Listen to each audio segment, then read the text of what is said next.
Hello everyone, this is Defense Politics Asia. I forgot to pick up my mic. Welcome to the DPA Open Mic episode 19. So welcome to the Open Mic. And sorry to the Europeans, I kind of knocked out. So yeah, I drank Long Island tea, and which is a very potent cocktail. And then after that, I drank a Stella Artois beer, and then when I reached home, I was like, oh, so sleepy, man. I feel feel like a bit drunk. And then after that, I went to sleep. And then when I tried to wake up for the open mic, I felt like the hangover. I just want to sleep, so I went to sleep. So yeah, so let me drop some of this thingy. So for those that are watching on the main channel, Defense Politics Asia, the main channel, the link to join the open mic is in the open mic channel. So I already pinned the message. So for those that are on the main channel, you may want to skip over to the open mic channel's stream if you want to find the link. And so I'm not going to talk too much nonsense. We can talk as people come in. So I'm going to drop the link to the open mic channel now. Link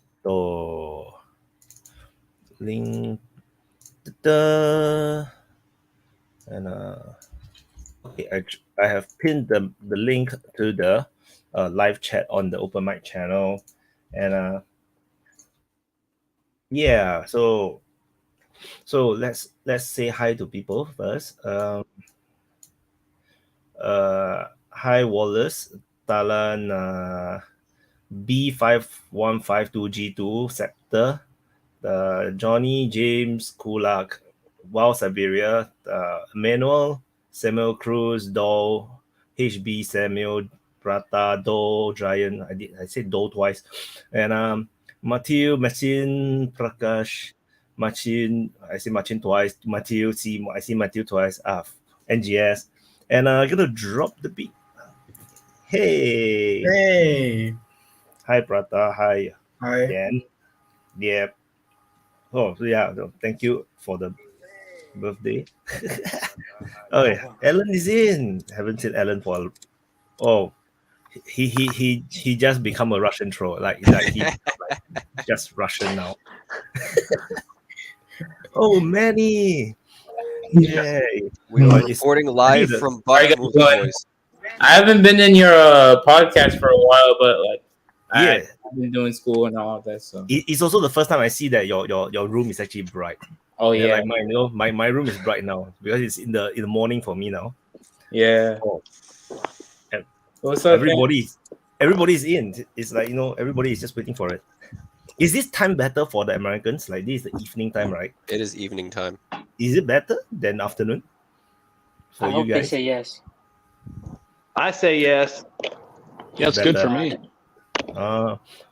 Okay. So, by right, the original intention was to always rotate around like different time zone, but I always end up always in the afternoon time for the Americans, and then it's like the evening time. Look what I found. Yeah, so this it's one of them shovels I've been hearing about. Are you going to dig trenches? One of them fangled No. I'm reporting live from Bakhmut, and we're being overrun by thousands of enemy soldiers with shovels, just like what Vaughn has, man. Reporting live from Bakhmut. Well, every other man has a shovel in it. When one passes away, then you pick up the shovel and continue. What does he has in his hands? That's so horrible. Oh no! Oh my god! It's getting crazy. He's preparing for the zombie apocalypse. No, but that. I'm ready. I'm ready to assault Bakhmut. That's so American. No, preparing for a zombie apocalypse is like so American. Like no other country will prepare for a zombie apocalypse. Like only Americans will do it. I mean, we make so many movies about it, so we're the only ones who can prepare, right?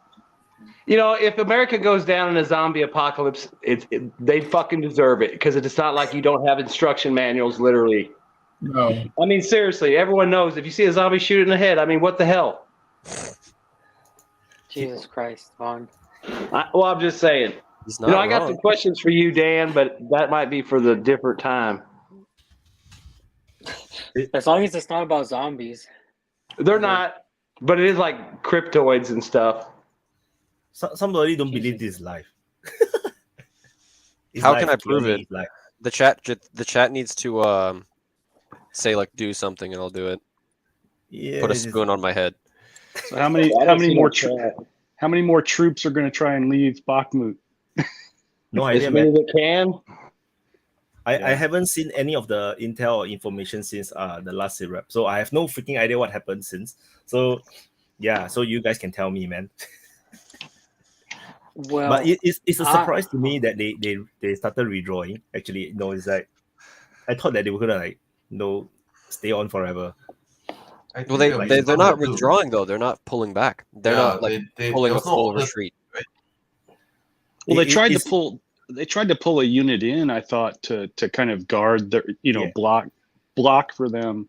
But there was one unit I saw that, at least 7 vehicles were kind of disabled, and so they kind of waited too long. Everything's Yeah, in they waited fire too long. range.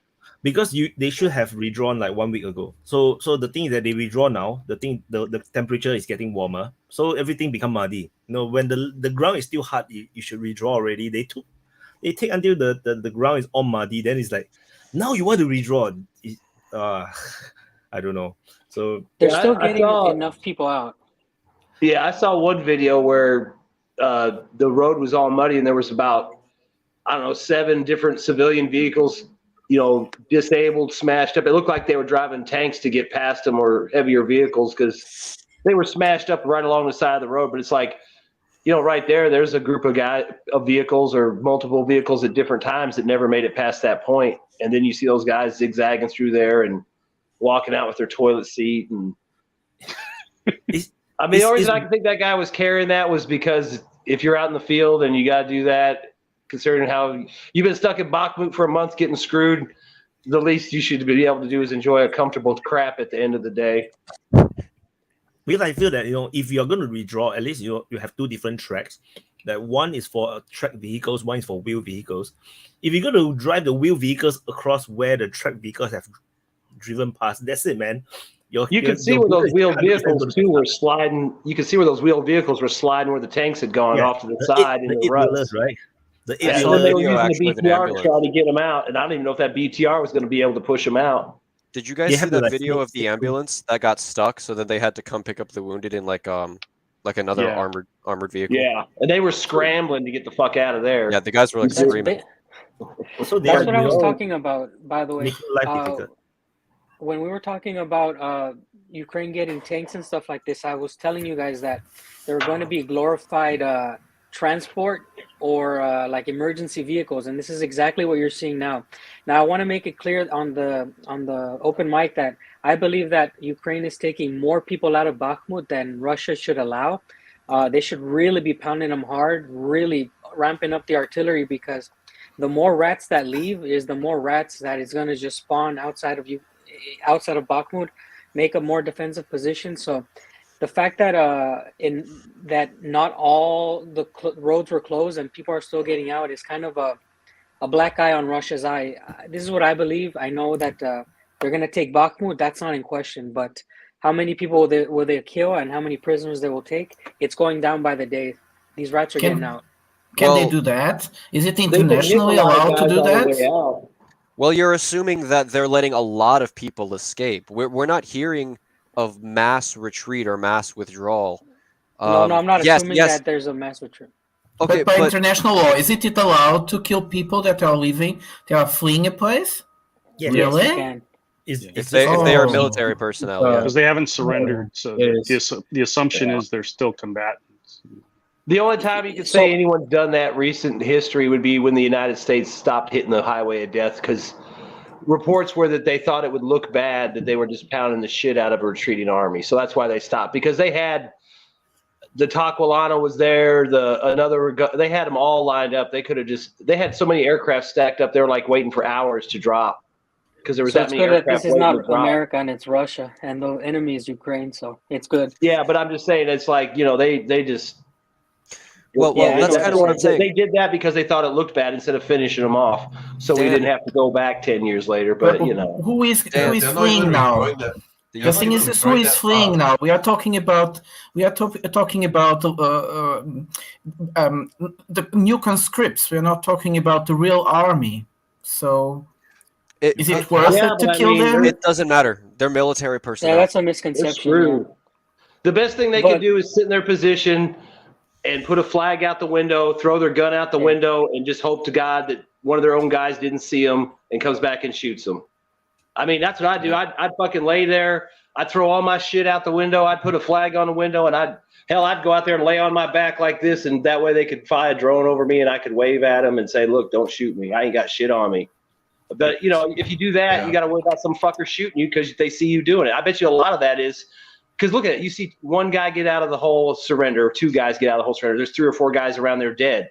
So obviously they can't surrender because probably some fucker's going to shoot them if they try. And there's 6 guys that could have gave up, but 4 of them just, you know, one of them decided to be hardcore, and 3 of them are dead, and 2 surrendered. You know, I mean, So that's let's like that can we one go trench. around?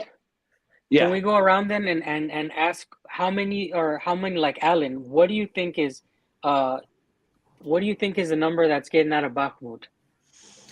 Well, that question is based on how many personnel do I think are inside the city of Bakhmut, and if Okay. I've seen estimates from 1,500 upwards to 12, 15,000.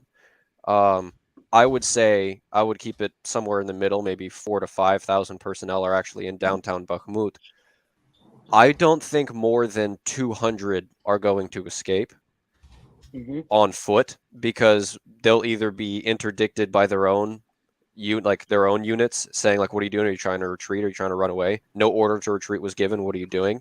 We've already seen this with videos, video after video of like a unit of like 4 or 5 Ukrainian soldiers who tried to retreat. They were intercepted by a unit of what are they called? Not the KGB, but the Ukrainian SBU. Yeah, they were intercepted by SBU just outside of Bakhmut, and it said, "No, you're going back." And they said, "What do you mean we're going back? There's only 8 of us of a 200-man unit." They said, "Doesn't matter, you're going back," and they were sent back. That was a report that came out.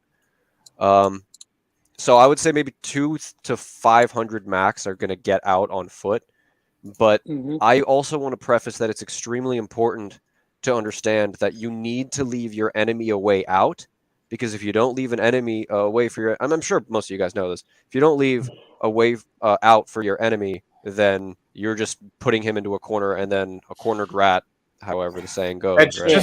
just like Miracle, right? Because they didn't have a way out, and they had to like stay. And they fought. Yeah, and remember Yeah. that time too. They tried to leave in a little vehicle column. They hit them. Then they all went back. You know, and then it was just fight. Yet, you know.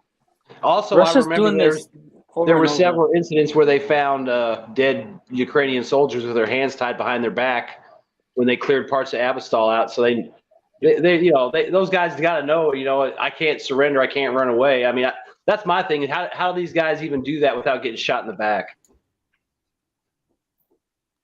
Yeah, who knows? Because they are killing. Manny. I'm just saying they're killing each other. Yeah, Dan, you were right. But I think we could go in that circle that Dan, you recommended one. Yeah, Manny, yeah. what do you think? I mean, from what I'm seeing, Bakhmut is just like going slow pace. You know, Russia understands like Wagner and they're just taking their time, and the Ukrainians are like just sending wave after wave for like months. And I kind of expect that Ukraine will eventually withdraw from Bakhmut, but overall, I feel like I don't know. Like I'm guessing that they might try and like do some kind of counteroffensive just for the political motivations, but I'm not sure. But eventually, Bakhmut is going to fall.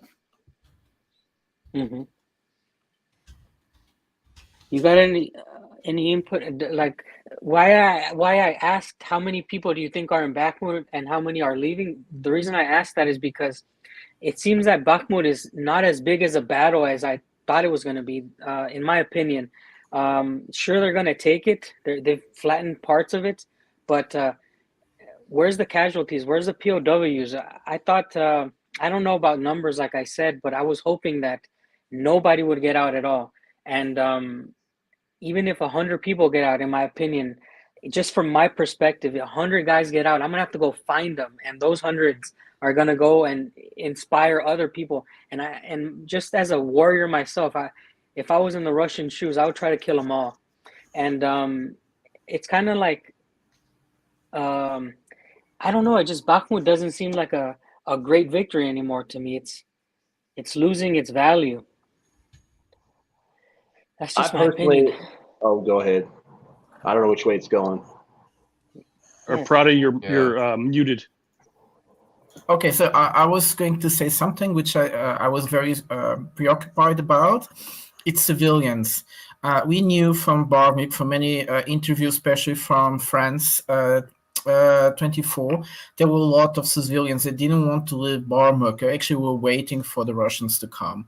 And 1 week ago, there was some kind of things that like, who doesn't leave Bakhmut now, it's not a patriot. Right. So either there are still a lot of people inside of the city, and that's why what Stan is telling, it's not happening because the Russians don't want to kill their own, let's say, like this, no? Or they think they are not. But yes, pretty much the same. Civilians. Yeah. Yeah, Vaughn, go ahead. Oh, I was just going to say, I figure, in the actual center of Bakhmut, maybe a couple thousand guys.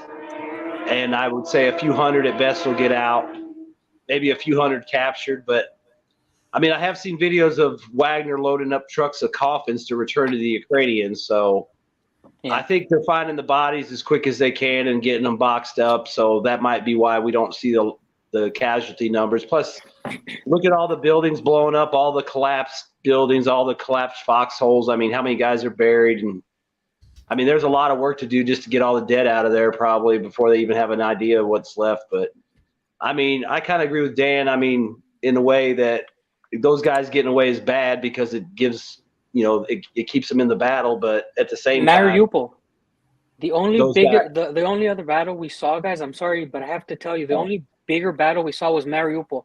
And do you remember when people survived that, how much press they used? Ukraine was like, look, these are our heroes. And we got them back. So this is what's going to happen in Bakhmut. We know how Ukraine does their propaganda. We know how the Russians fight the war. I don't think they're actually going to use them as heroes because they've gone through this media cycle enough. They said Bakhmut is a hyper important strategic objective, and then they said Bakhmut is a tiny minor city that doesn't matter, and then they said Bakhmut is actually only there to hold the Russians back, and it doesn't matter about the city. And now they're saying none of it mattered. This was all successful because we killed a bunch of Russians and the city is secondary. Yeah, 500 a day. Yeah. The British are saying 500 a day. 500 Russians are dying a day. I mean, if you think about it, Bakhmut's pretty much exclusively a Wagner operation. So again, if you think of the casualties, every Wagner guy that dies, I mean, yeah, it sucks for Russia. It's sad, but that's a pool of guys they can lose that doesn't fucking matter to the Russian Ministry of Defense. It's not going to matter to a family back home because I would imagine most of their operator guys, I'm sure they got families and stuff, and there's guys that have lives, but the penal guys probably ain't got a lot of family. There's probably a lot of young fighters that ain't got family or connection. So if these guys get smoked, here's your medals, here's your parade, you're a hero, thank you. But it's not really going to have the political impact on the Russian population that losing 500 guys. Yeah, I got one.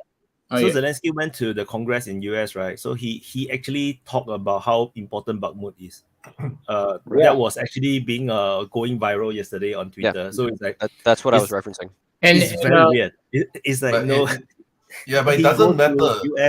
Congress. It doesn't matter that they have contradicting statements because if you see, I mean, just today they said the Russians are fighting with spades and nothing else, and then tomorrow you'll see that the Russian army is so scary or conquer all of Europe, so we have to fund them more.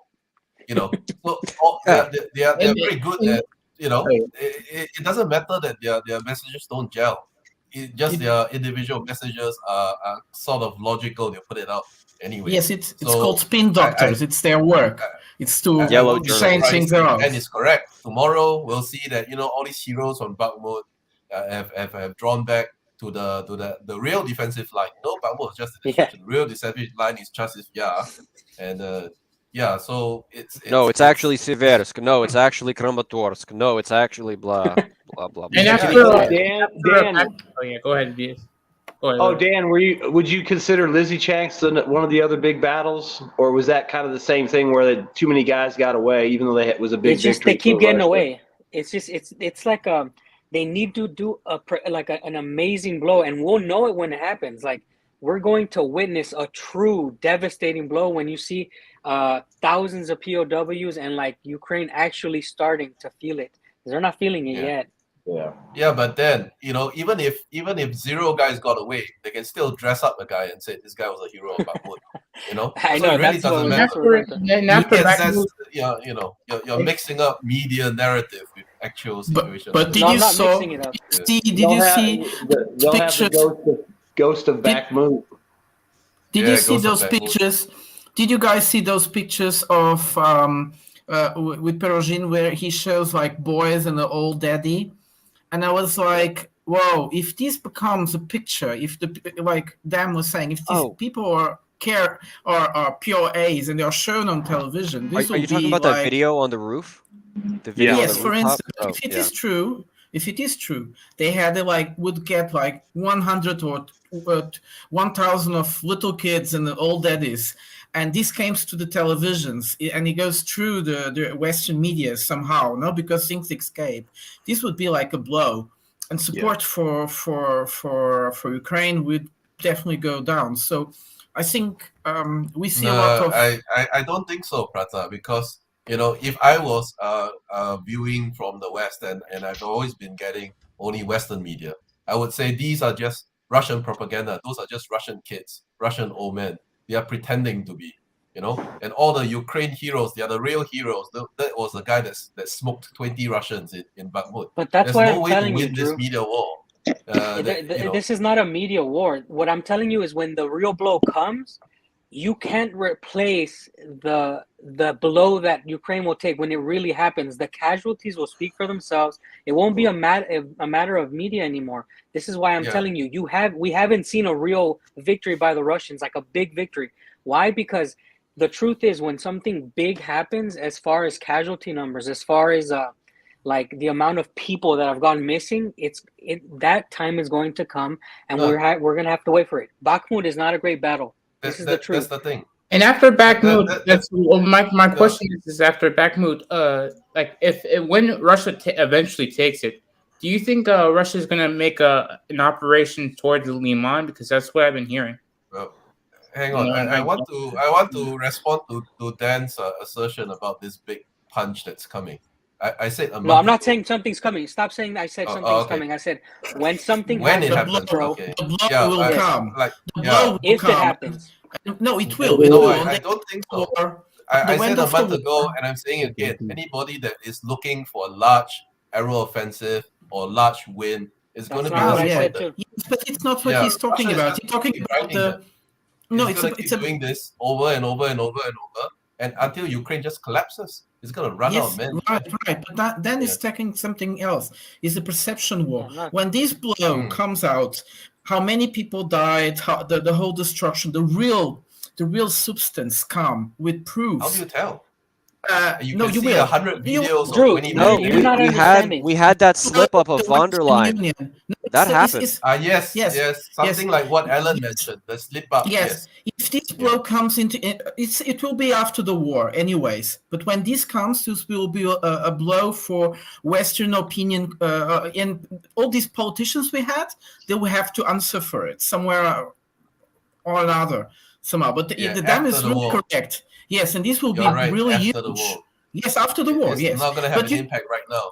No. But it could happen that Guterres talks about that, like the UN General Secretary. Somewhere in time, he gives like a blow and say, "Well, 300 people or 300,000 people already died," and these people will start to question. Yeah, like this. Sorry. Go on. I think you just don't understand what I'm saying, Drew. That's why you're kind of going around what I'm saying. So I'm going to give you a clear example of what it feels like to have a devastating blow.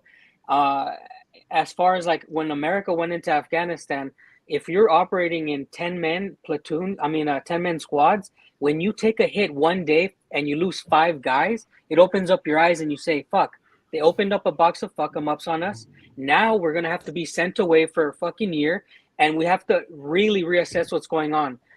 And this happens in real time, Drew. If you've never experienced it, you don't know what it feels like when Ukraine takes that big blow of 20,000, 30,000 guys. They're going to feel it. You're not going to know. You're not going to know. Exactly. You're not going to know, and it's not your job to know. And it's not our job to know, but the people there are going to know. So what you say doesn't matter. What I'm telling you is that this really happens. The people feel it, and that's it. And that's it. I believe we don't you. care I about media. believe you. We don't care about the media. That's it. My point is only the guys on the ground will know. Nobody else will know. Yeah. And so that affects the war everybody directly. sitting at home in the West, sitting at home watching their TVs, they're not gonna know. Only the guys on the ground that have 5 guys dead around them will know. And we'll never hear of them. Yeah. Drew, they will know when the Ukrainians won't be able to hold the line. Yes, that will be that is the point we're looking for, right? When suddenly you will see a sudden advance of the Russian troops without much resistance. That's basically the only time we'll know. And that's as far too late. I would say by that point, I would say by that mic. point, reporting on the war would stop. Don't need to hold the mic. The new don't hold popular this. thing would have taken over. It would Okay, whether it be adjust the China or mic, Iran or volume. whatever. and Sorry, as far as guys, and as far as the next move of the Russian army, it's already started. It's in the Battle of Avdiivka. Near Avdiivka, there is a pincer move of the Avdiivka. Russians. Yeah, currently they are attacking at Avdiivka as well. Yeah, they're and it trying looks to do this. really similar to Bakhmut. They're The beating way how the the shit. And, I know, but it's different with Avdiivka because they're bringing out the Air Force. If you look Yes. back all this week, they've been bringing high altitude airstrikes on Yes, Avdiivka, yes, and they've, it has not been intercepted. It's at least for a week now. Alan, the officer of my friend works in the intelligence. He told me that the Russian Air Force have effectively destroyed three high defensive position of the Ukrainian armed forces. So By that's the aerial difference bombing? between. Yes, by the aerial bombing, they drop a 1,000-kilogram bomb So on the Ukrainian position. So that's the difference between the Russian military and the Wagner group. So the Wagner group, they are supported by the Russian military, but it's mainly on artillery, mostly on artillery. And drones. Yeah, and I'm not sure if it's drones, but Really? yeah, but I'm No, not sure they about don't have. drones. I think it's mostly artillery. Then And infantry. but then the Avdiivka region is actually just Russian military, which is why the kind of thing that they can Avdiivka- pull in is a bit different. And Yeah, it Avdiivka, the sounds like the battle. Ukrainians haven't actually started to even face the Russian military at this point yet. They're just fighting the Wagner infantry Drew, and some artillery. Drew. Guys, I'm sorry, I have to speak very slow. I have my second in command sleeping. I don't want to wake him. As far as Avdiivka, the battle, I've seen much more sophisticated weaponry system from the Russian. Very sophisticated weaponry system from the Russian. Example, Like what? what kind of? Are you talking like equipments? guided weapons or just more Yes, very large guided scale? weapon. We're seeing drones. We're seeing guided weapon. We're seeing heavy tank, etc. Are you talking Very about the precise. Russian military? Yes, the that's Russian the military, Russian Yeah, not we the already know Wagner. that. That's not news for anybody. Let go of the mic. Don't have to hold the mic. We can hear you. Okay, sorry. So what you're saying is, look, Russia is probably one of the most misunderstood countries as far as military. All the things you're saying is not news. What we're seeing by Wagner is a private military that's infantry heavy military, but they have a big amount of artillery as support. Whereas the Russian military, we don't get to see it a lot because they're not doing these big envelopments right now. They're barely getting started. Like a lot of us, most of the things that Wyatt covers is mostly it has been around Bakhmut, which is Wagner.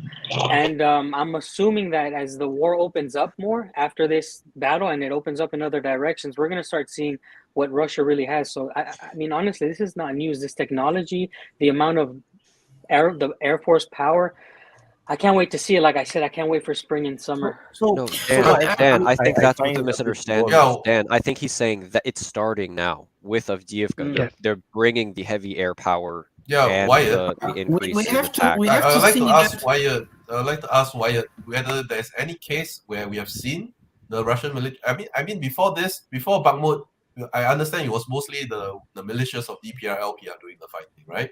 And then the Russian military support. No, Have we actually entirely, seen like right? a mix of? no. So in the first 6 months of the war, a lot of the fighting is also done by the Russian military, the contract soldiers in the first six months. After that, then the contract was over, so most of them just disappear. So whoever that is left behind was the militias, volunteer forces, maybe some contract soldiers that are here and there that was holding the line, which is why the line broke. Then the Ukrainians managed to do the successful counteroffensive in the Balaklia offensive as well as the Kherson offensive. It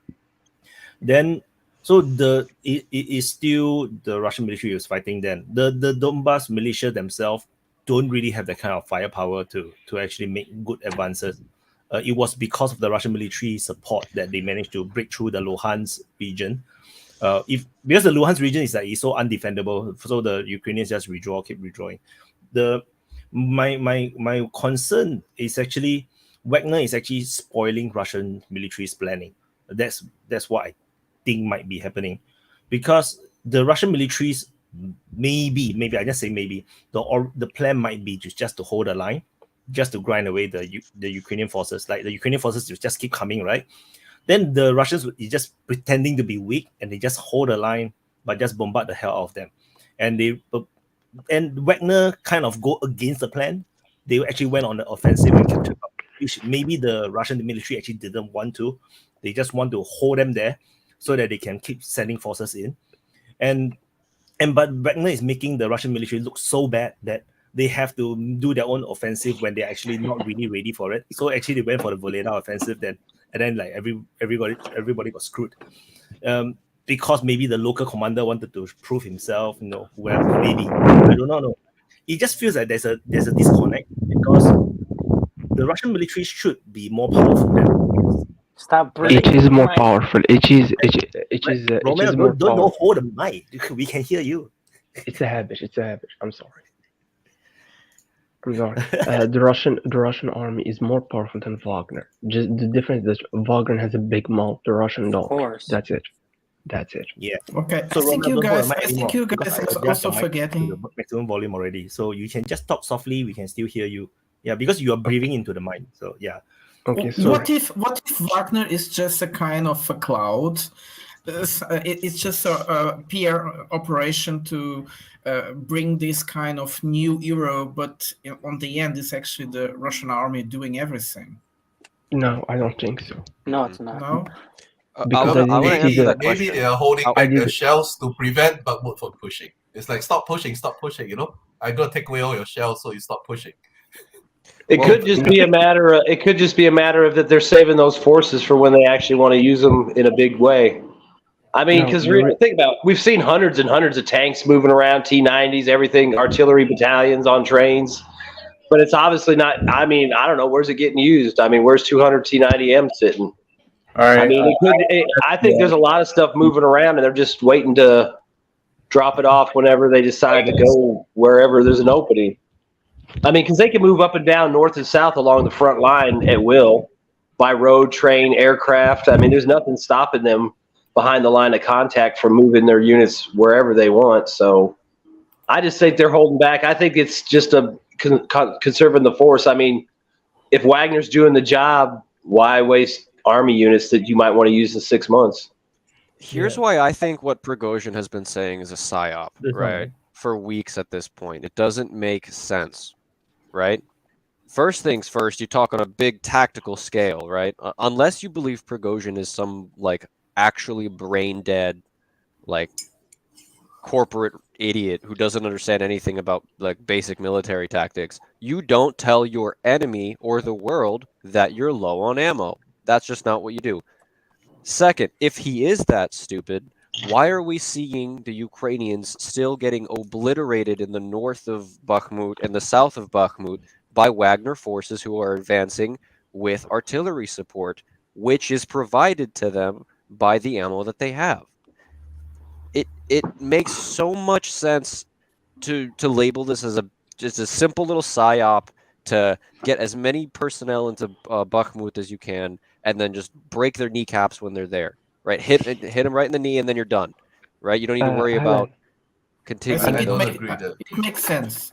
It makes Might have been sense. the Yes. idea at the Doesn't beginning, make sense but to Wait. Alan, don't forget, Wagner is a private military company. He's trying to get contract with other country, so he needs to look good in the front line. That's That why makes he's sense. doing all these things. Can I tell you what people think about Wagner here in Russia? Because I live in Russia, and you literally hear people like openly talk, like the veterans from war. They talk about Wagner all the time, and they say, you know, these guys are doing good work. Nobody here, first of all, compares Wagner to Russian military. Nobody says, oh, they're better than our boys, because it's disrespectful. So you'll never hear a Russian guy shit talk the military here in Russia and say Wagner's better. Another thing that you will never hear is saying, oh, you know what, maybe we should be replaced by them. Maybe they should do the fighting. Maybe why aren't we sending them enough ammo? So you're not hearing all these rumors that you hear on the internet in real life, because like I said, every Saturday, these motherfuckers start drinking their vodka and they go fishing and they start talking about the war. So the population here in a small town in Siberia supports the Wagner boys, and they support the military. And I understand that they have their role as a private military company. Yes, they want to recruit people from all over the world, but guess what?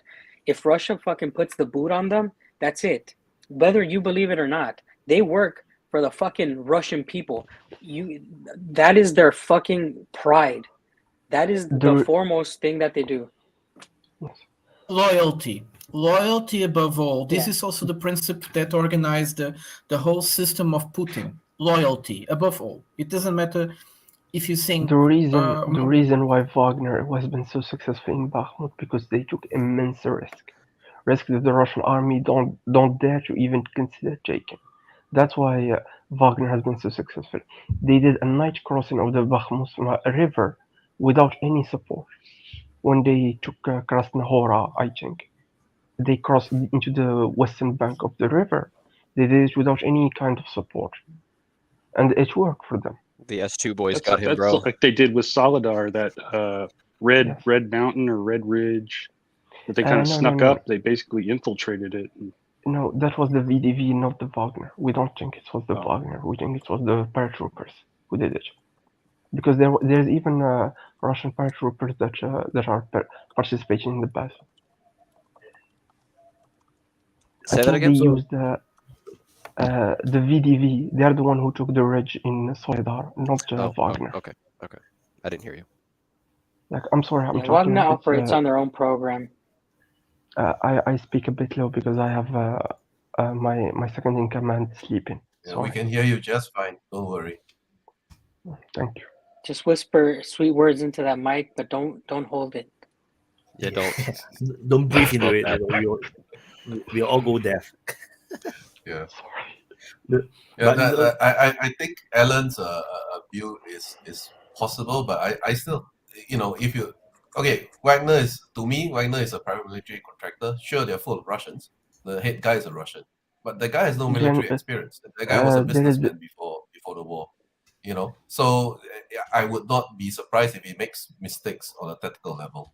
And I don't know who's commanding his guys. It's definitely not him. He has no military experience.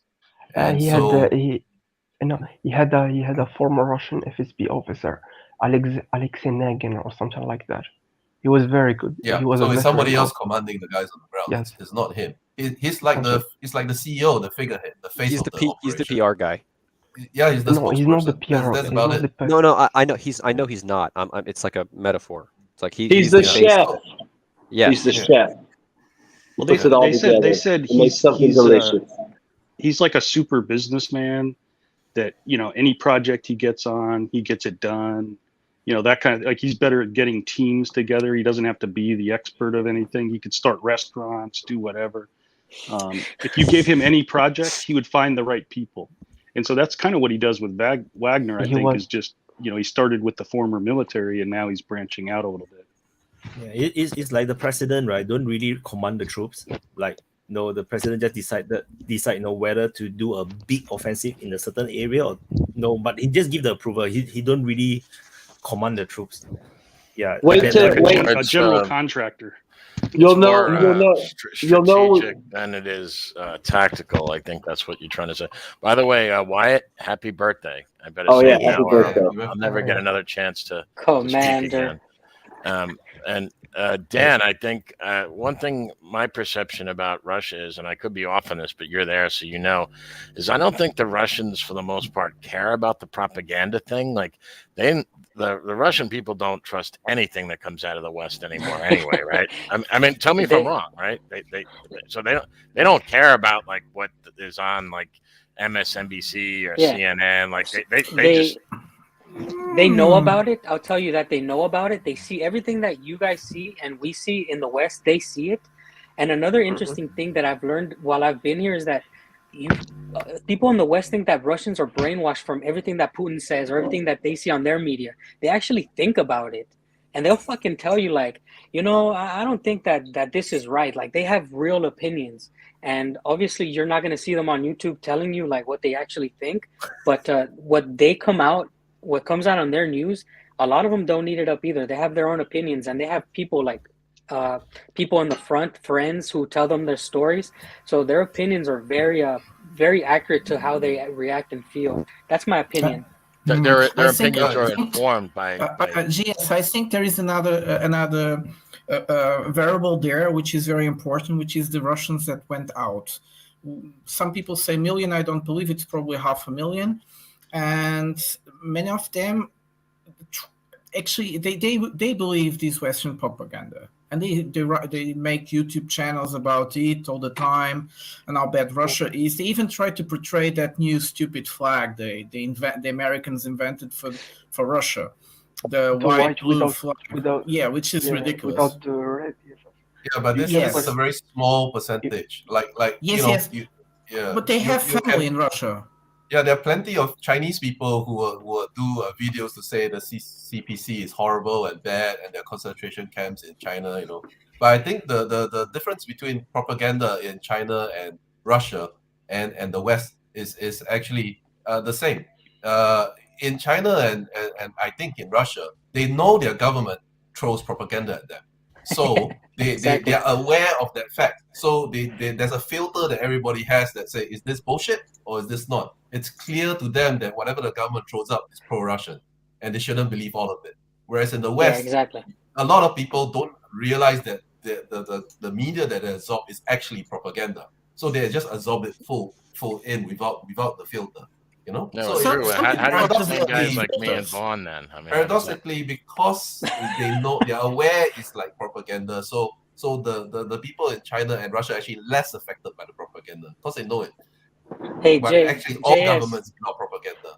I think the reason why you and Vaughn are different, America is different, because I think that there's two very separate sides that are like, some are very hardcore, whereas in China and Russia, everybody's kind of in the middle. You don't have like super two sides. So that's what Drew's saying. Like, that's what I've noticed here in Russia. Everybody's like to the slightest, to the right, to the side, to the side, but that's fucking it. You don't have these motherfuckers far on the left and right. And by the way, Prada, what I have to tell you is that in Belarus and in Russia, the patriotism that you're going to find, the people that left, the people that stayed are like, oh yeah, fuck them.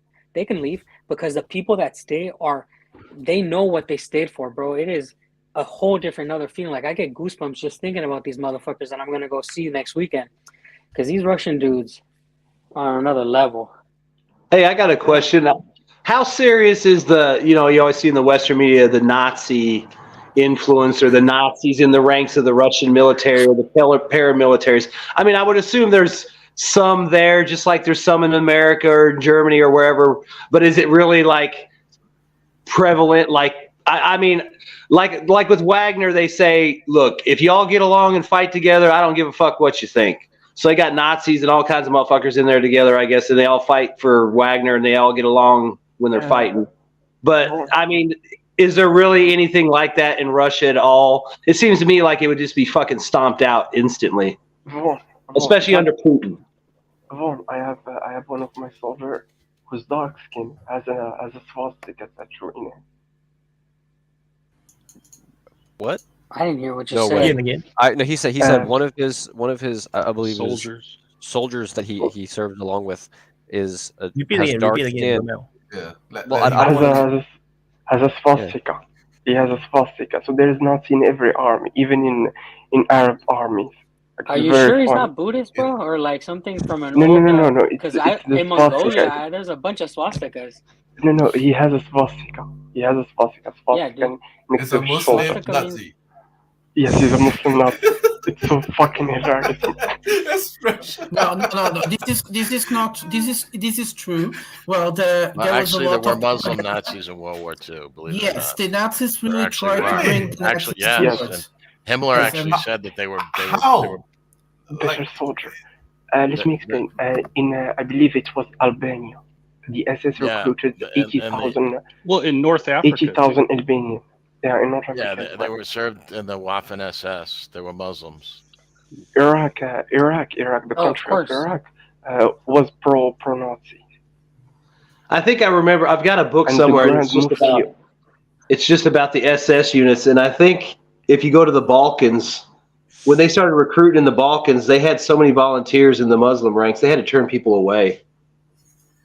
So Yeah. I mean, there's You're talking about there's white numerous Muslims. SS divisions made up of Muslims and Slavic groups. You know, so that whole area is just rife with it. I mean, it never really seemed like they had a problem recruiting. It was kind of like.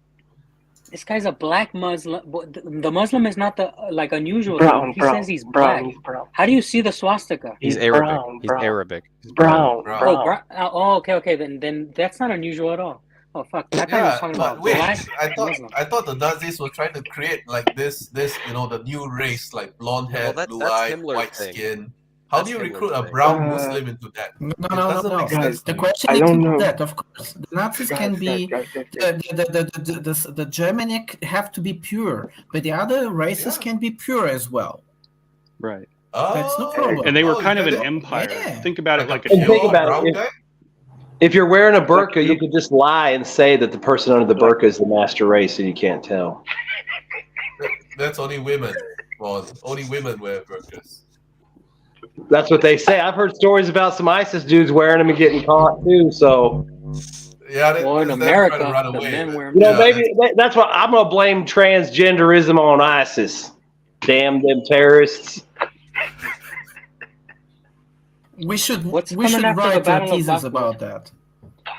What's Let's coming get back after? on by the way, topic. Okay, yeah. What's Guys, coming after the battle? guys. Well, we never did. We go all the way around. Did everyone get to say something? No, I we think did not. Duxton. We did It's not. Duxton. JS, what do you think is going on? No, it's Duxton. Oh, Doug. Yeah. Oh, with Bakhmut, or yeah, I think How that. I many mean, I think people that got out?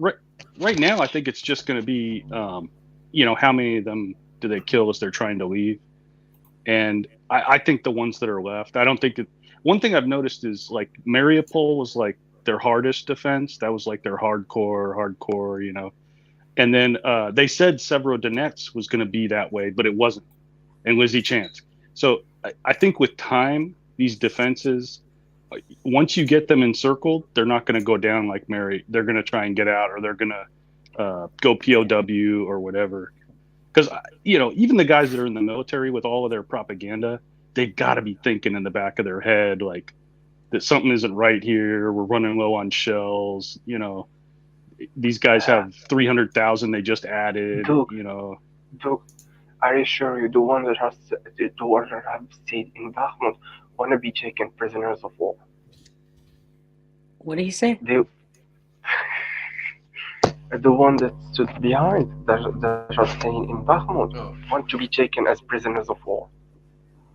I think a lot of them do, but like I think if they could have the option of just sitting it out in Crimea, getting 3 hots in a cot, there's probably a decent amount of the conscripts that would do that. But I think you can't really get away with it in a unit where there's like some people that are hardcore And we see that many people are being forced to conscript. Yeah. I wouldn't be surprised if they're mixing nationalists in with line units just to make sure there's somebody to keep an eye. I mean, think about it. It would be like the old Soviet days where you had a political officer in the unit. He's the guy doing the dirty work. There's probably the same setup. Every unit's got a nationalist NCO or officer, or maybe a SBU guys hanging around in the background. it'd be easy enough for them to do. Like, I mean, they're short on men. Well, you got to go to the front now. You're in the SBU, so you got to go to the front. But your job is just to spy on people and shoot deserters. That's screwed up, man. Yes, you'll take. Yeah, well, I think as far as Bakhmut goes, it's really hard to, because we're really speculating, right? We really don't know about the numbers, right? I mean, we don't know how many are in there. The thing that really stuck out to me the most was the fact that the Ukrainians were somehow able to keep what's the name of that highway that it's very close to the Russian lines, but the M3 Russians took it and fell. That's the M3 highway? M3, something like that, yeah. MO3, I think. Yeah, and they still the Ukrainians were still able to beat back Wagner from taking it, from occupying it. Yeah, I guess it's parts of it are under fire control, but they've done a surprisingly good job, in my humble opinion, of preventing the pincers from the the jaws. Where's the camera? The jaws closing in. They did a good job on that, in my opinion, and that surprised me. So I can't explain why. I don't know if it's just because. Yes. Do you know the tactic called the Golden Bridge? Tactic called the Golden Bridge. Yeah. Everybody knows. I mean, yeah, we know it. The Russians don't want to link up their Pincer. Can you explain that? The Russians don't want they okay, don't want to Prada, link up. what it means is, well, Prada wants to know what it is. Basically, Prada, when you're enveloping an army, and you're coming, an envelopment means you're flanking it from two sides, right? And as the pincers are closing, you kind of let a golden bridge for the men to go out, because like Alan was mentioning earlier, if you surround these people, they're going to have to fight to the death, and that can inflict damage on your own army. But what he's saying is like, if Russia keeps doing this over and over again, it's going to end up biting them in the ass. And there is ways of fully enveloping an area and just waiting it out. Like in Mariupol, you saw it. They didn't have to go in. The Russians were openly saying, hey, by the way, we're not coming in. We're just going to shell you and you're going to be hungry. So as the war continues, I believe that there's going to be more of this happening, where there's going to be double envelopments. That's what Wyatt was covering, where they're doing double pincer moves around areas. That's how you fully envelop an area, with double envelopments. That's how you can secure that they don't get out, and that's how you don't take casualties. And so it's totally possible. Are you expecting for them to do that somewhere else again now? Yes. It looks like they might be doing it around. It looks like it might be going down between like Adivka and maybe somewhere between Seversk and Bakhmut. Yeah, it's going to be happening more often. It's going to be a big one, then there's a smaller one around Bakhmut, and then there's probably a smaller one around Adivka. I mean... Well, it depends how you want to look at it. You could look at it as the entire Donbass is facing that risk right now, right? Within a year or two. Because it used to be when they first captured the what is that? Izium. So when they first captured Izium, I thought that was like a massive pincer, north and south. Then in the end, they cannot break through, or they did not have the forces to do it. So the one that is currently happening now is the one that is the push north of Bakhmut. They are pushing towards the north of Chasivya, and it looks really soft north of Chasivya. So if they manage to go around Chasivya from the north, then the forces in Bakhmut is going to have a deja vu. It's just like, we just got out of a pincer and then we got into another pincer. It's like, why are we always inside a pincer? That kind of situation. It looks like that is the case, but I'm not sure if like I said, there seems to be this conflict between the military and Wagner. I don't think the Russian military really wanted to push so fast. Like they really, it's like throughout most of this war, you just feel like the Russian military is just sitting back, like deliberately, that kind of feeling. So Wagner seems to be very odd one out when they did this push and then making the Russian military look bad.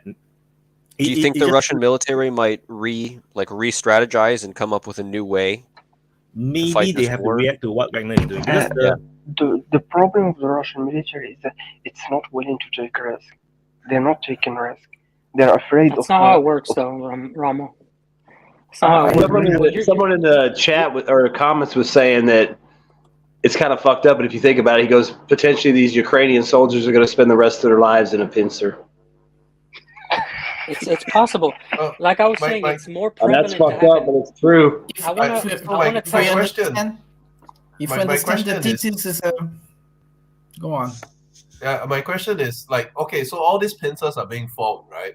And when you form a pincer, don't you have to protect every little part of the way? If not, the Ukrainians can just pick one weak point, push in, and so this is gonna take what, tens of thousands, hundreds of thousands of soldiers? That's why you need 3 to 1. Usually, that's why in the offensive we tend to say 3 to 1, because to envelop them you need a kind of like a additional force more than the defenders usually. But of course, you don't have to press them. You just go around them. Then they will have to, if they want to break through the pincer, they have to be on the offensive. So can I explain that real quick? So when you're watching how DPA covers the war, you'll see that battle space is totally static in some places, and that's where the pincer can start. Why can it start there? Because the Russians have effectively they've made the line static on purpose. That way that they can start a pincer movement. And if you're seeing a pincer movement, it means that it's supported by artillery, by other infantry units. So it's all being supported, and as it's thinning out on the top, it's literally crushing the enemy inside and out. So they have to choose, are we going to fight or are we going to leave? That movement forces your enemy to choose one or the other, and that's all they're going to have. So if it's working and if it's expanding, the people are not going to be able to attack this pincer movement as it's happening. They're busy running away or being crushed in the inside. And a double envelopment, holy shit. Have you ever been in a fucking ambush? Being hit up from 2 positions, knowing that you can't get out, it's fucking awesome. Why? Because you get that fucking... I mean, I'm just saying the adrenaline. I'm getting PTSD, but like, it's a. Well, Dan, another thing you could add to explaining this is the fact that it's not just preventing them from leaving from all sides; it's also preventing them from getting in. Yeah, bringing things in, supplies, munitions, men, etc. So it works both ways. It's not just keeping them in. But that's what I was. Sorry, that's what I was explaining. That's what I was saying, though. The people on the inside, those are the people you're targeting, right? So as the people that get away from the inside and the people on the outside are seeing that there's movement, they're not going to want to come in. The pincer is going to close. Like, it's on the ground, it's very obvious that you're being enveloped. You know it right away because there's artillery coming in. There's fixed machine gun positions. But you're totally right. The people on the outside are being blocked from resupplying the people on the inside. And if you look at the DPA maps, there's a lot of little villages and towns that are being enveloped that they have to choose within days, get in or get out. Yes, and I imagine it's a psychological game, no? Because you are afraid to get in. You don't know if you can get out afterwards. So that might be really and that's happening in Bakhmut as well. Yeah, people in Bakhmut make that mistake. So I want to answer Drew's question about Drew say that don't you need more troops? You do need more troops to do an encirclement. So which is why Russians in the first 6 months with lesser troops, they cannot really attack anymore. After certain lines, they are like totally stretched. There's no way they can actually do any more offensive.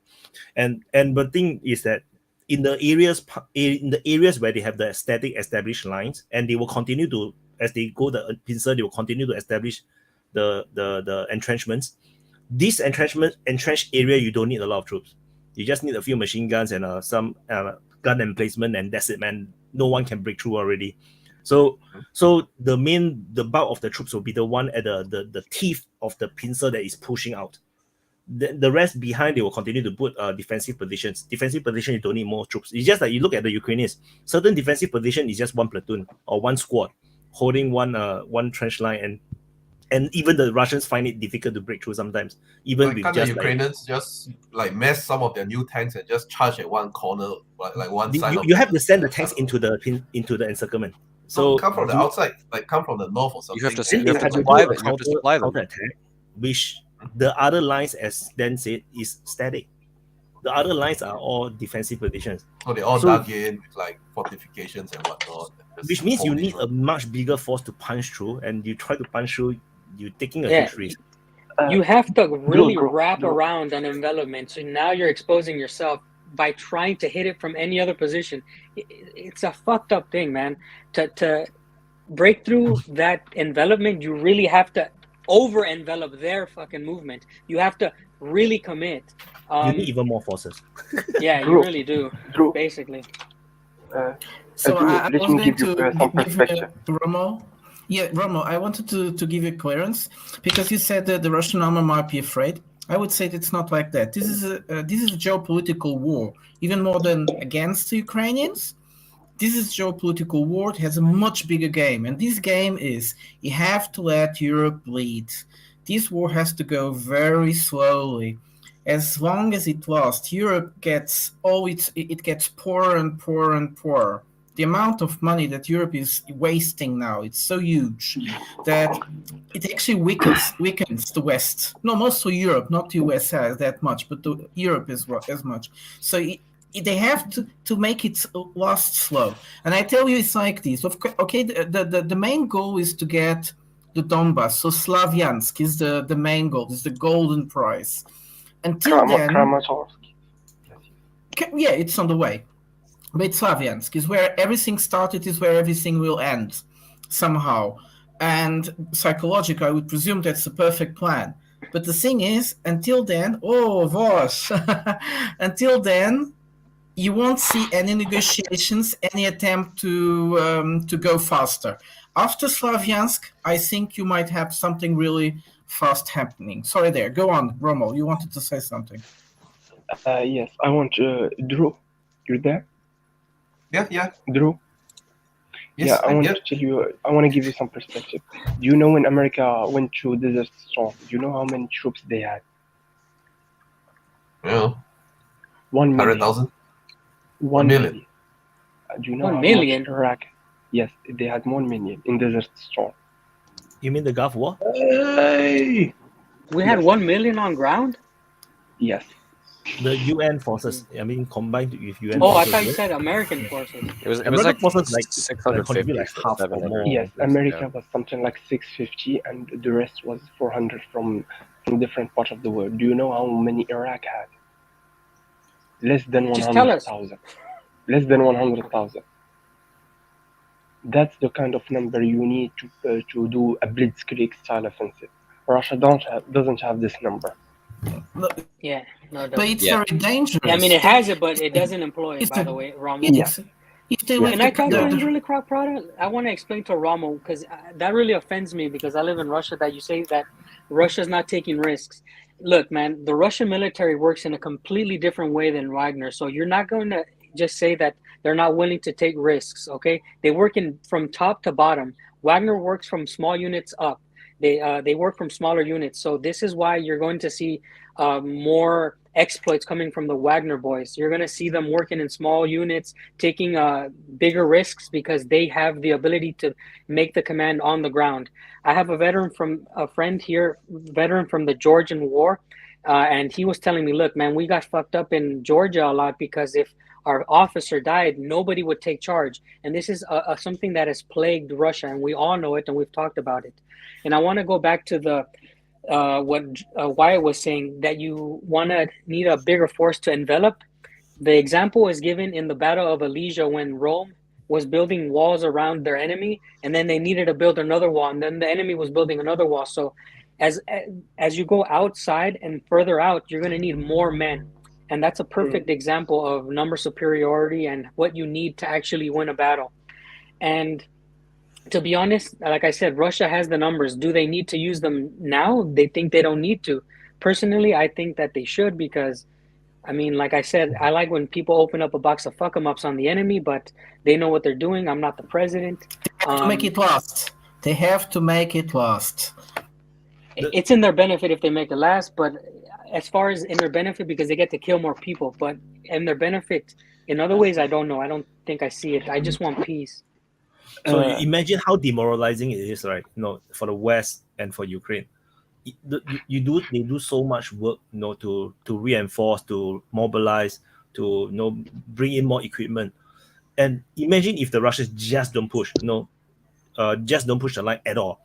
They just just continue to grind on, just mainly defensive, and just do probing attacks and just run away. And then after 1 year, 2 years from now, the line remains the same, but then everyone is exhausted. There's no more equipment to give, no more ammo to give, and then your economy is bleeding. It's demoralizing, you know. And the Russians can carry on this for a very long time because it literally doesn't affect their economy anymore. Like, the industry is leaving Europe. Industry is leaving Europe, so you need time. If you make it last just like 1 year or 6 months, not things stay again. But if you make it last 1 year and a half more, Europe will be without industry because they can't pay these energy prices at all. And it's demoralizing for the West as well. The leaders, imagine it's like I invested like more NATO funds than I ever give into NATO for the entire existence of my country, and then it's like we didn't even break the lines of the Russian lines. Like, yes, Well, we they hold the haven't. Russian back. No, Well, we hold honestly, the they Russian haven't back. really invested that much money. They have valuated their trashy leftover equipment as that, and then No, given but it they to don't have Ukraine. much. They don't have anything to give, to be honest. But unless you're I going to mean, give US up the still has entire like a few military. thousand tanks sitting somewhere, and like 5 aircraft carriers and thousands of planes. Not They even have No, any that's of that. America. They have I'm talking about Stuff Europe. they're Dude, the keeping to United themselves. States has already given or committed to giving $120 billion already. No, yeah, but that's like I value a old tank as $5 million or whatnot, and I give the old tank. I haven't given $5 million. I've given $5 million to my MIC to build me a new tank, and all that money stays in the US. Yeah. Most of the money, most of that 120 billion, isn't actually cash given to. So when I say demoralizing, right, I'm not talking about the Americans. The Americans is perfectly fine with this. Like, they're very happy. Everything is just perfect. This war is perfect for the Americans. The problem is for the Europeans. The Europeans, America. imagine the military is, most of the European military is not even bigger than Singapore military. So You're kidding.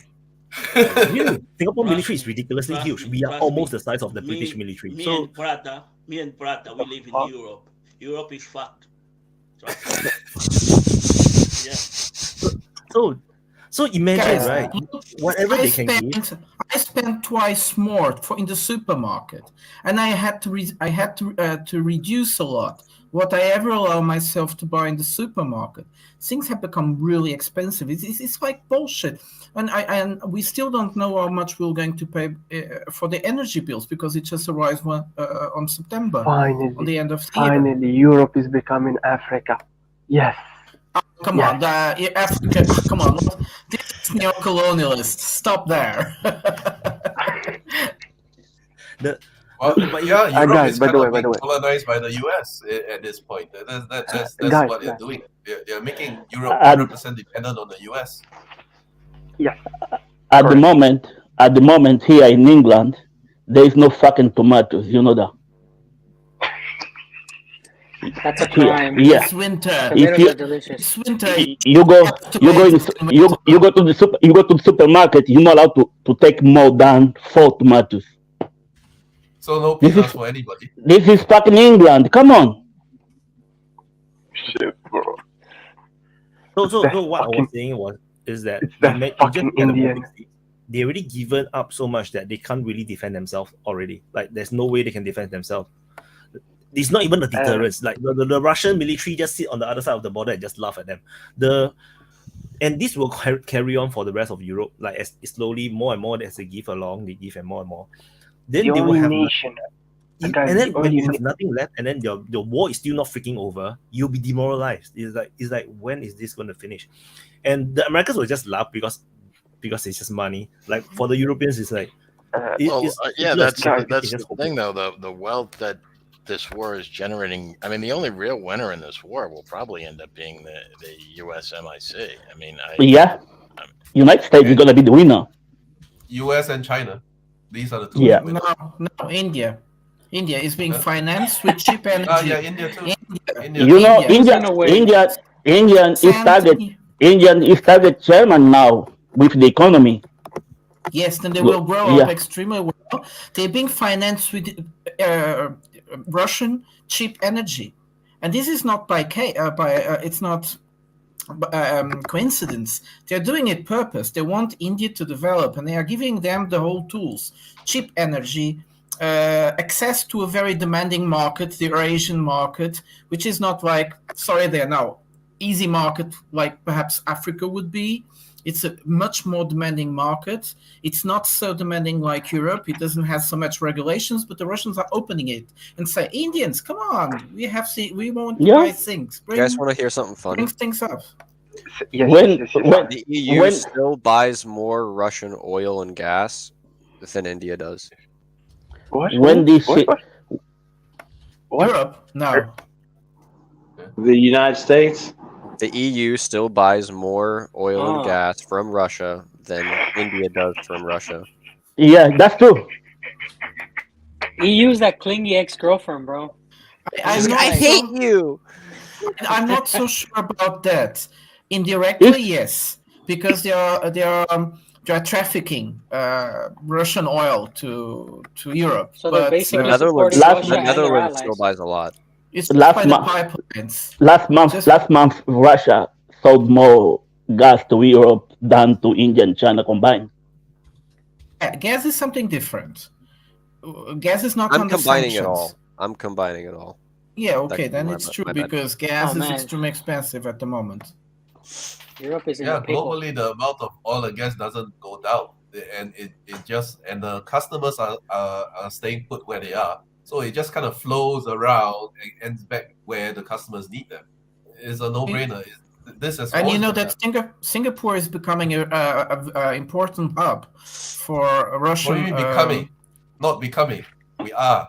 We have been for decades. I mean, I saw a story in relation to the India and all these other countries buying the oil from Russia then selling it, and they were talking about how it's become pretty standard practice. A lot of these ships will meet out on an open sea, and they'll pump oil to each other. They'll turn off their locational transponders. So, like when you were hearing early in the war, the yachts were leaving port, and as soon as they hit the open sea, they turned off their transponders so nobody could track them. Well, apparently these tankers are leaving ports with no destination, and they go out somewhere. At some point, they turn off their transponder, and then they meet up and mix the oil. So it's the Latvian mix or whatever mix it's got to be to get around the sanctions, and then they just sell it for 50% more than what they bought it for. Yeah, I mean, Europe. I mean, I don't even see how people in Europe are putting up with that kind of stupidity in your government. It's like, we're not buying Russian oil. We're buying Russian oil at 10 times the price we bought it before. I mean, it's like, okay, thanks, I guess. Man, it's going to become an international humiliation. Yes. Someone has a really bad echo or something playing in the Sam, background. please, you need to turn off you need to use the earphone. Yeah. Sam, you need to use a earphone, or you cannot open your speaker. I think is he hearing us? Sam, if you can hear us, wave. Yeah, you need to turn off your speaker. Yeah, we Sam, can hear you, but you need to turn off your speaker. Sam, if you're in duress, blink. SOS. No, there's something playing in the background. Like we're getting feedback every time we Yeah, speak. you cannot on the YouTube. For me, if you're in duress, are you not? Yeah, we can hear ourselves now. Is So that you have to better? turn off. There's something playing in the background. No. It could be the same link. I'll probably have to go out and come back again. Yeah, Do you have a? He has two windows opened, is what's Yeah. going Do you have the on. YouTube video open in another Well, tab? now I just have the YouTube open. You have to close Just turn off the YouTube. YouTube. I don't Just hear an like echo the anymore. bill. No, I think he fixed it. Yeah. All I right, don't hear we it turn off anymore. the YouTube because we'll hear ourselves talking because the YouTube will be delayed. So Van, I Yeah. wanted to say something. It's about what you just said.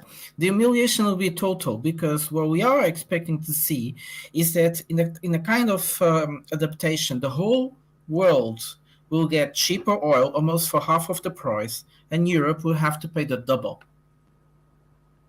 No, it's not that bad. It's definitely not half price. I'm exaggerating, but I think you understand because the Saudis and the Iraqis are already selling to India at a discount in order not to lose that market. But they're not selling it. If I was a businessman in the Middle East, I would create a fake European country. Then I would ship the oil to my European tanker and switch it around, and then resell it to my other customer. Why even include some other country? I just lie and tell people I did it. Oh yeah, it's mixed. Just sell it Instead of selling I to think Germany, that's what sell it to they do. Gerfew. I mean, what are you going to do? Test it? It's not like it's cocaine. What are you going to do? Like lick the Portugal was oil? smart. Oh, If Portugal was smart, they'd be doing it because they're on the coast of Spain. They could just ship it. They could pipeline it everywhere.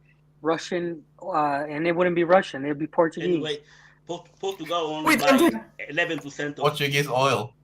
Yeah, 11% of Russia guys. I don't know about the oil, but the gas is only 11%, so they're fine. You guys are in a pickle over there in Europe. I'm glad I'm not there. Sorry. Russia is also Europe. Yeah. I'm living in Asian part of Russia, by the way. I think what you meant I'm to on say the same is time zone as Wyatt. Europe is Russia. Europe is Russia. Oh. I mean, oh my God, what are you saying? The FSB gonna look. By the way, man, I'm in the same time zone as Wyatt and Drew, like I said, and a lot of people out here, it's so funny. You ask them, like, hey, are you Asian or European? And we live next to fucking China. They're like, what the fuck are you talking about? I'm Asian. I'm European. Fuck. I'm like, I don't know, bro. We're like 2 hours away from. They will from look Japan. Mongolian and all that too, right? Well, it's like I that's love like that. the Irish or the English and the Scottish too. I mean, those fighting words. I mean, you don't mix those two up, man. As an Irishman, I can You tell don't you. call a lot of these ethnic groups like the Buryats and the Tartars. They're like, hell no, we're European, we're Russian, and like they call out their ethnic groups, but they're proud to be Russian and European. And now I once, fun fact, JS, I was in Afghanistan and we were patrolling and I saw white men with beards, and I was like, what the fuck? And I called in and I was like, yeah, I'm looking at some white men with beards, and I screamed out like, hey, are you right? Are you British? And the guy's like, fuck no, we're Scottish. I'm like, what the fuck? It was, let me fucking tell you, it was. Were they Scottish Taliban? What's the Scottish Taliban? Never They were ever Scottish. tell a Scottish guy if he's British. The guy fucking screamed. Were they Taliban though? Or were they Scottish No. Taliban No, guys? of course not. No. Of course they were Scottish. They were Scottish guys, but like I made the mistake because I had them on my sites. They were patrolling, and I was like, "What the fuck are these white guys? They have beards and shit. Who the fuck?" And I called it in, and we got closer. Hey, you the British? And the fucking guy turned and was like, "Fuck no, we're the we're Scottish. We're the Scottish." I'm like, "What the fuck?" We put the rifles down, dude. We started walking to them, and we're like, "Hey, we're sorry about that." Like, "Nah, fuck no." Like he started talking in his Scottish. I don't even know what the fuck he said, but. Like, you're right, Jay. You never call those guys British. Don't forget that in Russian, you have two adjectives. You have Rossiyani and you have Ruski. And an inhabitant of Russia is a Rossiyani. Ruski is just a Slavics. Yeah. Yes. Anyway, yeah, they're because they have so many types of people. What do you guys know about Russia, honestly? Picture the great. Say that again. Nothing. What do you know about Russia? Almost nothing. The only thing I knew about Russia before this war started was one of my business friends in the past. He told me he went to Russia on a business trip in the 90s, walked out of his 5-star hotel, about down the steps of his 5-star hotel. Halfway down, a guy came up and hugged him, and he felt a knife in his tummy.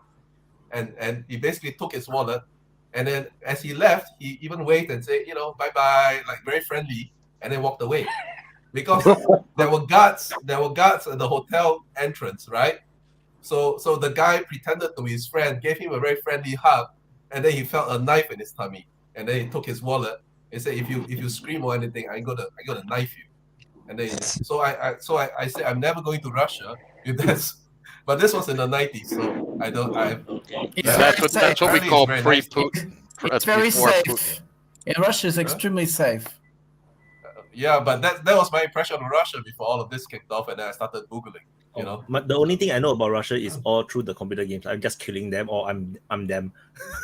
Well, if you see a drunk guy in the streets, go to the other side. Just if you see a drunk guy, but otherwise, it's very safe.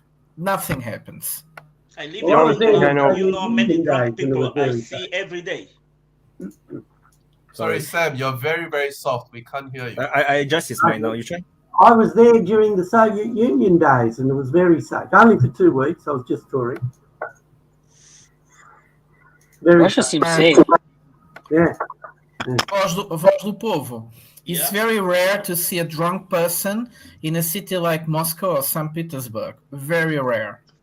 Not during the 80s. Is it rare to see drunk people in Brazil or Portugal? Just on the Brisbane would be just on the nightclubs. Yes, not normally on the street. Let me tell y'all something about the deep south. Drunk people. We saw a lady today sleeping on the sidewalk. It was sad.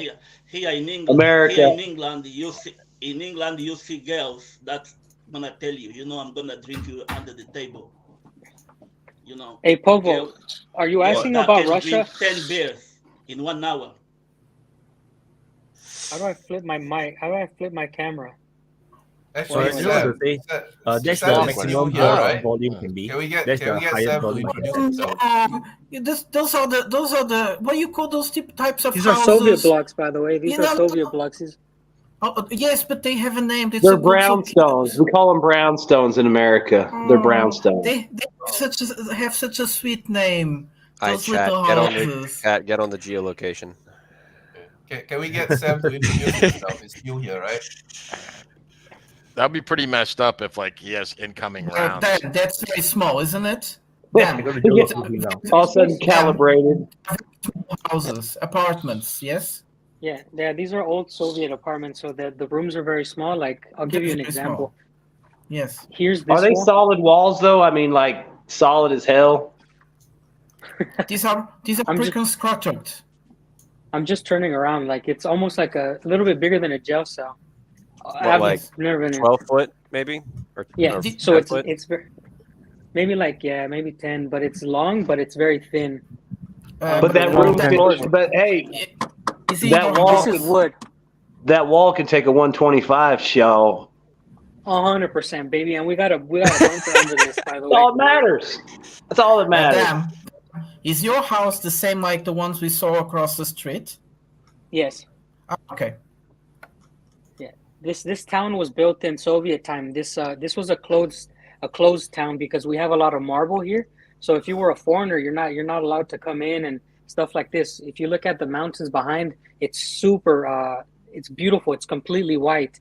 And when you come into this town, there's even still a little bit of border patrol. So when you're coming in, they check everything still.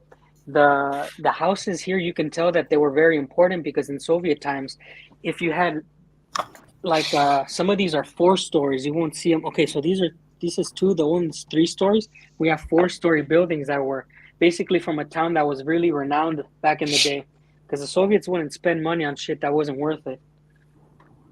But yeah. So were they keeping people out because they didn't want them to know they had a marble mine there or a quarry? No, I mean they keep people out because this is just like a working town. There was a lot of so there was no reason for you to visit. Yeah, there's no reason. You have to live here, trained workers, people that worked in the mine. So if you live guys, here, we found a communist. Guys are communists. Sam, you got a Che Guevara. Che Guevara. Jesus. They still have. I'm a fascist.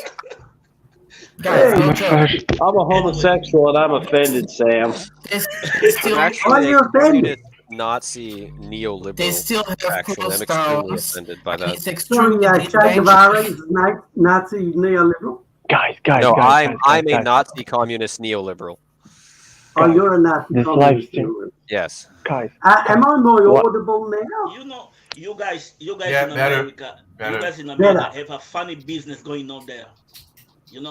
If you are against Joe Biden, you are far right, isn't it? If you are black, they call you far right Nazi. Oh yeah, I mean they call you horrible things in America if you're a black man that supported Trump or anything conservative or traditional. I mean, you might as well be back in like the 1800s on a slave farm the way they talk to you here about that.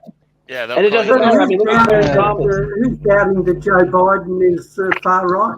I think he's far right. Who's doubting that? Well, I mean, look at like Dan. Clarence Thomas. He's a black man. He has a good story. Like he came up from nothing. Now he's a Supreme Court justice, but they shit all over him because he doesn't have the right thoughts. But You know. imagine calling a black guy. Yeah, but he was a Republican appointee, wasn't he? Clarence Thomas? Well, yeah, that's the point. He's Republican, therefore he's racist. That's the Yeah. logic. Oh, they're saying he's racist, are they? But Yeah, they, yeah, they he's bandy- racist. He's a they bandy sellout. He's that all label at the time. everybody, don't they? I mean, they say horrible things. I'm not going to say the words but it's okay to call him the N-word because he's a Republican black man who has like he's what they would call a strict constructionist on the Constitution. He believes what it says is what it says, and there ain't no interpretation. So they hate him for it. They want a living Constitution that can be adapted, and since he's not like that, he's like Scalia. They just can't stand him. So they'll call I him. can see. They'll call him I every can name in see the book. what. I can see what. I mean, Constitution is a living document, they say, right? No, they don't. That's only what liberals say.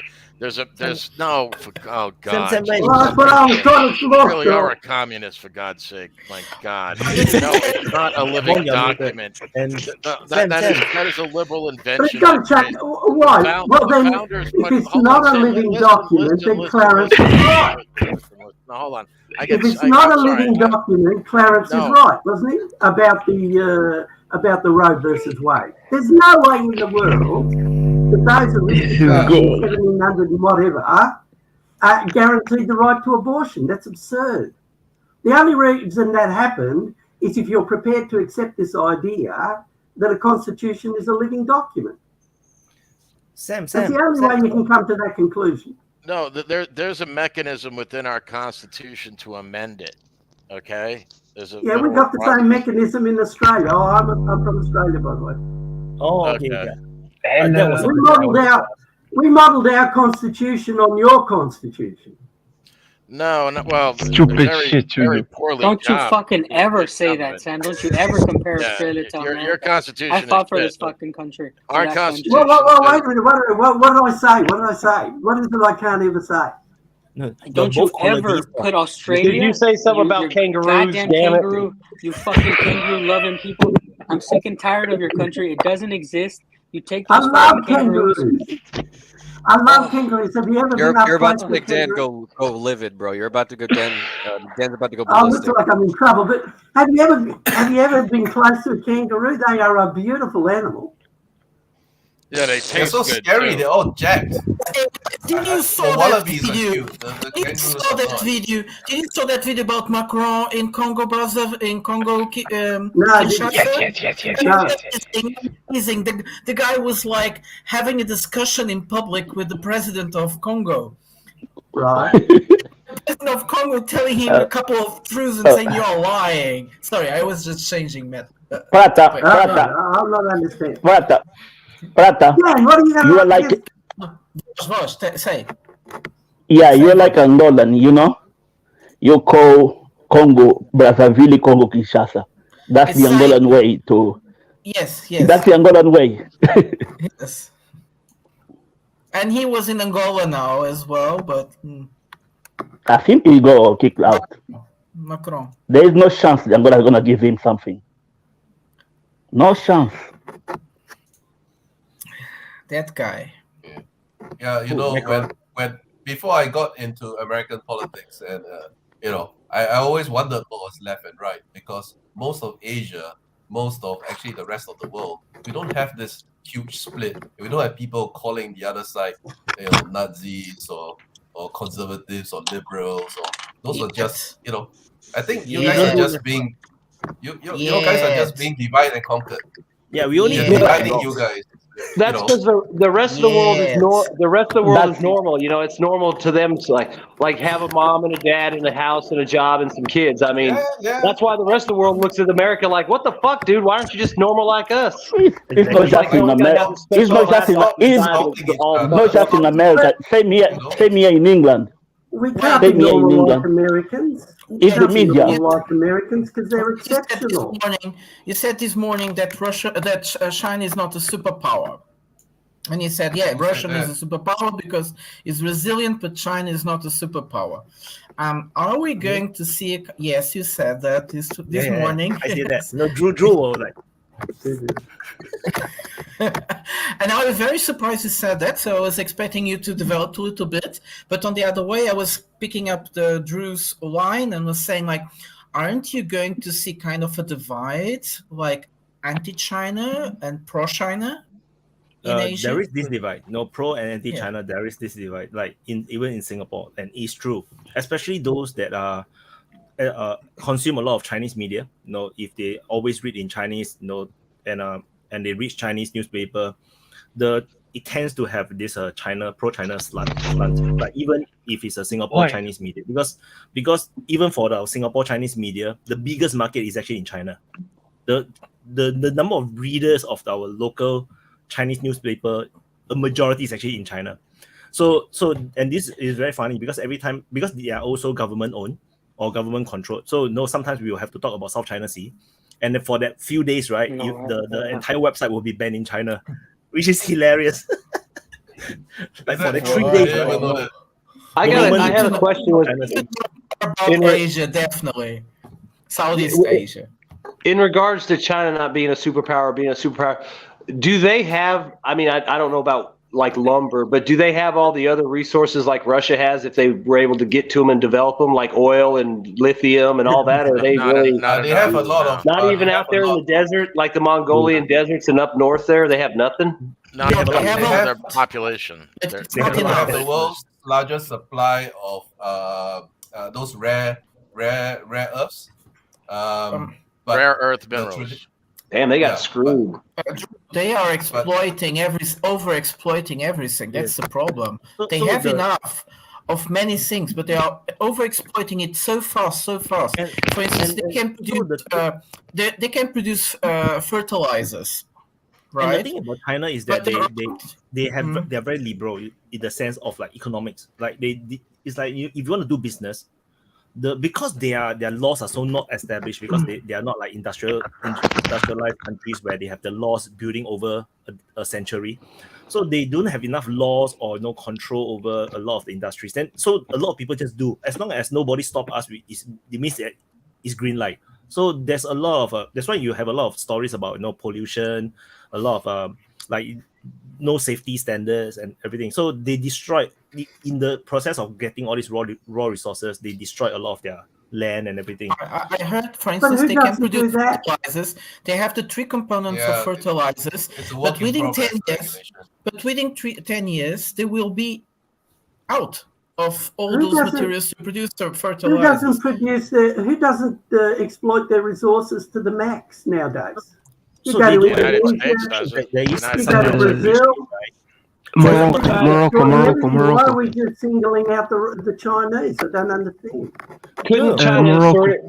Couldn't China sort itself in the South China Sea and become the largest producer of light natural gas, oil, and all that in Asia? I think China don't even dare to drill in the South China Sea just yet. Like they are not ready to drill. I understand that, but I just mean like I know there's oil like around Vietnam, the Spratly Islands. I just wonder if they would just go ahead and since they're the biggest power in the area, they could just go in and basically just take it and do what they want. That's why there's Americans around. That's why USA is so important in our region, because the Americans are the main reason why the Chinese don't dare to do a lot of things. So it is because of Obama. That's why they are able to even militarize and rebuild or reclaim all those islands. If Obama is Trump would have sent the warships and stopped the reclaiming, and then we don't have this problem of this stupid knife stabbing in the middle of on my throat, in Southeast Asia. Because the South China Sea issue, when the Chinese reclaim all those islands and start to militarize the islands, is literally a knife in Southeast Asia's throat. It's just one knife here like this, and there's nothing we can do about it because military. So we just cannot. But what do you think about all those bases around China? Do you think they have no energy reserves in their own territorial water or anything? Is that enough to their Communist. Who's a communist? Which communist? Who's the communist? Sam. I'm not a communist. I am a socialist. I'm not a communist. Same thing. I'm not embarrassed. Socialism and communism is totally. Let's not dwell on that. That's not why we're having a show. But why do you wear that shirt, Sam? That has nothing to do with as a socialist. I've been called so many names. You know, I'm over 60. I've been called so many names so often. It just doesn't matter anymore. You can call me what you like. Well, what is that shirt about? Is that a socialist thing or not? That's Che Guevara. Can you see it? Yeah. Do you know? Comandante I Che Guevara. Comandante. So I'd attract Wyatt's attention. Did it work, Wyatt, or not? Rama, wait. This Che Guevara, right? This is very popular in Southeast Asia. Like you can actually buy this as a. It's popular in every country that believe in socialism. No, well, in my country, it's a communist, but it's very popular in every country that believe in socialism. Well, they wanted to change the system. What's wrong with that? Oh, because the guy was a freaking loser, and what was he a loser? Nah. Yeah. So my country, where I come from, I'm Mexican, and my country helped Che Guevara and Fidel Castro. They let them start their plan their invasion of whatever the hell they were going to do in Cuba. But what's in Mexico, we know that guy that he has in his shirt was a fucking parasite. He was a warmongering psychopath. And if you don't want to believe that, that's fine. But in Mexican countries, like people that speak Spanish, wait, let me finish. People that speak Spanish and that know the history of the land, we don't export that image that you guys get because you're European and you guys see a completely different thing. But people who are from the Americas, natives, we know what the fuck these parasites did. Look, Dan, you make such good sense. I mean, it's not like America fucked you over from 1848 till now. You are America. And your problem is with Che Guevara. That's a joke. Guys, this is classical Your problem is with Che Guevara. This is a classical joke. Screwing you over since 1848. What are you going on about? Slow it down, man. Oh, sorry, am I speaking too loudly? You're screaming and it's peaking your microphone. You know what it is. Sorry, I'm not sure whether I can't. I'm not getting the right level. You were saying that. But it's also your accent, so you gotta slow it down. Oh, all right. I'll play that. You want me to put it on the Scottish accent? Dan, were you? My name's Sam, and I'm from Australia. We're going to talk about kangaroos, and the kangaroos like to jump around the outback. Dan, no, I think you sound like someone from the southern states, from the southern states of America, putting on an Australian accent. Sorry. So what's the problem of being from the southern states? Aaron, he's insulting you here. I've got no problem with the southern states. I'm just talking about the accent. The accent. I'm from the dirty south. So I had another question for you guys from Singapore. I wanted to ask, you have an American basis in your country, don't you? You're talking to me? No, to Wait and Drew, because you're from Singapore. No, there is no American basis in Singapore. We allow the American ships to come. Not yet. I want to talk about the American bases thingy that just now Sam said that the American bases are surrounding China. It's not true. No such thing. There is no American bases in Vietnam. There is no American bases in Taiwan. There's no American bases. There is American bases in South Korea. Taiwan is an American base. There is American bases in South Korea and Japan. But Japan and Korea. What about Japan? Philippines there is American. So it's not. They are not surrounded. How does that fit with the Monroe Doctrine? How do you think the Americans would feel? How do you think the Americans would feel if you put a base in Mexico? Wait. Sam. Please, guys, give me a moment. Guys, give me a moment. Waqar. Yes, hi. You're there? Salaam alaikum.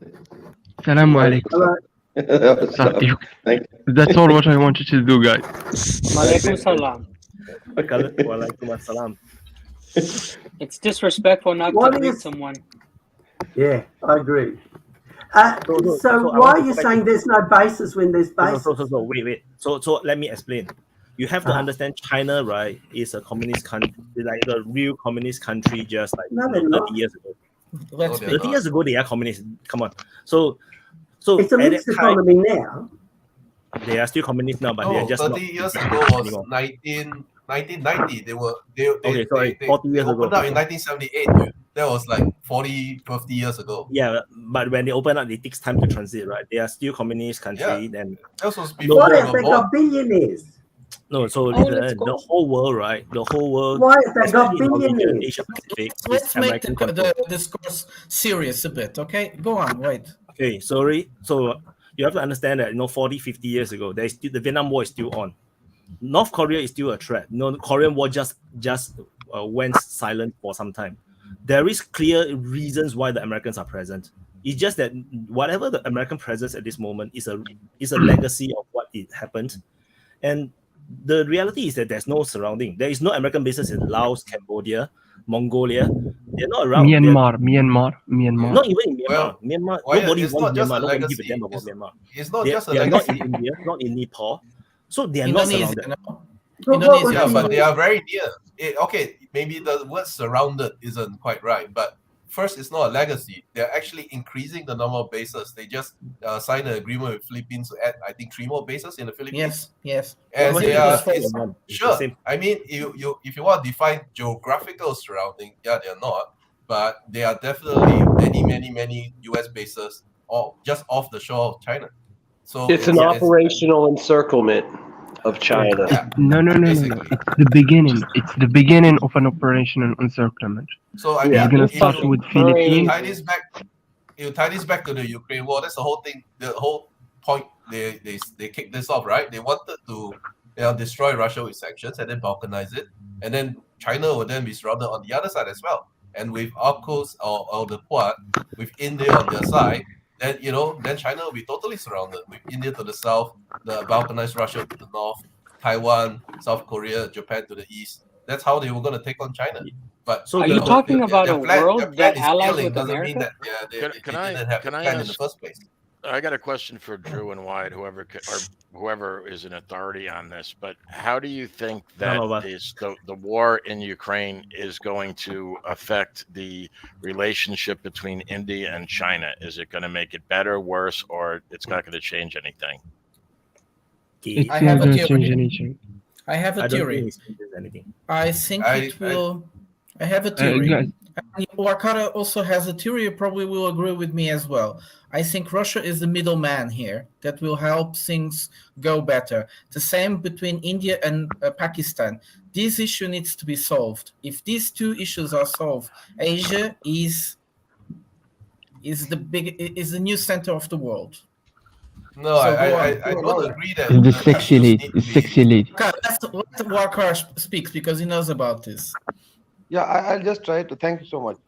Morning from Pakistan because this 7 a.m. here.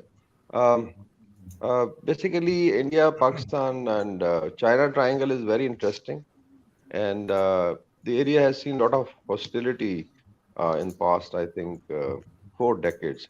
And there is a reason because when the British left, they were undemarcated areas. Like between Pakistan and India, and then of course between China and India as well. Undemarcated in the sense that Tibet was part of the Chinese, but when the British had demarcated the border with Tibet maybe 100 years ago, it was a different configuration. So India inherited those borders and Pakistan inherited those borders. So it created, certain border issues. And some people say the British left it intentionally because things could have been sorted because they were there on the driving table in let's say late 40s. But they left it intentionally so that it creates conflict. But anyways, now as I see it, if somebody's followed the Raisina dialogue in India, it was happening this last 3 days. It's going on. Yes. Yeah, I so it's follow very it. interesting. Yeah, if you want to know what is the mood in India and how they are trying to balance it out, I think that's very important to watch the Raisina dialogue. This is a dialogue, it's a think tank. The ORF is conducted every year, generally in the spring season, and a lot of people from all over the world come to India. Similarly, we hold a Magala dialogue in Islamabad, but this is definitely more international. So there you saw, some balancing by India. For instance, the Indian foreign minister had a clash with Italian prime minister because last time one of the Indian foreign minister had actually mentioned that European problems Are not are India's not problem. or not the world problem, India's problem, or at least if there are problems with us, then you should also own it. But the Italian prime minister, I think, reminded him that no, the European problems, especially when she mentioned about Ukraine, are the world problems. So that's the kind of clash which is taking place. Now, in case of India, they have to balance it out because they are member of different groupings. The They are Quad. also a member of the Quad, which is Australia, India, US, and Japan. And then it's a Quad Plus is also coming up. Like France Navy is doing exercises with them. Like the Germans are coming, and the US effort is to build an Asia pivot because of their own reasons, and then basically strangulate China.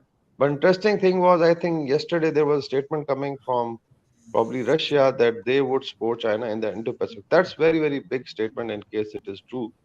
And this will be clear after Xi's visit to Moscow, which is, I think, coming up in a couple of days or weeks.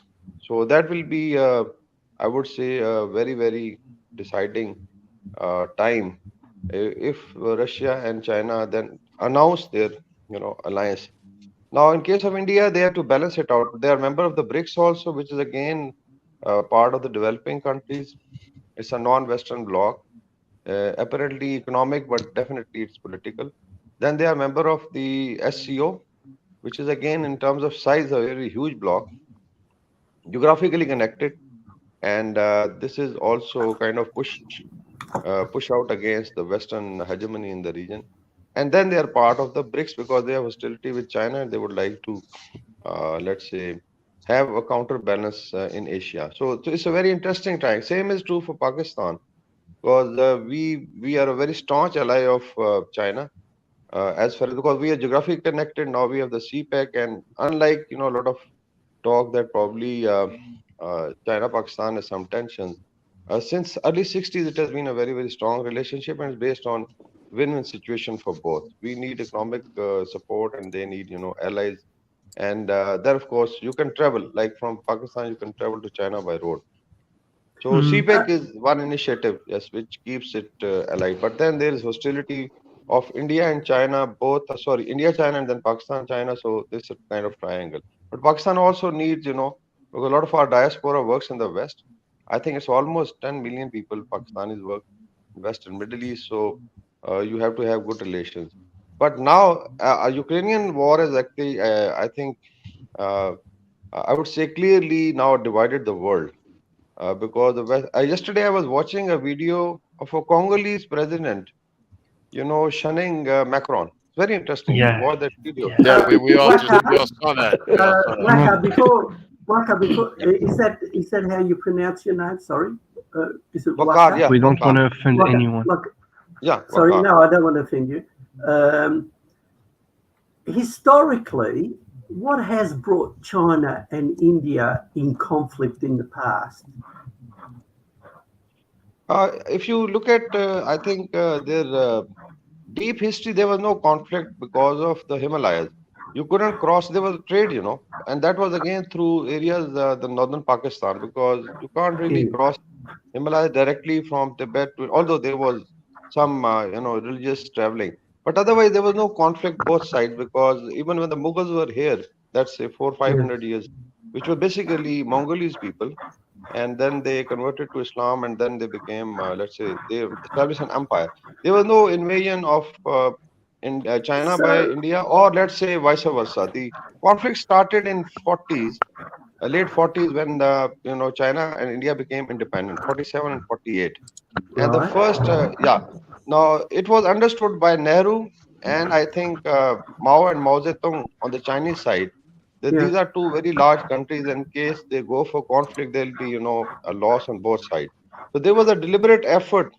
Have you heard about a term which was known as Panchsheel? This was coined by the Nehru, the Indian Prime Minister. Panchsheel meant, 5 principles of friendship between India and China. So it was basically trade and camaraderie and religious tourism and all that. But somehow Nehru was pushed by the capitalist, although he remained non-aligned.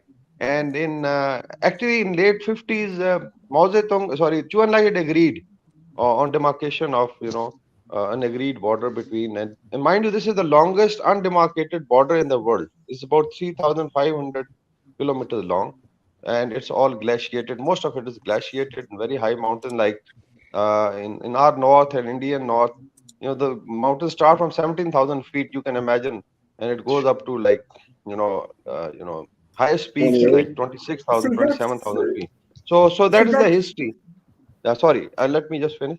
So in early 60s, there was a forward policy by Nehru because he would sell some patrols, the military patrols, to go and basically feel the other side.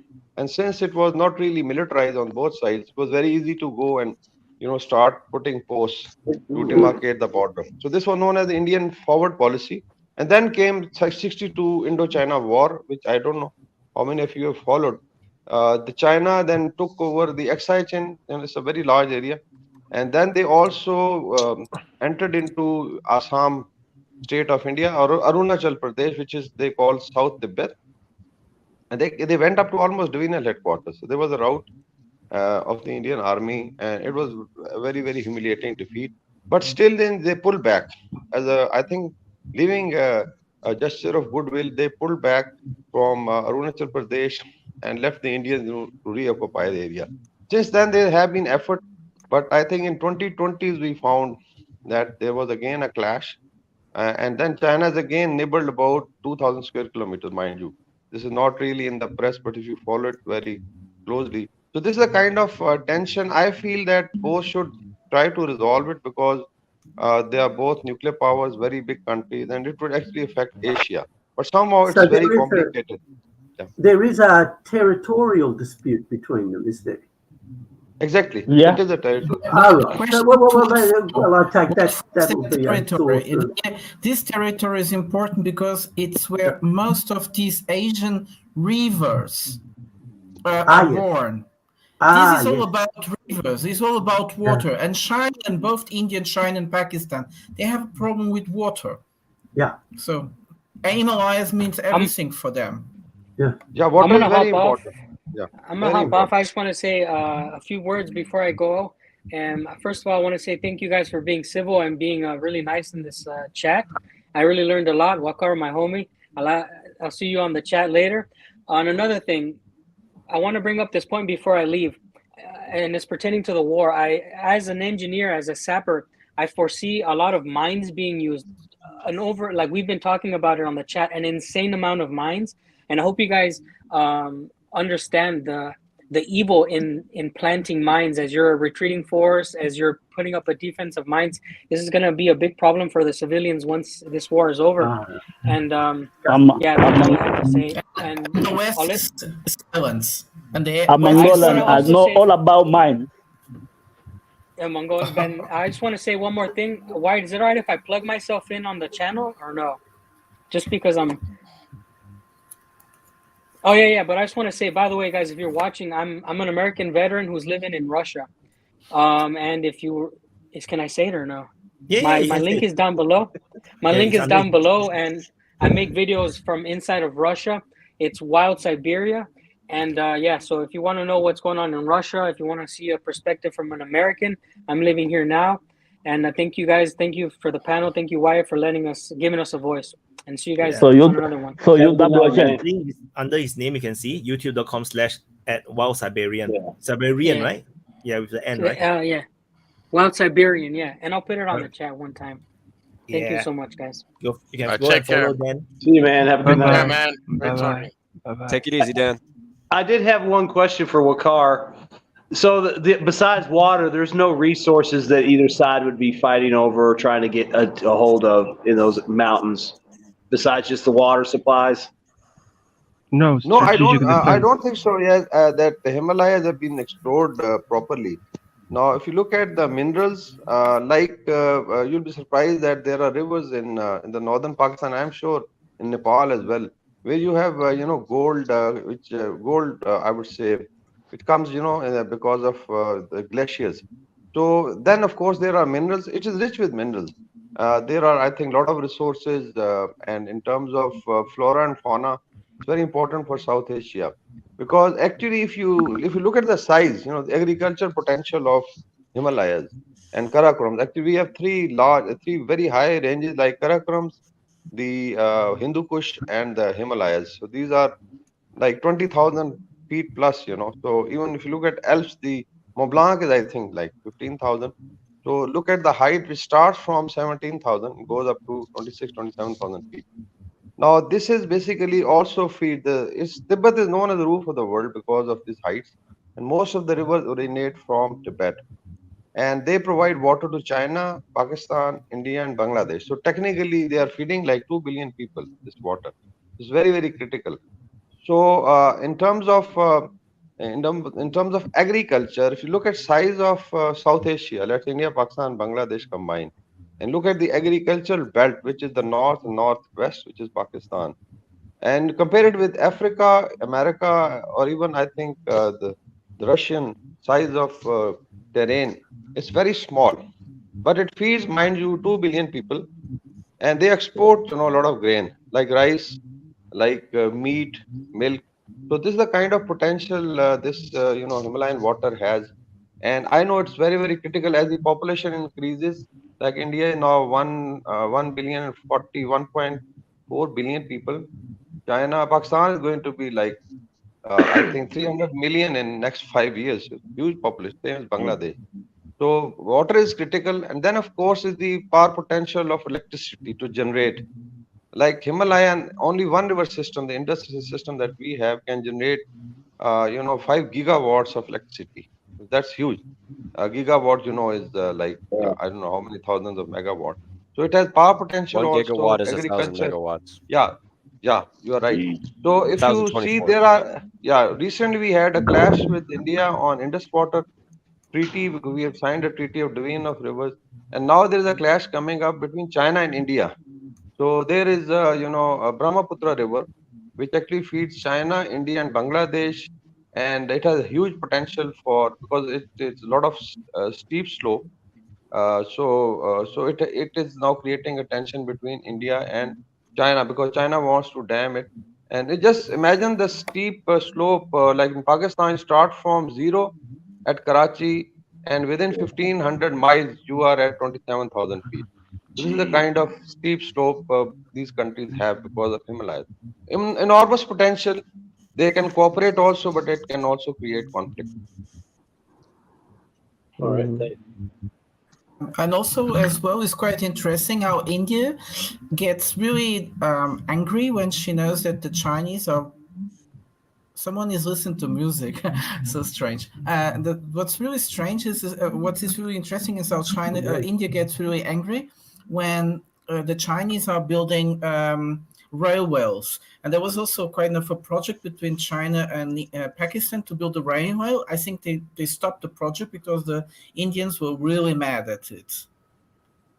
Yeah, it's the communication issue. Although India has challenged it, but we have not stopped it. The CPEC, which connects China and Pakistan, is now being expanded.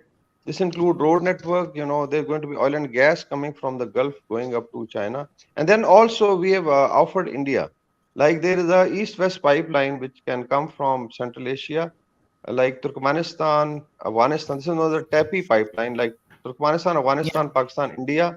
And then there's a Iran-Pakistan IPI pipeline, which can actually, if we have less hostility, this area can develop enormously.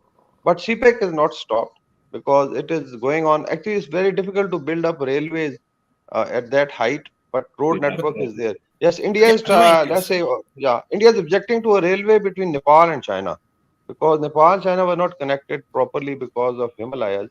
And now I think they have laid some, because Nepal is dependent on Indian ports. If you look at Nepal is a landlocked country, so it's fed through Kolkata.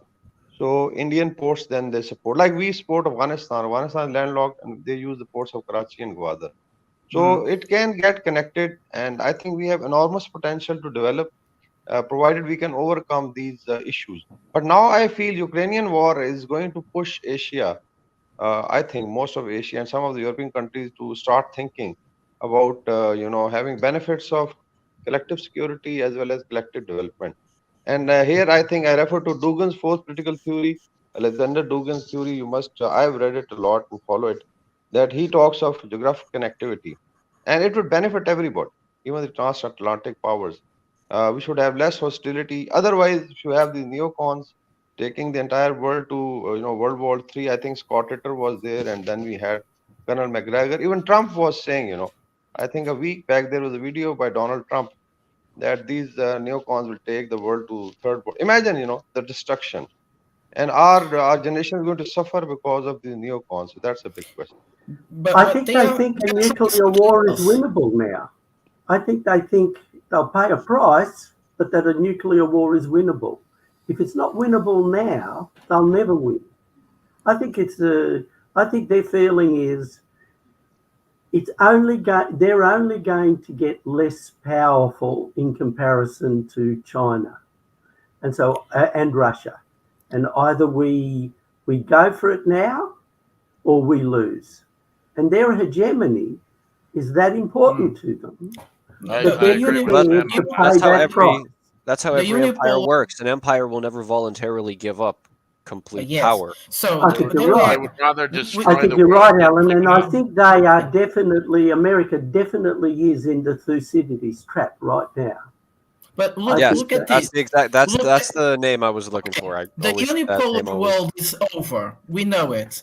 So we have been seeing something trying to be imposed at us, which is called the ecological cosmology, which means everybody is going to be enslaved towards a certain ecological idea, climate change.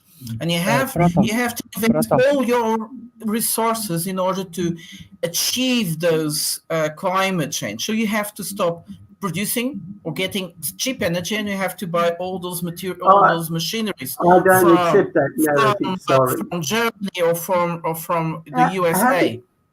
I don't accept that narrative. Sorry. Okay. I just saw a very interesting. It's about Angola. I just saw a very interesting interview with the Angolan president, and he was saying, well, the Americans want to invest $2 billion in photovoltaic stations in Angola.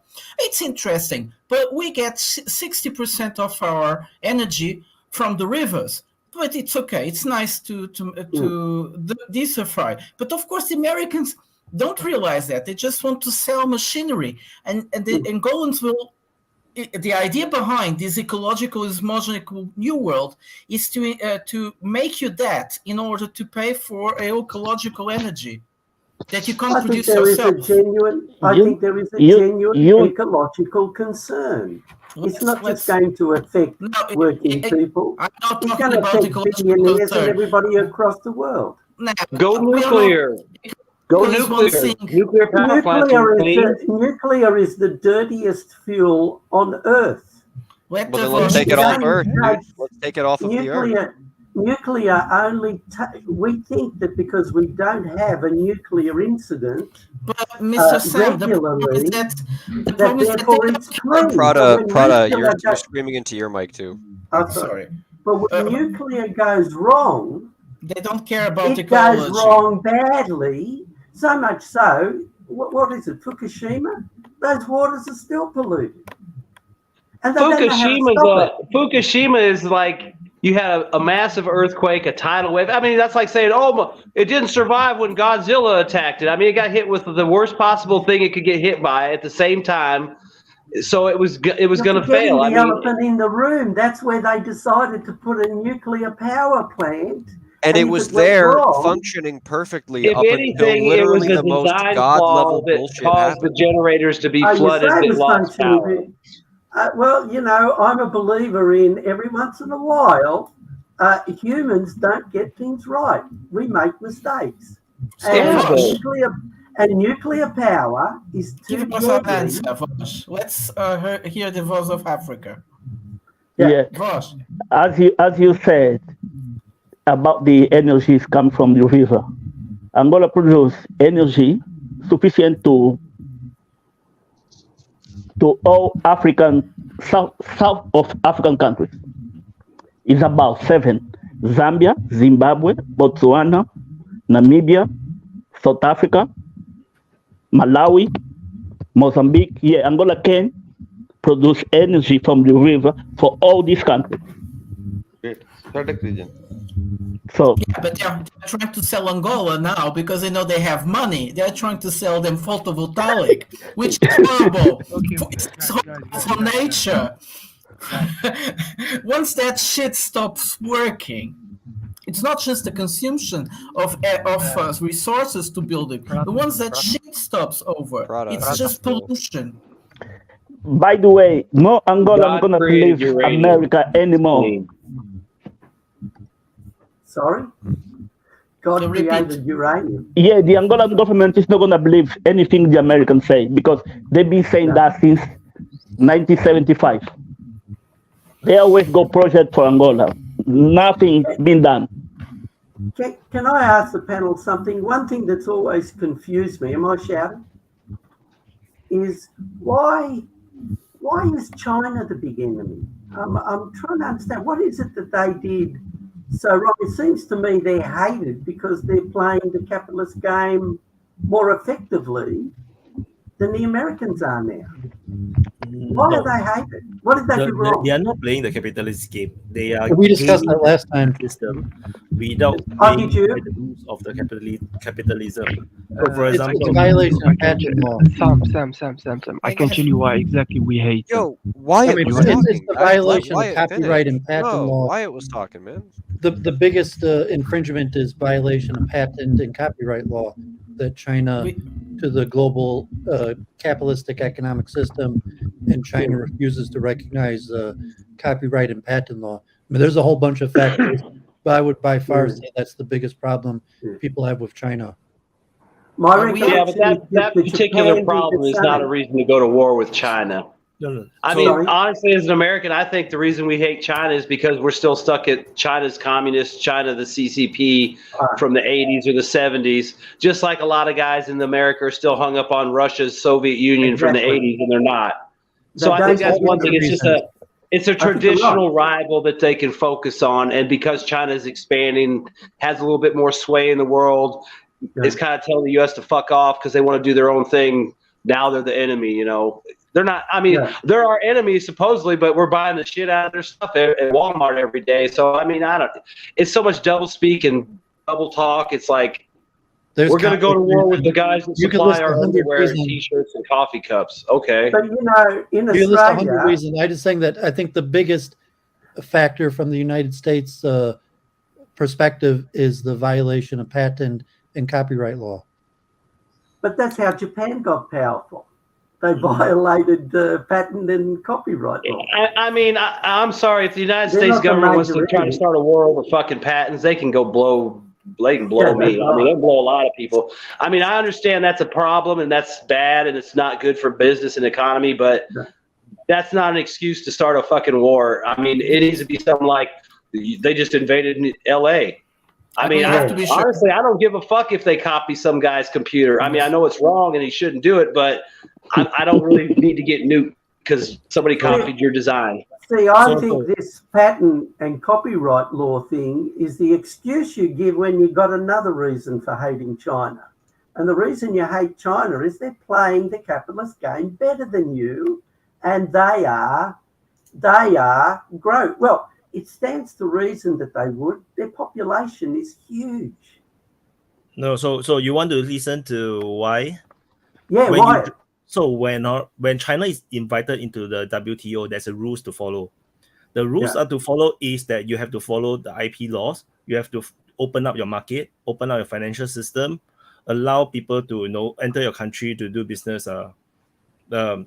Normally, the Chinese say yes, and then they turn around and block, do a lot of other things that, for example, they don't follow the IP laws. They set up a lot of restrictions, a lot of protectionist rulings, which makes business very hard to do for foreigners. So when they go in,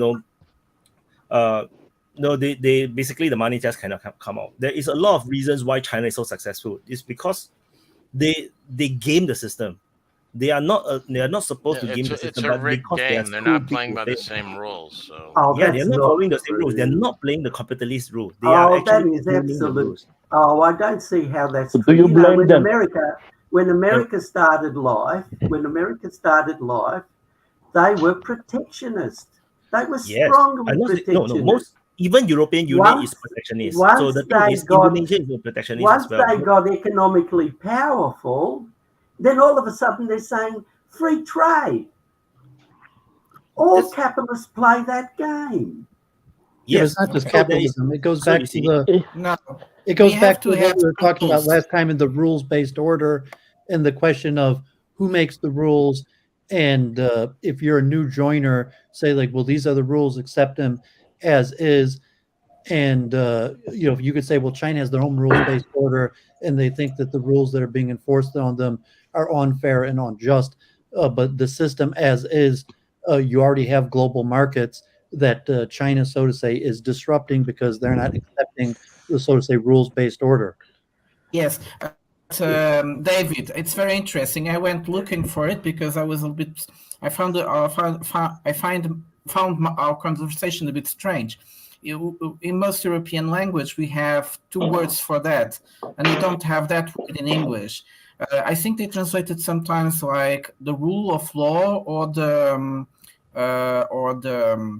Rechtsstaat, the German word for it.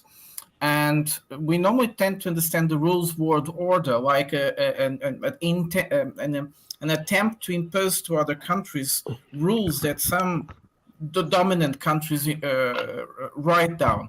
But most of it, now I understand because I was a bit against what you were talking about. We are talking about the Rechtsstaat, the rule of law. And that's true. The Chinese change it as they wish, yes, but they can. But some other countries can't. You don't think America has been changing the rule of law? Gun. Well, that goes back to the debate we were having last time that there's no reason to repeat. But if it's a kill based world, and say, well, that's why economics is related to warfare, because in order to live peacefully basically means to accepting economic rules, legal rules. And once you can't agree upon those, warfare is accept that if you break those rules, you'll die. Yes. Well, that's what I'm saying. That like Vaughn's saying, well, he doesn't want to fight over a bunch of economic laws, but the reality is that once the economic laws break down, military conflict is basically the next logical step. Yes, No, but most negotiation and people work their way around. The stronger countries tend to that's also the problem in our world, in the unipolar world especially that we had, is that the stronger countries inverted the rules as they wish whenever they feel they can. It's just the poor ones they have to respect, the ones they are not empowered in the system, that really can't say no to the rules, and then they will have all types of economical sanctions, all types of blockage where if they don't follow those rules that sometimes are very badly done. Yes, well, all forms of globalization were basically masterminded out of Europe. So in the legal system, you have international English law and Napoleonic law, like in terms of electricity, you have the Germanic system and the US system. And so like China in any global market, in terms of like manufacturing, they have to manufacture things for the current global market as is. And as China increases power, you say, well, why are they trying to fit in with some other nation that created a universal set of rules? Yeah, right. But that's like, if I want to make an exploration in one of our Western countries, I follow most of the times the rule of law. That this is the local rules, the local laws protect me. Yes, like an investor, like an inventor, whatever.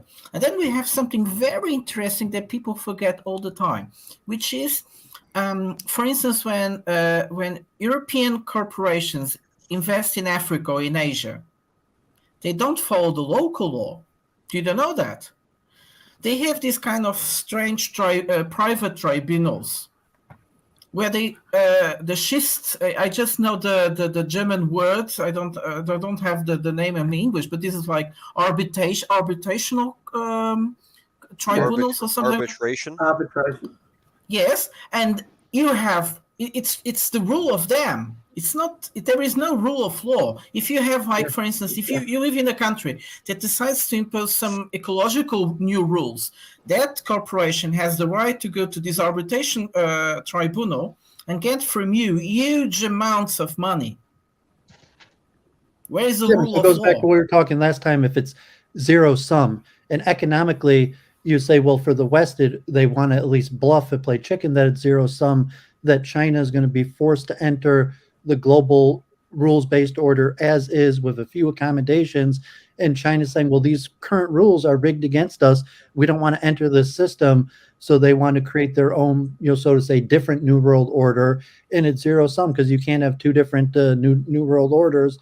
And if you can't make an agreement on the economic or legal framework, God forbid, the next step is military and violence. But that's why they want to. That's why they want to improve the international law system.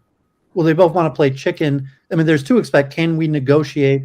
But it could be zero sum. Like IP law is a big problem for China with like 1 billion citizens. If they could just reverse engineer something, why should some guy who came up with some concept be able to profit off of it? Like every single person in China has to give a share of everything that they purchased to some guy just because he came up with an idea. That I could see why they don't want to agree to that system, and it's a huge problem because China could basically just reverse engineer any product and remake it and saying we don't recognize your international IP law. So you have to understand what is WTO. Let Vaughn go. WTO is a Vaughn's been waiting patiently.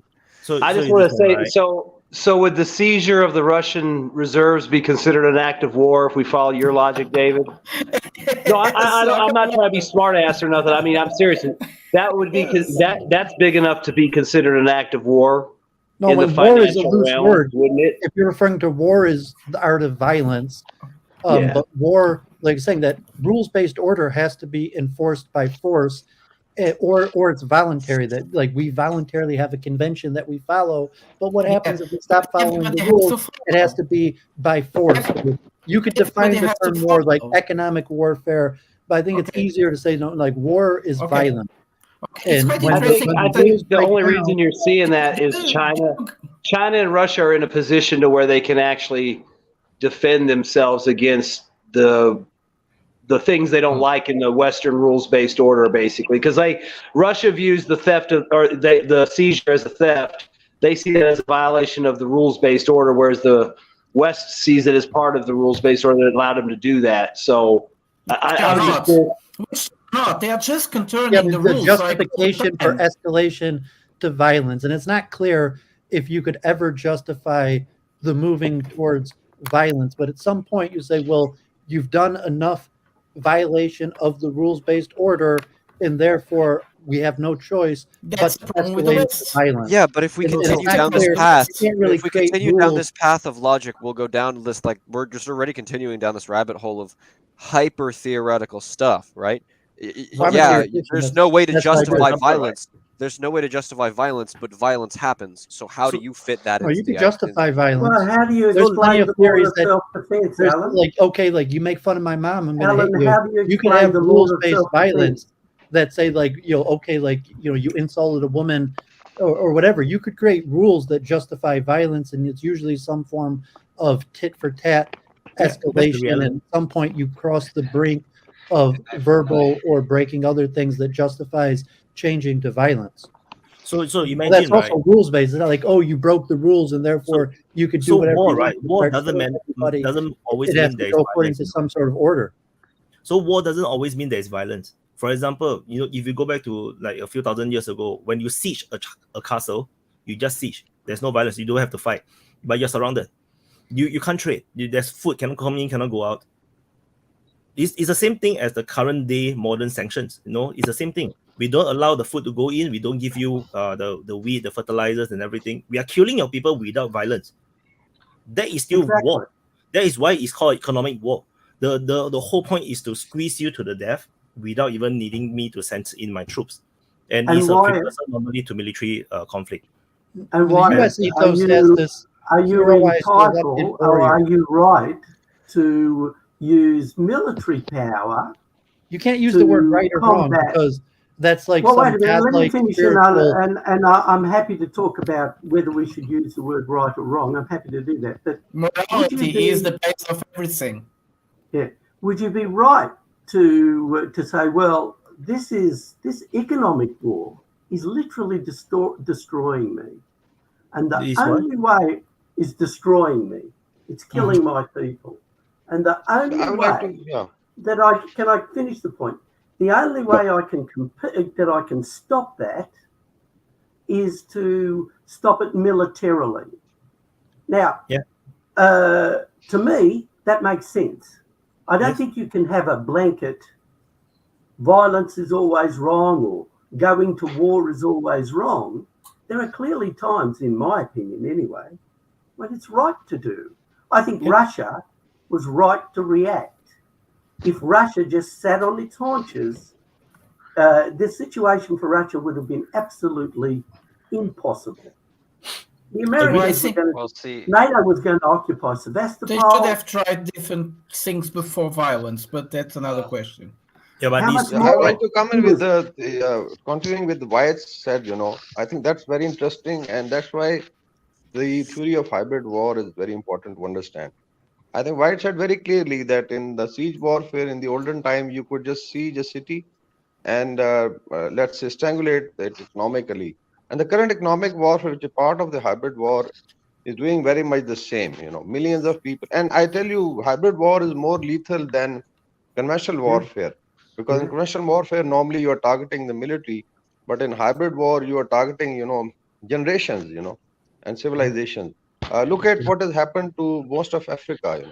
So it's basically been a plunder of resources. We look at plunder of Africa by the colonial powers. So it was basically making it, push it back. Civilizations and generations had to pay it. Now, hybrid war, we've discussed, it has 12 or 14 tools, but 4 or 5 are, leading ones. And now we don't call them economic competition. It is economic warfare. It is diplomatic warfare. It is international law. It's a legal warfare. Then you have threat of use of force, that you are not applying force, but you have some big army or fleets, and then you threaten the other countries and get it done. And then comes, the issue of sanctions, which is like siege warfare. Either it is coercion or it is incentives also. At times, there are incentives given to alliances to keep them together, like US is doing now with most of Europe. So this is very, very pervasive. Actually, war, as Clausewitz says, is continuation of the policy by other means. So maybe it's war is all the ultimate tool. Like in case of Russia, Ukraine, if you look at why Putin stepped in, so look at what happened after 2008. That was expanding towards east. There was a non-kinetic threat developed against Russia. Then you had a lot of Eastern European countries, even Baltic states, everybody joining NATO, despite assurances given to Boris Yeltsin that when Soviet Union was dissolved, that NATO will not expand. But they knew the Russia was economically weak, so they could push. And then you land up right into Ukraine and offer it NATO's membership. And imagine Putin looking at NATO fleets harboring at Sevastopol. So how do you feel that your people are stepping on your toes? So this created that I would say the war. It was basically in hybrid war, non-kinetic means, diplomatic, economic, other pressures which resulted into war. So war is basically the ultimate, I would say, they say the ultimate tool to be applied by nations, because then it is, basically it is either done in frustration or when your national interests are threatened. The other thing I want to link is the issue of, this copyrights in China and the developing world. We have to look at how the capitalist system evolved after Bretton Woods. There was definitely shortage of human resource in the West. So they outsourced a lot of, production. But that's what you generally miss, Like we had Southeast Asia was producing, like Indonesia, Singapore, Malaysia, they were producing a lot of goods. But the labor was used from Southeast Asia. Same was with China. So after the WTO and China coming in, the labor market of China was exploited. Even India, Pakistan, we do a lot of production for the West and for the rest of the world. So it was a win-win situation for both. Cheap labor, less production costs, and the capitalists made, trillions of dollars. Now, when the developing world started understanding the science and technology of everything, definitely they would like to become more autonomous. And that's where the issue of copyrights came in. It was never, it was just more of a ploy. Now, imagine we have now this Google, some application has come which can write essays and theses for your PhD.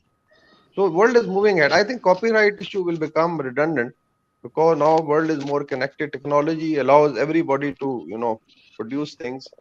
And so this copyright was more of a bluff to put pressure on developing world. You had this ISO system, international certificates, and then there were NGOs who would come and monitor your programs. But things are now changing, and I think it will smoothen up in the future. So I feel that the emerging powers in Asia, when they, come to the level of production of the West, things are going to. It will be a more, I would say, saner order. So look So I at want to add on Russia-Ukraine war. also. Yeah. So I want Yes, to add and on we on also that also. So we also see that China is able to create new technology out of nothing now, which right. was not before the case. No, they are So able I to want- produce things now. Yes. So I want to add on in terms of what Waka has said. You have to understand what is WTO in the first place. It's actually just a gang of people, a gang of group of countries who decided to work together so that they can trade and they can trust each other. That's why there's a set of rules within WTO. There is the IP rules, because it's not just for the Americans. Anyone within the WTO countries, for example, in Singapore, I can invent something, and then I know that my invention can be protected in all these different countries that we trade with, and that's why they trade together. You see, And you can. That's why China have this is betrayed this group of people when they join. When they join, they say that okay, we agree with all these rules. No, okay, then we let you in because at the time they want China to join so that they can destroy. You can There's actually more patents filed in China in a lot of the key sectors in America, like batteries. So let me finish. Let me finish. So you just imagine, right? You have this recipe, that we say that we group us. We are all housewives. We group together, and then we all cook different food. And then then the rules is that we don't cook each other's food, each other's recipe. The thing is, China is playing out this all these Western countries and whatever, because they know that they are desperate for China to join, because they are desperate to collapse the USSR. So China join, take advantage of it, and then they try to learn and copy as much as they can. But as they go along, USSR collapse. China then realized that now the world depends on us more and more, with manufacturing base all moving into China. They are now too big to fail. Like they cannot kick China out, and China knows that, and that's why they take advantage of it. And so they really just steal everything. They have corporate espionage. That's how what unfair. For example, you have, for example, Sam, you have the absolute the design of the absolute fastest train in the world, and then you want to penetrate the Chinese market. The Chinese law is you have to form a new company within China with 50-50 ownership. Okay, so you find a Chinese partner. Well, do you agree or not? Okay, let's say you want the Chinese market, right? You will form a company with a Chinese partner. You're okay with it, right? So you form. So what happened is that this Chinese partner go on, took all the blueprints, and then they start a new company. He's still a partner, but he started another company, and then he built exactly the same thing as you. That's what China did. Do you know how often that goes on all over the world? Who are the biggest? Yes, but the thing is, who are you the can't even biggest intellectual property violators in the world? Yes, I'll give you my answer. It's intellectual property owners. Yes. They are the biggest violators of intellectual property. Correct. If you have the money, you can sue them, right? Assumption, and I think it is right. There is no. The problem is not about people copying or not copying. Copying, confirm 100% people will be copying. The thing is, do you have a legal means to stop them or not? You don't You can have place in China. complaints on the way. No, Yes, you can can sue put them in Europe. complaints. You can sue When them in the you- European courts. You can sue them in Australian court, in Singapore, in USA. You cannot Yeah. sue them in China. You're not going to I win can't take- the lawsuit. I can't take the Americans to the International Criminal Court. But the World Trade Organization can deals They with decide. complaints. They decide the rules that they're going to agree Because it's a to gang. be I just part tell you. of. So you listen. And they all do it. WTO is a gang of people, of groups of countries that protects each other's interests. No, Correct. I really don't believe that.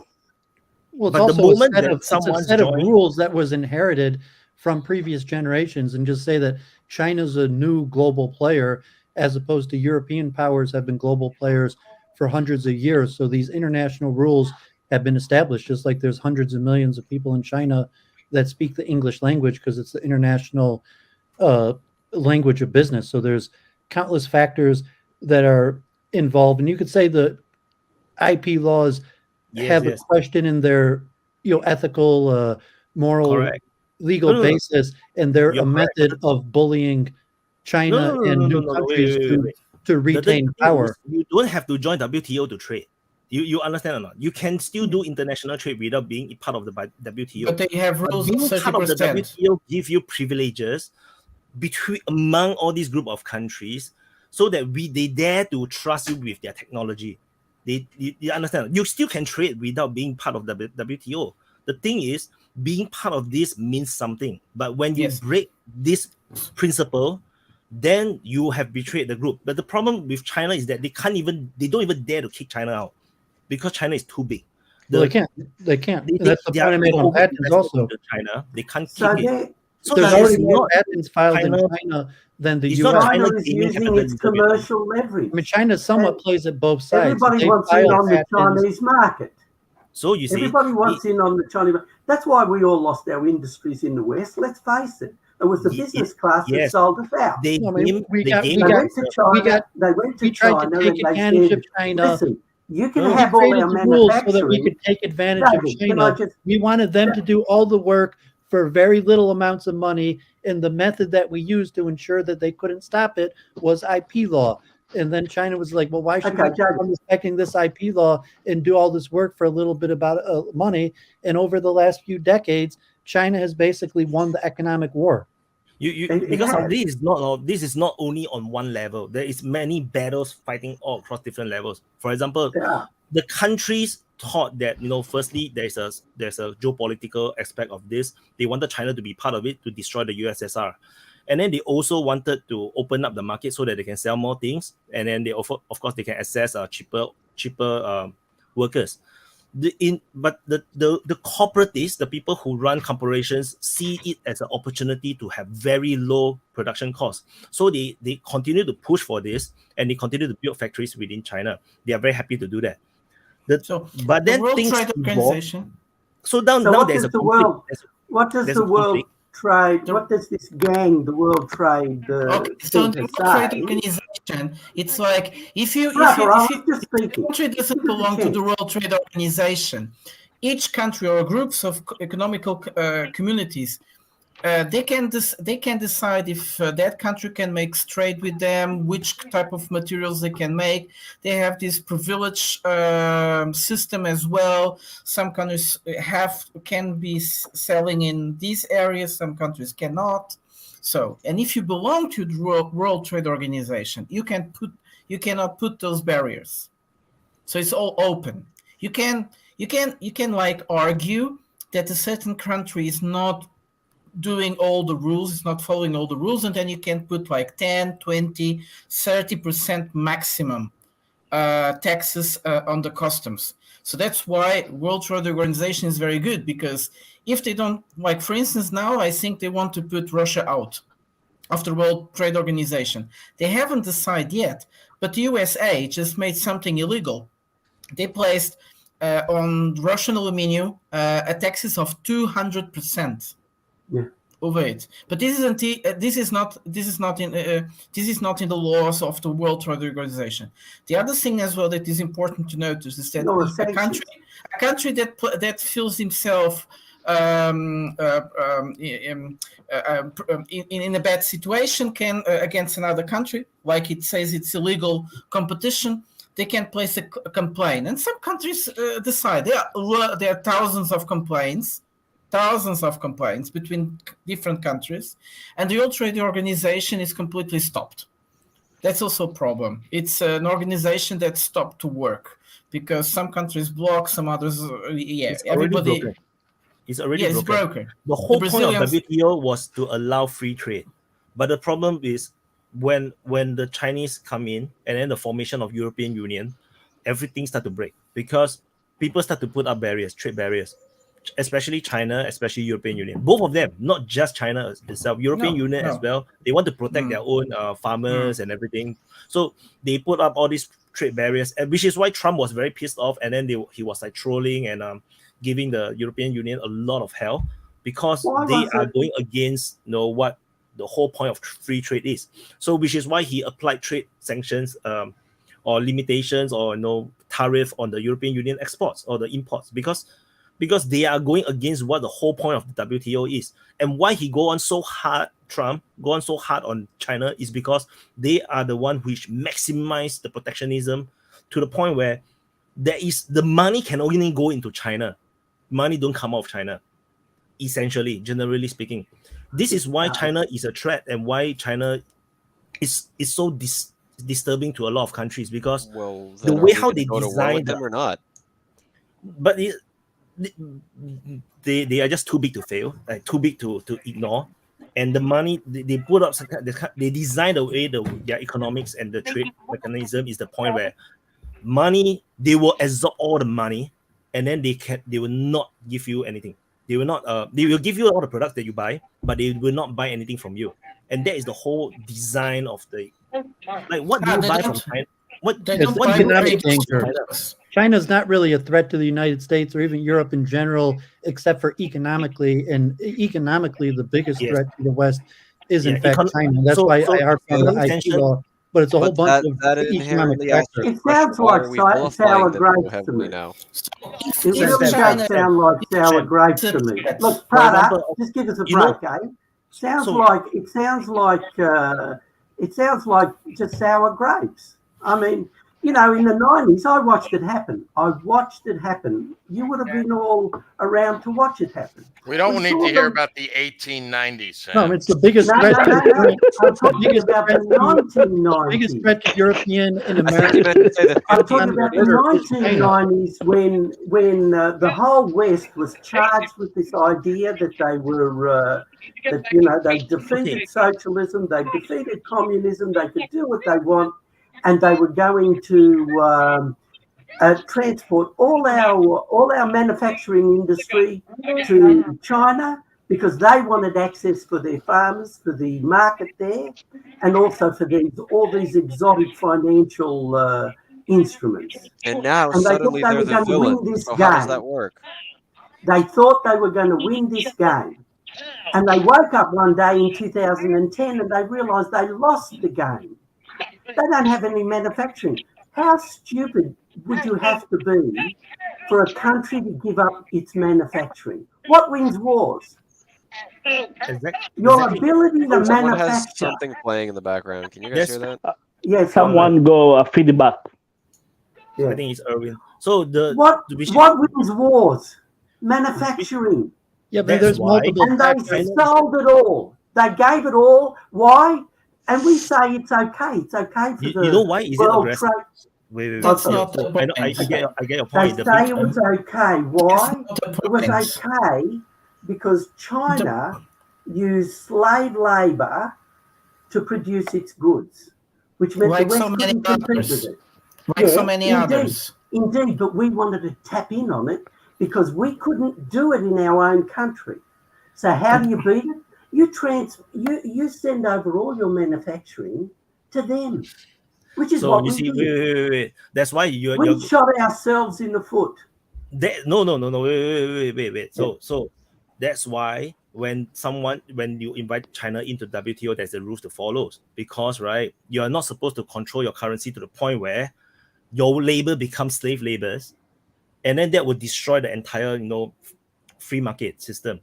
The whole point of why China is a threat is because they destroyed the entire free market system to the point where I'm now buying stuff from China that is cheaper than the cost to produce it. That is the problem, and that is destroying the entire market, and no one can survive it.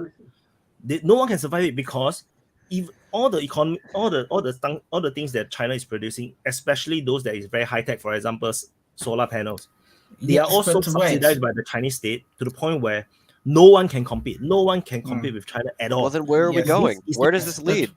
Where does the aggressive move? But so by right, well, God forbid violence. I mean, that's what it's like. God forbid. The whole reason we got on this conversation is it leads to violence. Because China come to this equation. So if they're producing panels, how is it that they can't compete? Technological development grow in an extreme velocity like never before. And we also have to recognize this. It's okay that China destroys the whole system, but it's true as well. If it wasn't because of China, we wouldn't have the development that we have nowadays. We have consumer goods that everybody in the world can experience today. In Africa, everybody has mobiles. Wouldn't be possible without Asia, without not just China, but without Asia. And we also have to see this. And okay, perhaps China goes a bit around and makes more money than it should, but the West also is making a lot of money with all this system. They are not losing money, and we also see that. For instance, look at the debts. The amount of debts that the Western is creating. They are getting richer and richer and richer like never before. And we are talking about China keeping a few cents. Okay, it's true. They are keeping a few cents. But the West is getting so much richer. Yeah. I wouldn't say it's richer. It's all that.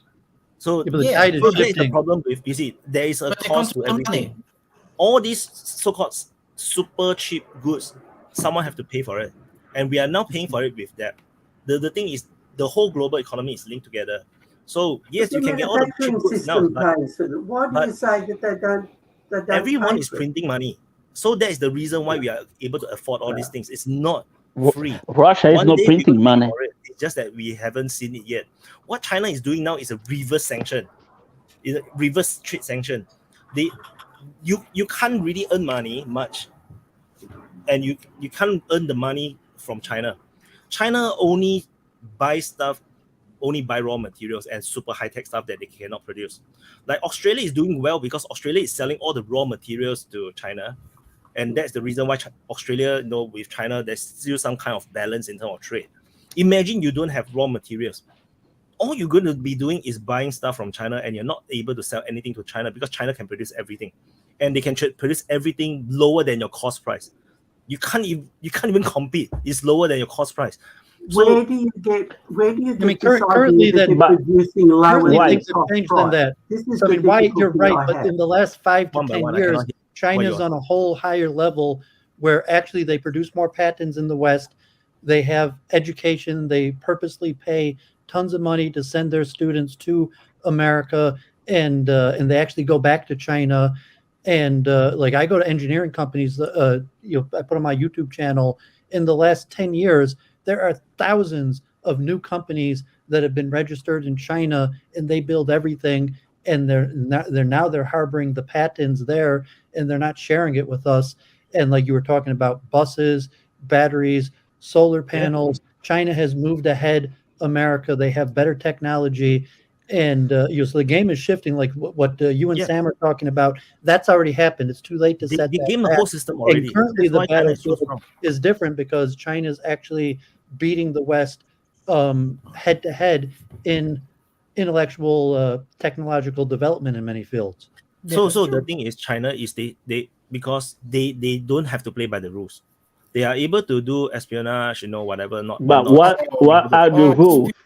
Well, no, I'm saying they play by we force them to play by our rules. So China, they break some rules, like really the IP laws.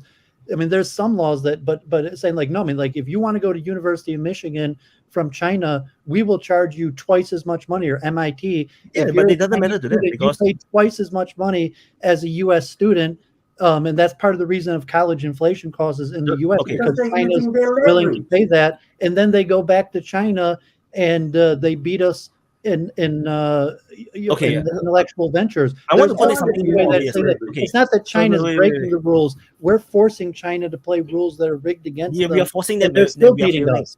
And we are failing. We did not force them. We didn't manage to force them to do anything. So why does that make them see, an right? enemy? You see, right? If China have a system that can work and game the whole system, why the rest of the world is not following? It's not possible to follow because they are not playing by the rules at all.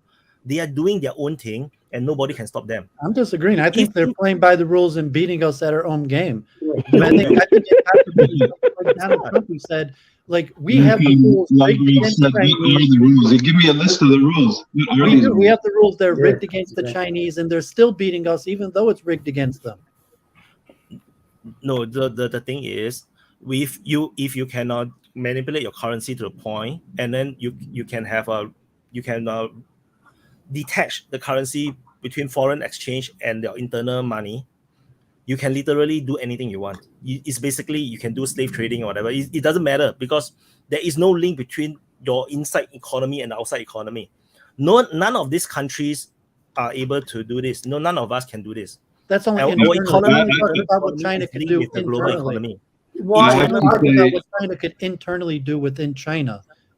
And that's the point that because they don't have to follow the international order within their own. Yeah, that's why they're winning.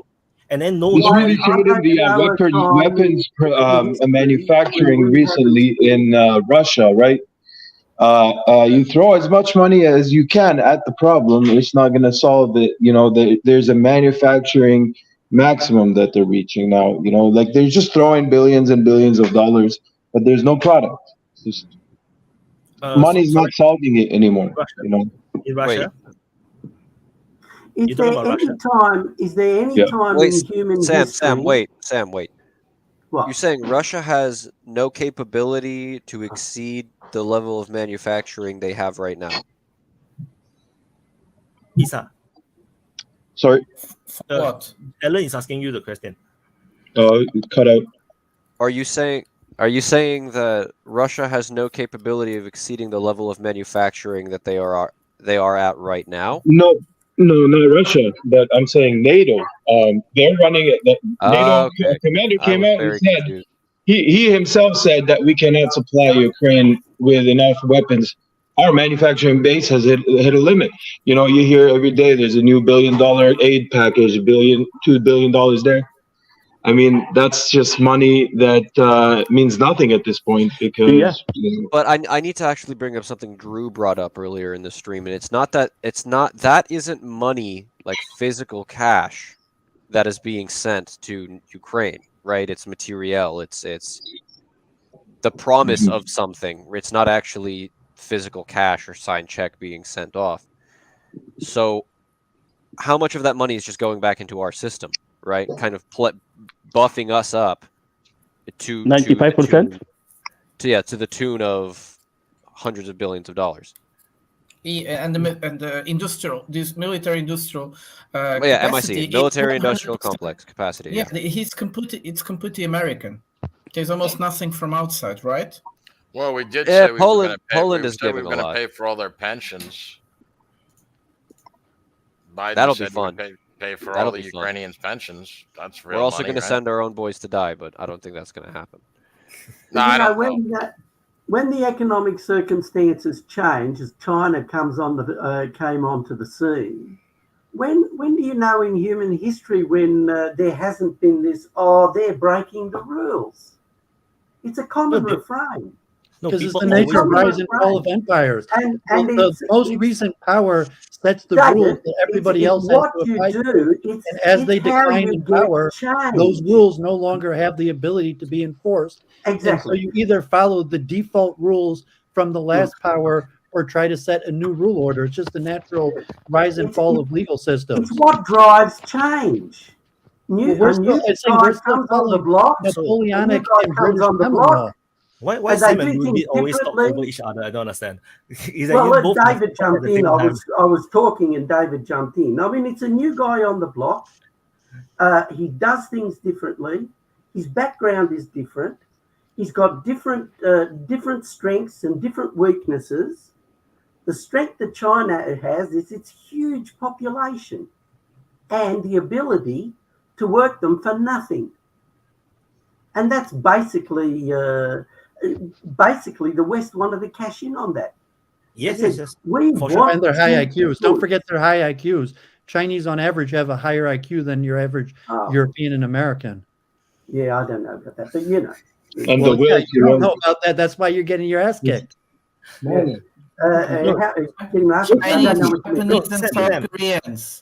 So Sam, I agree with most of the things that you say. I'm just trying to say that the reason is there is always betrayers and people breaking the rules all across history. It's always been the case. That's why WTO is built to protect the countries that is involved within this mafia group. By the people who it benefits. Yeah, whatever. Of course, if you are part of this group, you will benefit. But everyone play by the same rules. Everybody have the same free trading systems. Who's asking? And financial I do have an interesting question, David. You brought up something about IQ. So China has an on average higher IQ than South Korea. Right. They have average. That's a mean. What's the median IQ? Right? What's the actual middle IQ of most of the Chinese? Estimated about 105. That in China it's about 105. And what's the US median? It's lower. Like 98 or something like that. Yeah, I remember it's 98 as well. It's 100, I think. It used to be 100. That it was said as 100, but most of the studies have shown China, parts of Korea, Japan to be about 105. 107. Only Jews, Ashkenazic Jews sometimes are tested higher, like about 110. You have the brain drain, so Indians. Yeah, but that is the Ashkenazi Jews in the United States, though, isn't that right? Yeah. Well, in Europe before World War I, when the first tests were made, and there's discrepancies like the brain drain. So the average IQ of like Hindus and Indians in America, and even Arabs in America, is like 110, even though in their respective country might only be like 80. So it's a big discrepancy. Well, here's my next question: Why is like 80? China, the average IQ is like 105. It's not even just about IQ. My next question: if IQ is being brought up, why are we not? There's a reason why we're losing in math and science and business to the Chinese. But it also has to do with the will to work, the will to grind. Like these guys, they have this fire inside them that they want to build, their own nation. Like over here, I live in Canada, and over here we have, people just don't want to work. We have the great resignation, and that's the greatest thing that this society has come up with. It's people just want to. So Sam was giving a list of factors, and it's ironic most people they call the European nationalist, white supremacist in America generally recognize the fact that Asians are smarter than us. Because it's been somewhat demonstrated in testing. So that's why, right? Why are we the intellectual property holders? Let me talk. I don't think IQ is the fixed thing. It's not. I mean, genetically maybe a little bit, but as you said that the Asians that went to USA actually usually have a higher IQ as compared to the native country. I think this is a good example. It is cultural. It is just systemic. People just. It's just, are you working harder? If you understand the Chinese education system, you will realize why they are having such a high IQ, because it's not just highly, it's hyper competitive. It's crazy. In China, it's higher than even in Singapore. We are stressful in our education I think system. they stop for weeks just to get. I know for sure the Indians that start here in this country are clever than anyone. Clever than anyone in this country. So that's why, right? When we talk about IQ level, sometimes it sounds very wrong, in the sense that like we are discriminating. But the reality is that that is just a symptom of the problem. The problem is actually systemic, like within the culture and the education system. Like for example, in USA, we have so much problems, so much woke stuff that is like seeping into the education system that is breaking. Like they are not even focusing on education. Like you got to look at the STEM fields, the science, technology, and mathematics.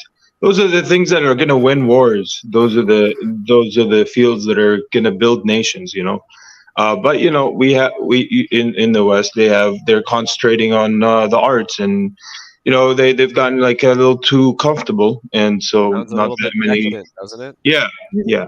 We could talk. I mean, if it's interesting, talk about group differences. But every group has strengths and weaknesses, and a lot of times IQ is related to short-term versus long-term planning, and IQ is specific to long-term planning, and certain aspects that are related to short-term planning that lower IQ nations actually might excel in.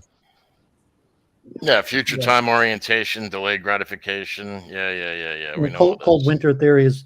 People. The people at the northern latitudes, because they had a shorter growing season, have a better sense of future time orientation. Maybe you say like hand-to-hand combat.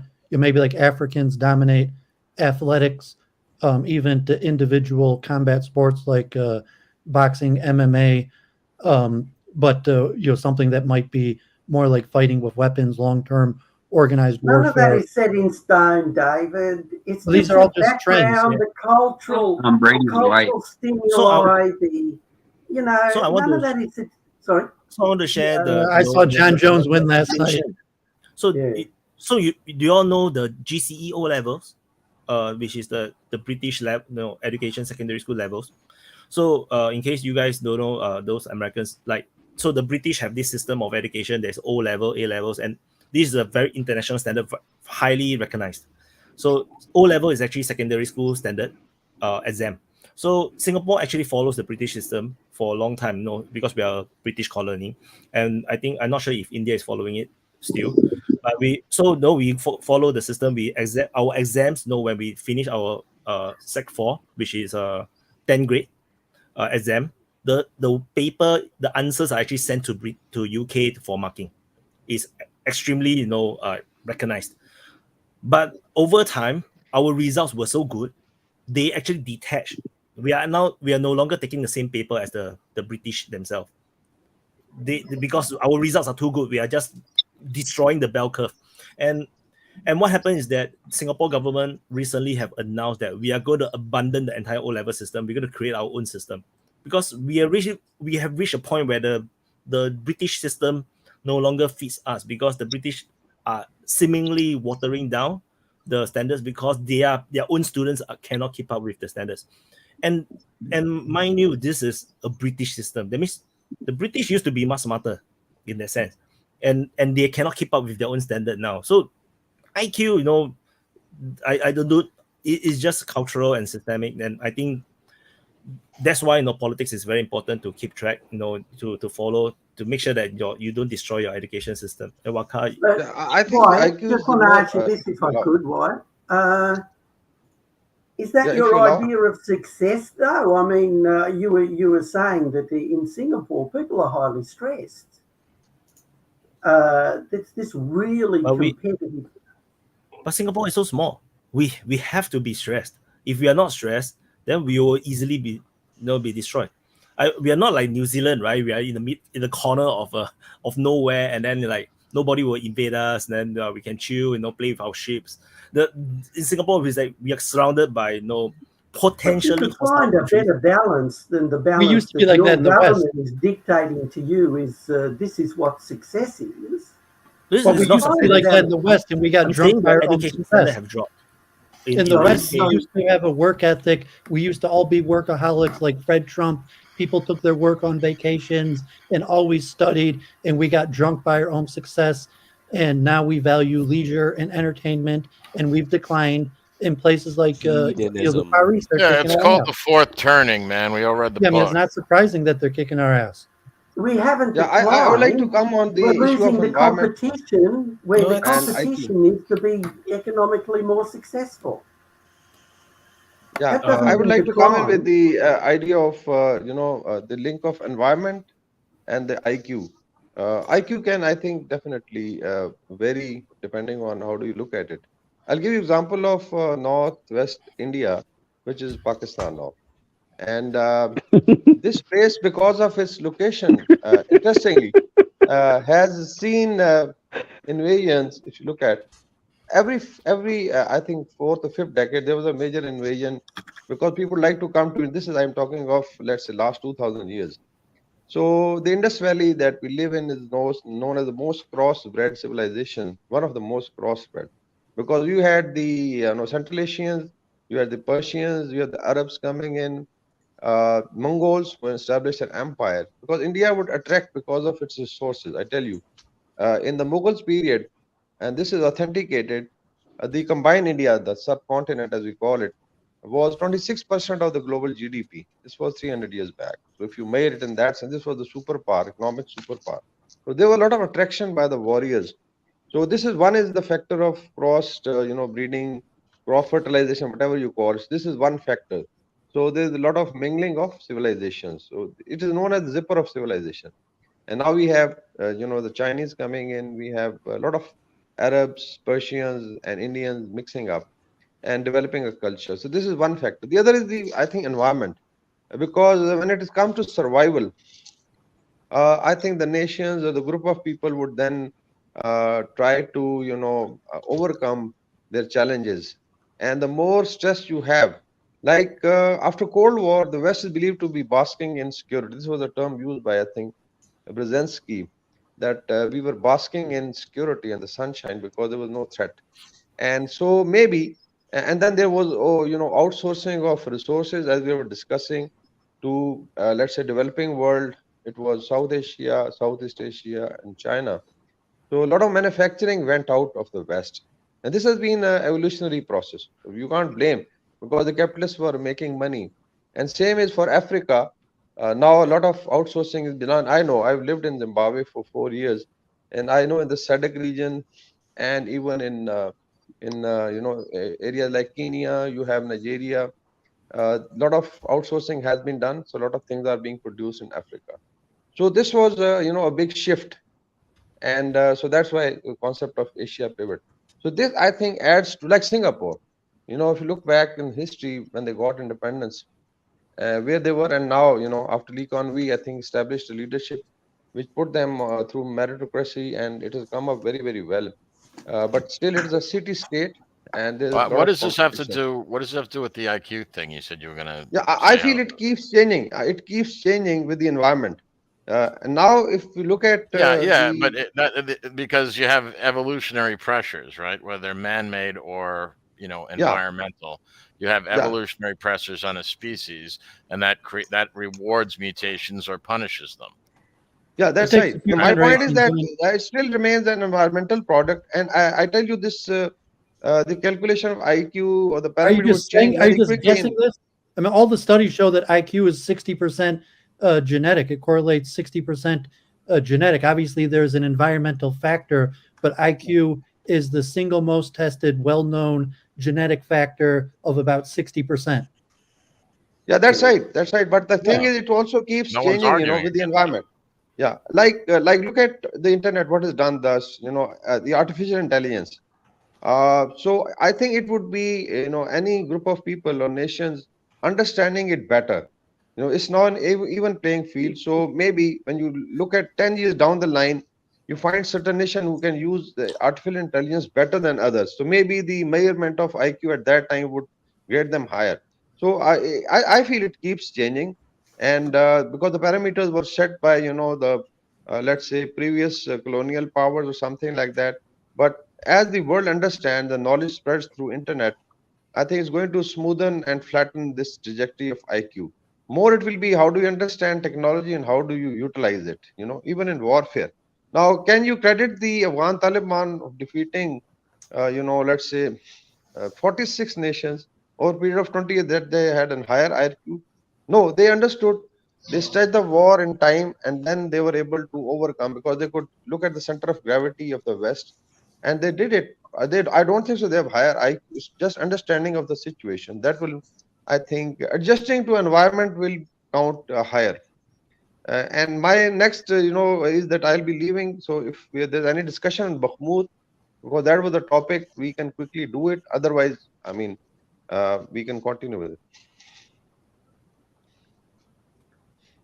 Yeah, we go back to Bakhmut. I mean, that's interesting. We got I diverted it because the question came up in China, and I mentioned the IP. I mean, I think in terms of Bakhmut, you have to look at the two factors of what's happening on the ground militarily and the narrative warfare.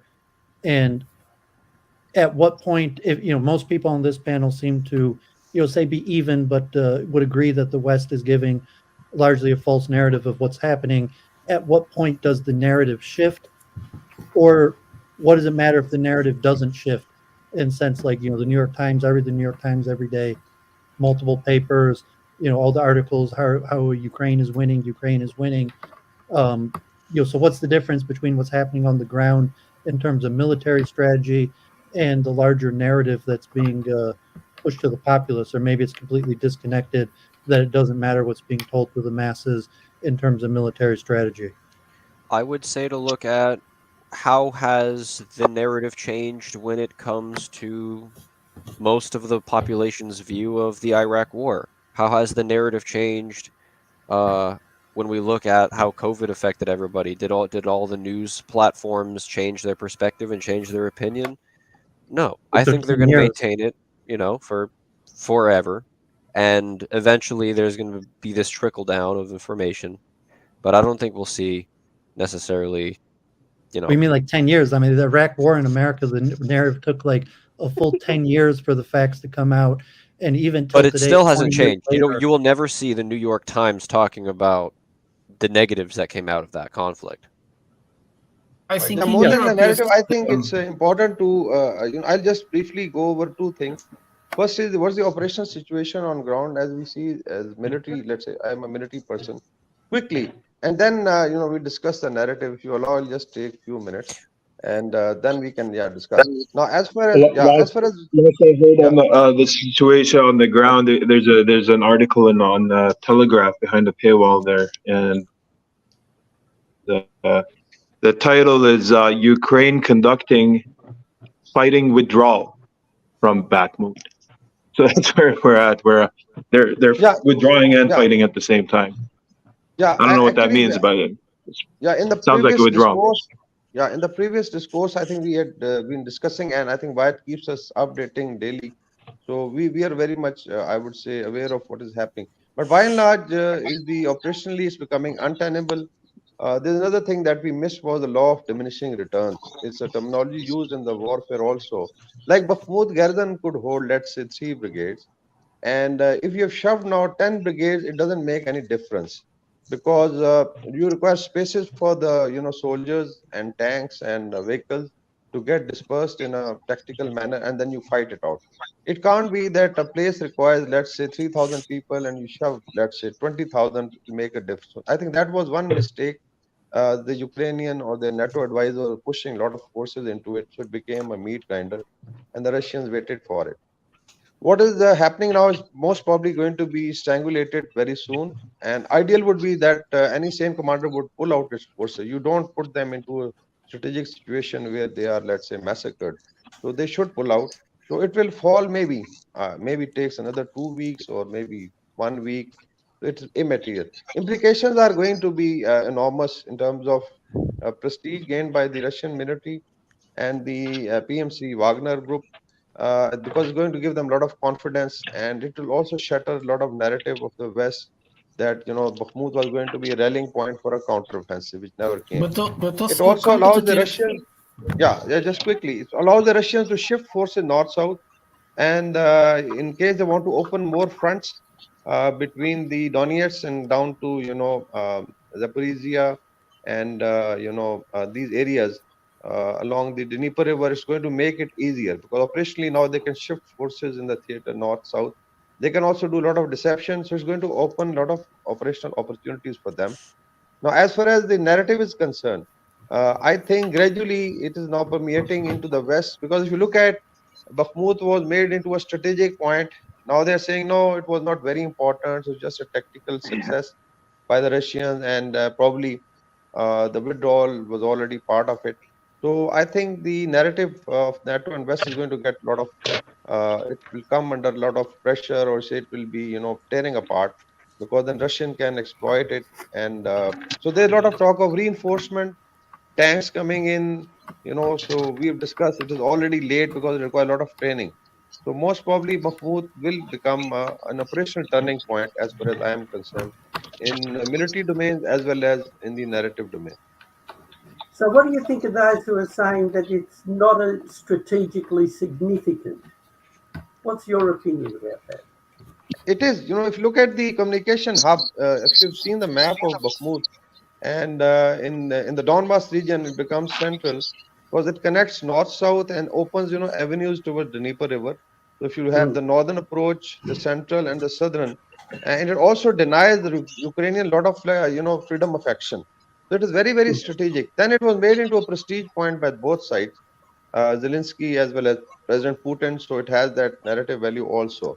But I feel that operationally, strategically, it has significance, which you will come to know after the opening of the next front and how the Russians played. It gives them a lot of flexibility. Well, did we also see how Zelensky stated in front of Congress, as Wyatt you brought up earlier, that they're not going to give up Bakhmut. It's going to be an extremely important fight for them, and now suddenly it's not important. It's just a reversal of the narrative, but the battle itself is fundamentally the most strategic part of the past, I don't know, But 6-8 months. But if you give it time enough, they can change the narrative.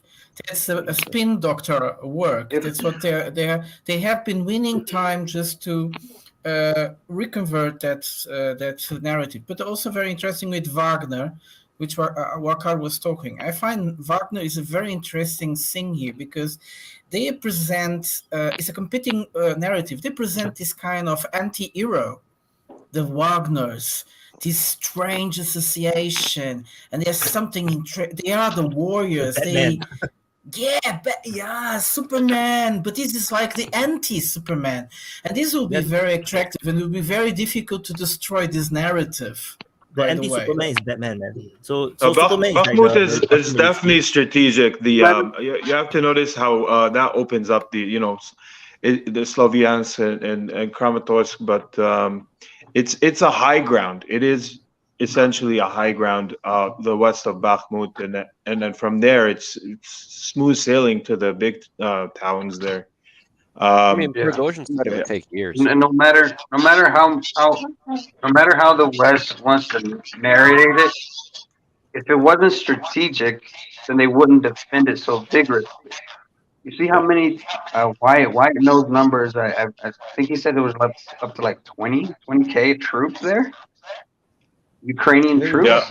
Why are they? And then with Wagner, it's Prigozhin is like you guys are right. This guy is a nutcase. If you know the history, he's locked up in jail for 20 years and he's just bloodthirsty. This guy is definitely the villain you would see in any movie, man. It's like any Russia themed, villain in any movie. That's Prigozhin, man. He's deadly, and he even butts heads with the Ministry of Defense with Russia. Like they're not. He's his own. Yeah. It's a role. To be honest, I would have liked to have seen all this effort around Avdiivka. To me, that's always felt a lot more important. Maybe it's just too difficult to take. I don't know, but I'd like to say, as speaking, Avdiivka is actually extremely important for the Russian forces to take, but the problem is they can't take it. It's too fortified. Because Avdiivka is just north of the Donetsk city, and that's exactly where the Ukrainians has been launching all the artillery and mortars into the city itself, and it's causing a lot of problems for the Russians because the Donbass people, the Donetsk people, is complaining a lot. It's like, why the Russians are here for so long already? Why are we still getting bombarded? And that is from Avdiivka, and they cannot take Avdiivka because it's just at the moment too fortified. But I think what's behind Avdiivka? Just yesterday, Avdiivka, the Russians did use some really heavy bombs. I'm not sure if you heard of the PUK 1,500 kilogram big bombers, and now they're using their air force. There's more of an involvement with the Air Force now in Avdiivka.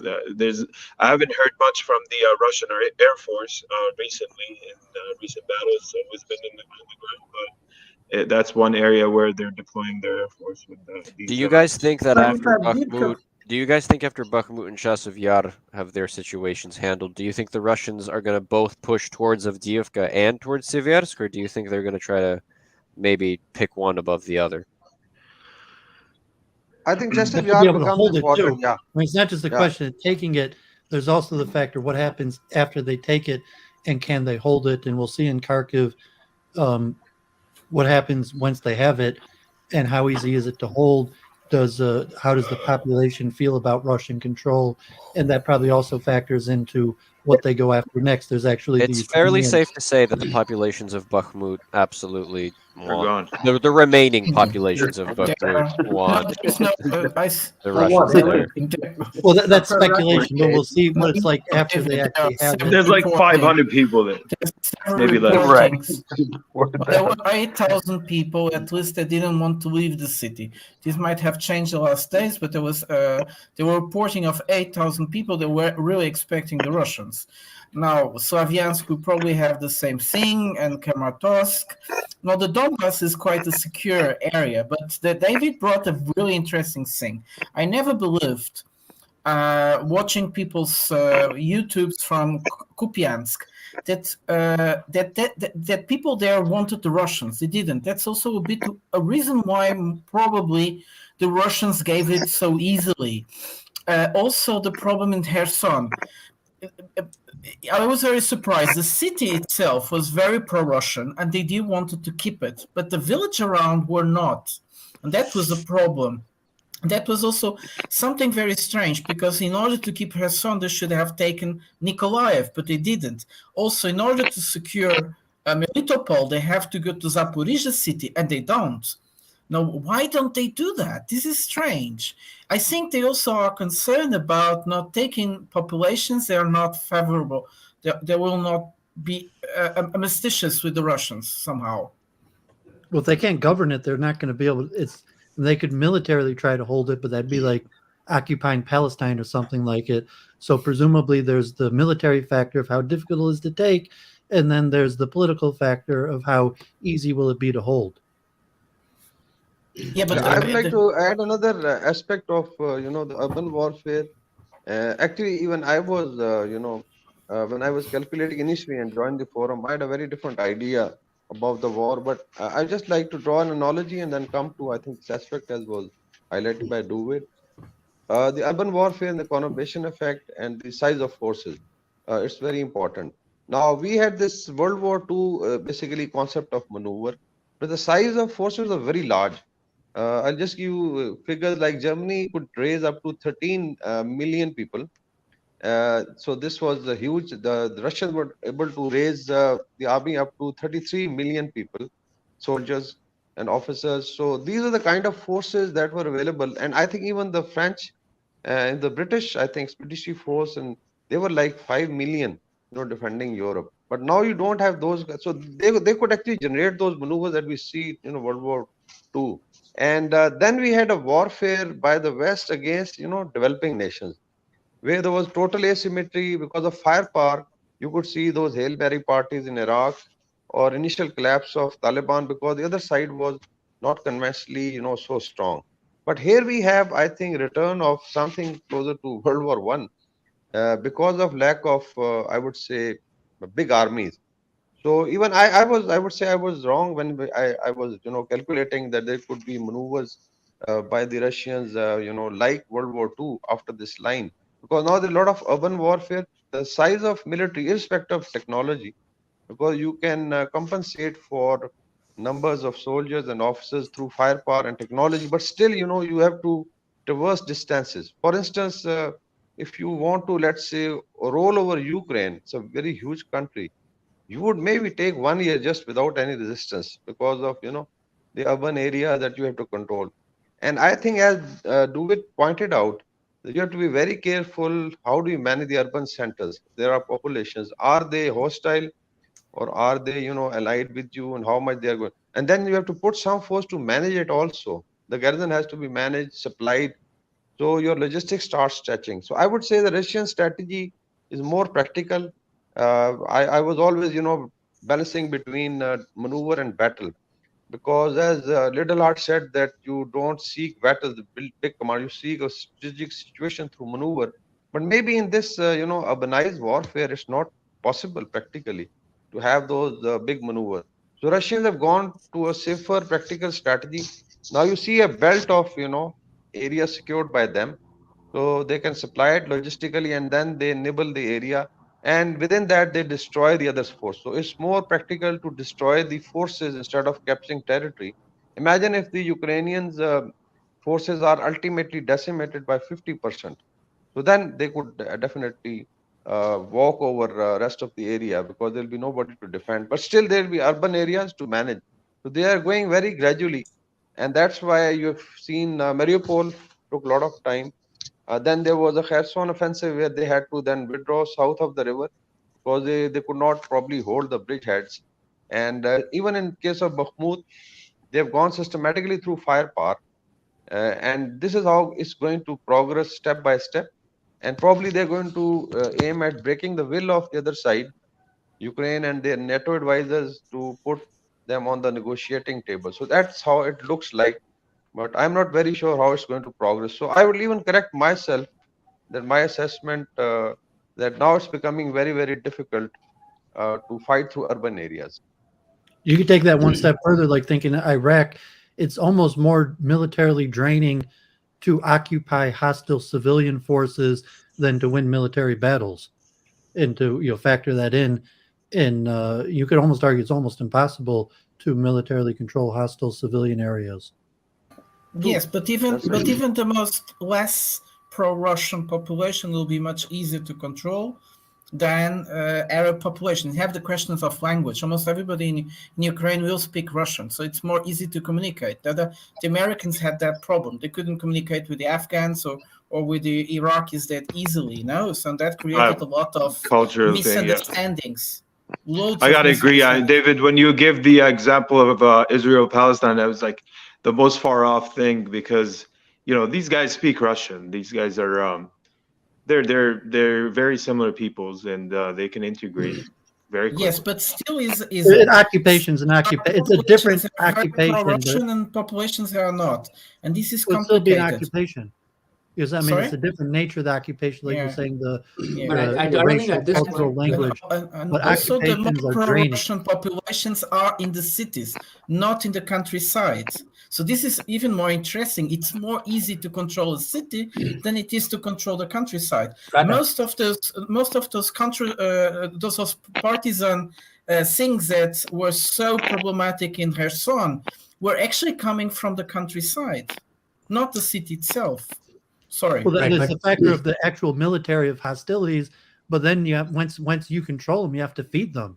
So if you take over a city and they're not self-reliant anymore, it becomes on you the humanitarian aid. So the more that's all secondary, right? They're not Russians. But that's like the whole argument is that Russia has no desire to quote unquote occupy Ukraine. They just want to destroy its ability to wage war. Yeah, well, I was just saying why it's double-edged, taking over more territory, and besides the military actually conquering the territory, there's a lot of negativities besides military that come with actually conquering territory. Yeah, well, I don't think anyone disputes that, but the point is that the Russian strategy is not to quote unquote occupy; it's to destroy the Ukrainian military, and then they're going to just carve out the places that are friendly to them, people who identify themselves more Russian than Ukrainian, or people who are kind of, will just go with the winner, which will be a lot of the people. Yes, quite true. No, yes. that's true. And they'll just go with the winner. And well, that means that they want to extend Bakhmut then. Like even now, Russia, if they could extend the Ukraine's defense of Bakhmut another few weeks to drain it even more, that it might pay for them to allow Ukraine to hold it even longer. Well, they can't fight the war indefinitely. They want to bring it to a conclusion. So, no. I mean, as long as Ukraine is reinforcing Bakhmut, that maybe it pays for them to allow them to keep on reinforcing it. Well, are they actively reinforcing Bakhmut right now? Can they do that without suffering catastrophic casualties? Yeah, that's quite true, yeah. But actually, they're why they're doing it, right? They're doing it, right? They're reinforcing it, right, Alan? right They're now. not. They're not reinforcing Now? Bakhmut anymore. They're No. No, but withdrawing reinforcing troops. for the withdrawal, right? They're doing it for the withdrawal, right? To get Yeah, the but that was force probably withdrawal. because that was They're probably setting up a something you line talked. for their people to come back to, but I wouldn't say they're Yes, yes. Yeah, reinforcing they're the holding. position. They're reinforcing the flanks. And also but even that's SK, there's a temporary Pakistan even maneuver SK. just to allow They don't the have people in the urban lines areas to leave. But of they're not. resupply. So They're that not would be reinforcing crazy. the city itself proper. No. But the thing is, I think Why? the What was significance that? of Bakhmut is really, I mean, obviously strategic or not, that was kind of contentious, right? The West, at first they said, they have the narrative is that it's not that important and all that, but it's a contest. War is a contest of wills, right? So right now, Zelensky and both have, put their stake on the ground in Bakhmut. So I think if whoever wins definitely has the momentum, right? And that's I think the key here. So. Well, will they use that momentum when they win? That's the question. Not who wins. We know who's going to win. It's the question is how are they going to use that momentum, or are they going to use it at all? I it's a think fundamental I don't know question. about this. Okay. Yeah, it's a fundamental question. Now, I'll just give you calculation of what happened. I saw a Ukrainian source basically talking of 10 brigades were generally inside the garrison, some were in the depth and some were in the front. And now the situation was that they have left with 3 brigades inside and 7 have moved out. And as you pointed out, basically it's become a relieving force. I don't know the combat potential because the amount of beating they have taken, I consider that they may have lost half of. As you could find, the PMC Wagner putting a lot of bodies in the trucks and then sending it across. So they've lost a lot of combat potential. So this was the reserve force for this area also, because when you talk of Chasiv Yar and subsequent line of defense, these were the forces who were supposed to do, let's say, fight alternatively from different line of defense and then fall to the next line. So I feel that they have now less potential. Maybe they are down by 50%, which makes them actually combat ineffective. So if you lost like 10 brigades, and imagine if they have come to half, let's say it was 40,000, and then there are a lot of tanks and vehicles which have been left inside, a lot of artillery systems have been destroyed. So this was a very large force. This, 40,000 is like 2 to 3 divisions of force, which is like a core. So if that potential is lost in the central sector, so there's a lot of pressure going to be on subsequent, areas like Chasiv Yar or even further west towards the Dnieper River. So I feel things would be clear after the fall of Bakhmut, and because I have seen some excavators now preparing around Chasiv Yar. There were some videos. So it means it's not a very strongly prepared defense, and they are just going to do it now. And so it means that subsequent lines will be very weak, and there are chances that Russians would exploit it. But still, I would hold my comments because urban warfare is very, very challenging, and really you can't calculate in conventional time and space because it takes a lot of resources. So maybe there is a breakthrough. Maybe it is still a grinding fight going on. But I think Ukrainians are going to lose a lot of forces because there was a calculation that probably it was almost 1,000 troops per day. So that's too much. Now they're losing 1,000 troops per day. So how much you can sustain with second line troops and the conscripts that they are putting in? There were some videos showing some very old and young guys. I think Prigozhin was showing it. So they had 3 guys standing. So one was very old, one was very young. Yep. So it means Two that of them were very young. 2 of them, yes, you're right.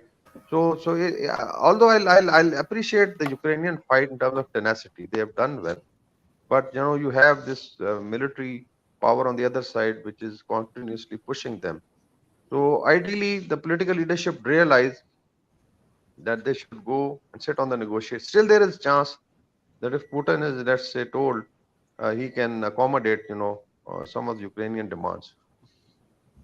And as far as the media goes, if you guys see that there is no coverage right now of Bakhmut at all in the Western media, right? Like CNN and New York, they haven't. Washington, they had a little article I think I saw in. They have an article about them using shovels. But how can you cover something is in closure? It's impossible. The question is how do they, see? The thing is, like, it's very interesting, and every time I noticed that there was a big Russian win, right? They would announce a package too. See, the U.S. government does. I mean, like, the Defense Department, right? They will announce a package. So that's a very timed, coordinated kind of thing. So they want to kind of like, you know, I mean, ideas. I mean, obviously to keep the Western population sort of in kind of support of the war, right? So that's basically I feel. So, and I think Alan, your question was next. I don't know if they see. The thing is that this was probably like Wyatt always mentions. This was the winter offensive, right? Whatever. So now they have the muddy season. So I think there might be a little bit of respite. I don't know. We never know. But I'm thinking, right? And also, we didn't see a respite during the fall season. It's the fall muddy season. Right. You're right. So the headlines. So what is the factor of the U.S.? I mean, because the U.S. works on election cycles. And likely with President Biden, you'll have at least another year of extreme U.S. support for the Ukraine. And what does the war look like a year from now? What does it mean if the U.S. I mean, it's probably unfathomable that Biden just like I was wrong and changed his courses. So in all likelihood, the U.S. will continue with the media and funding for at least another year, maybe even 2 years. So what is that going to look like on the ground? If Ukraine is getting wiped pretty badly, however, that they have this continual Western media and financial support. Well, yes, don't forget with that is that right now the House is split, right? But they also have the debt ceiling coming up. So with that, they need the Republicans to increase the debt ceiling to keep spending, or else they can't. And that's one of the bigger topics. I'm not sure if Alan knows more about it, but for sure, if they don't get the Republicans to agree on it, that's all enough. They temporarily raise the debt ceiling. How long can you keep? How long can you keep the population believing in something that looks so crazy? Like because Biden's almost obsessed with the Iraq. The misinformation about Iraq is still the mainstream media narrative, and it took a full 10 years just for tiny cracks in the glass in terms of mainstream media. And so 20 years later, most people believe lies, the original Iraq propaganda. So we're just talking about a year into the war. It's unlikely that you'll start seeing cracks in the narrative for another 5-10 years. Yes, but David, look, the ability for the Iraqis to bring their truth outside was impossible. The Russians are much better at it. Otherwise, we couldn't be joining so many people. I don't know if you guys noticed the discussion board. It's like today, it's really loads of people there. And people are interested. So yeah, because the U.S. system works on a democracy and elections, and the basic on interest and on education of the masses. So all that Biden needs is 51% of the people, and the majority of the people, foreign affairs, they don't know anything about it. They don't care to know anything about it. And it's a problem with the electoral system in the U.S. and just looking at the reality. This is how the U.S. operates. You have the education knowledge level of the average U.S. person, and in all likelihood, the type of people who watch Defense Politics Asia or are going to really delve into these topics is probably less than 10% of the U.S. electorate. Oh, right. But well, look at the Democrats. I wouldn't say there wasn't cracks in that party. But I think they will ditch the support eventually. They'll say something similar to, that's just my prediction, is they'll say something similar to what they did with Afghanistan. 20 years. Oh, we can't give them the will to fight anymore. We did everything. We did the training. It fell in a day, and people just moved on. And people will move on with Ukraine too. Well, because it's not going to affect day-to-day life. Even the amount of money. The amount of money is huge, and like the debt ceiling, it's a factor. But the Republicans are more likely to hold up the debt ceiling over domestic issues than Ukraine, and that's why I said it's likely that you have a full year, no matter what happens, that you have a full year of full U.S. support for Ukraine, no matter what happens on the ground. And you know what's messed up? We were in Afghanistan for 20 years, and I guarantee you they knew 18 years ago those motherfuckers didn't have the will to fight, and they still spent the fucking money. $1 trillion. They were never going to give it to them. They were never going to train them. You know what I mean?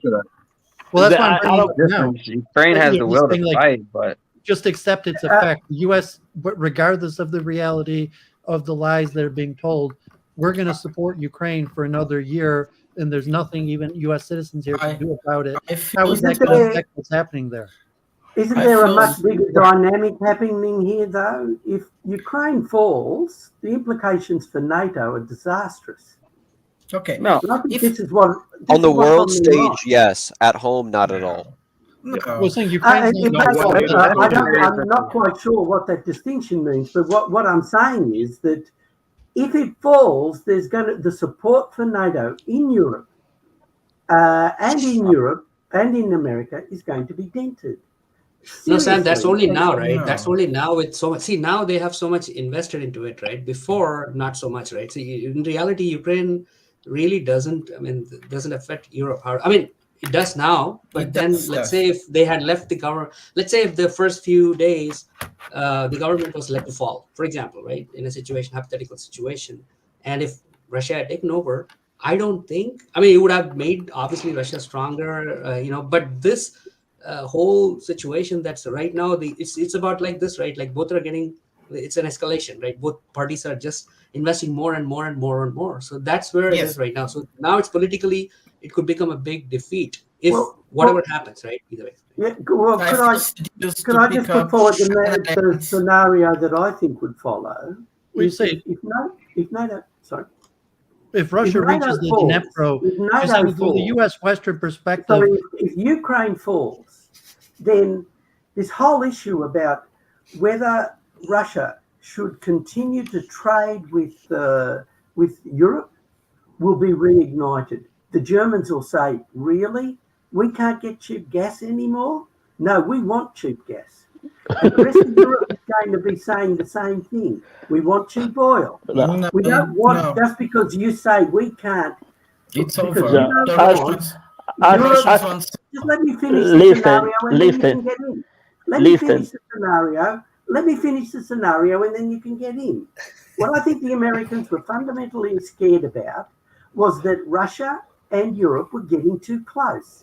Europe was getting too dependent on Russia's trade, mainly gas, but all those other things that Russia supplies. They had to separate them. So how do you do that? Well, you start a war between them. Then you have a war that they lose. NATO loses. So how do you, what happens from that? What happens from that is there's going to be pressure on pressure in Germany, in Europe, to get access again to all those cheap gas and all that, and NATO will have to take second seat. They won't like that. There is a problem in Europe. There is a problem in Europe that doesn't matter if Ukraine wins or loses, which is the European Union is now being controlled exponentially by the Eastern European countries, and the Western European countries are getting more and more nervous about it. It doesn't matter if Ukraine wins or doesn't win. This is a kind of a bridge that we will watch it every time. Why does Macron is like crazy going to Africa? He understands what is happening. Europe is becoming more and more dependent of the United States, and they can't deal with it, of course. The Western countries won't be able to deal with this problem on the long scale. Now, because the war runs, people don't say a word, or they just talk very little, but that won't happen if they win or if they lose. It doesn't matter. The situation will be unstandable. And I was trying to come back to the idea of Iraq. I'm seduced to talk about Anna Arendt, which said that they could just kill the Jews because they took all possibilities of the Jews to counter-argumentate the accusations that were being made to them. That was the first thing. You see, like, I accuse someone, you are a killer, and the other person has no way to say, no, that's not true. Then I can say whatever I want, and people believed. And this is the same. This is where I think it's not working now. You can't shut up Russia. You can't. But Russia's going the other way. They're taking their oil to India. They're taking their oil to China. They're taking their gas there. And the Europeans know it, and they're hurting it.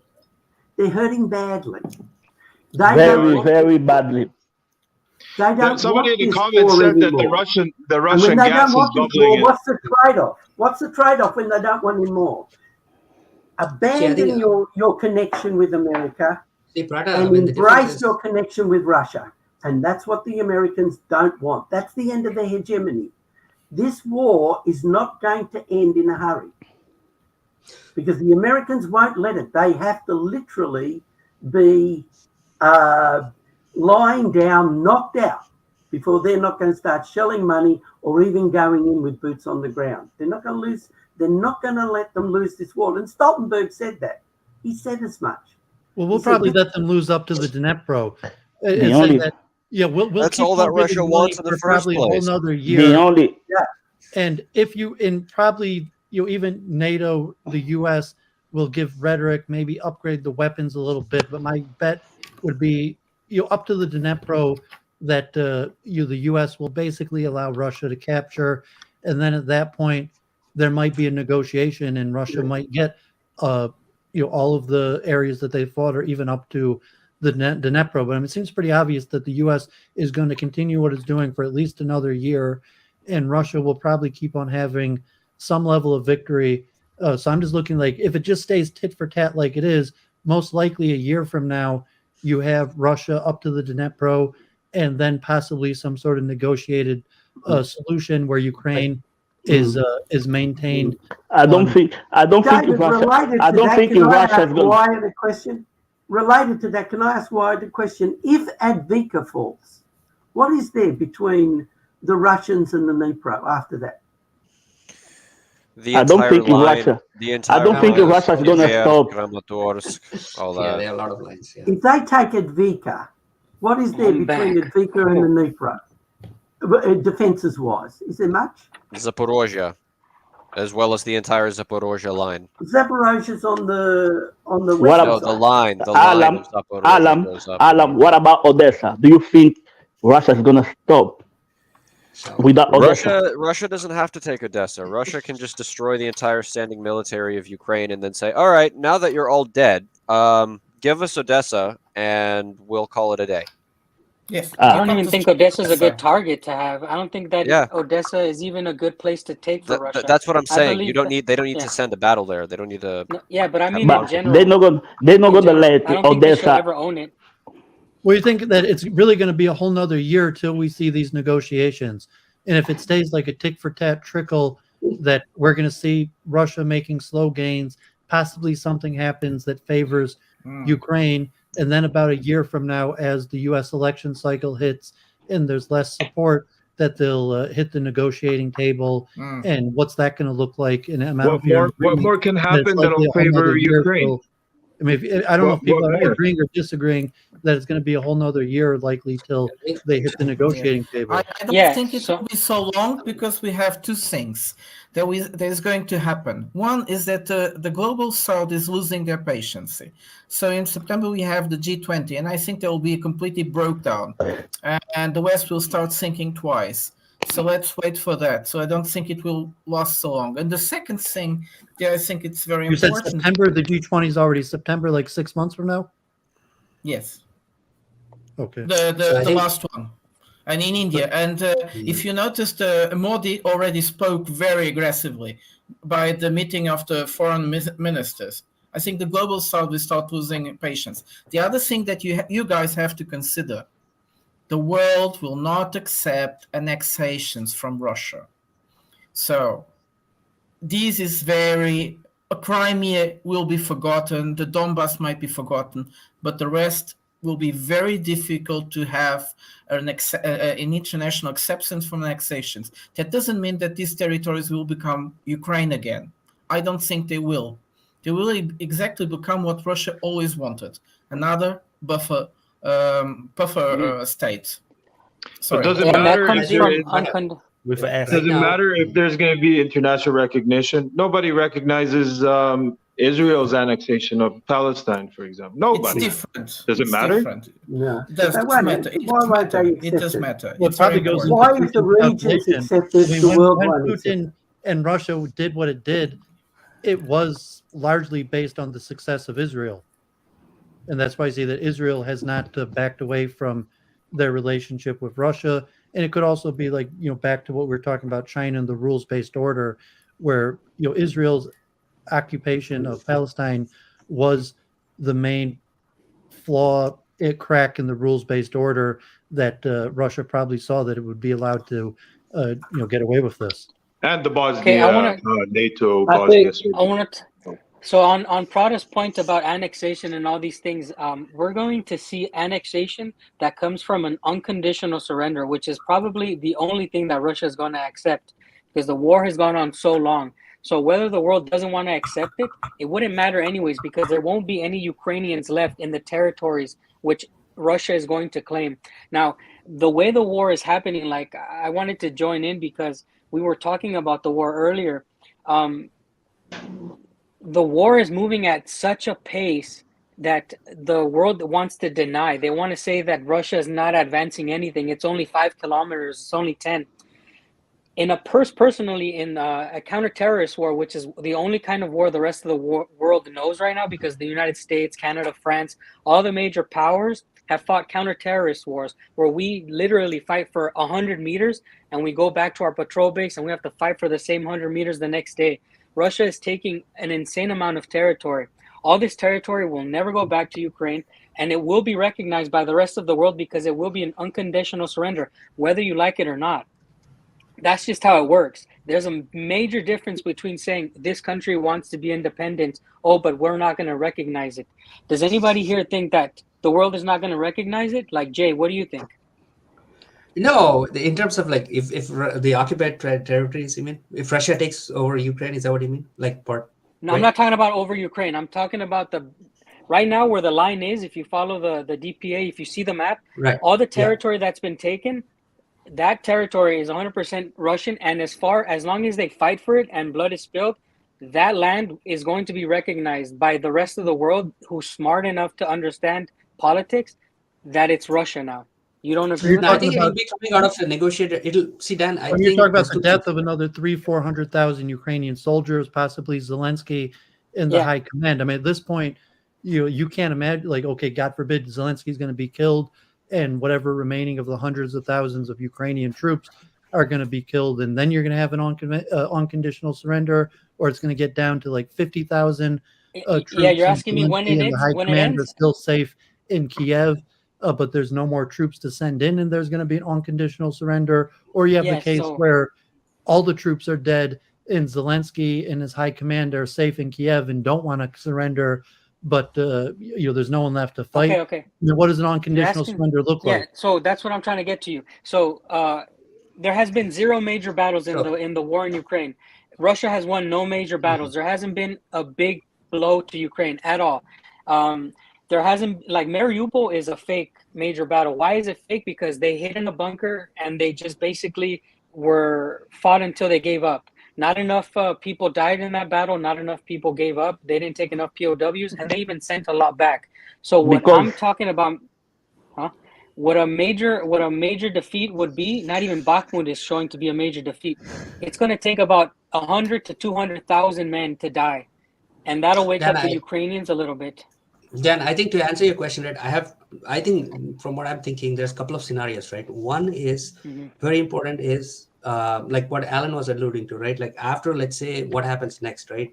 So the question is, does Russia have that power? And the big two, I think, in my opinion, the two factors are China.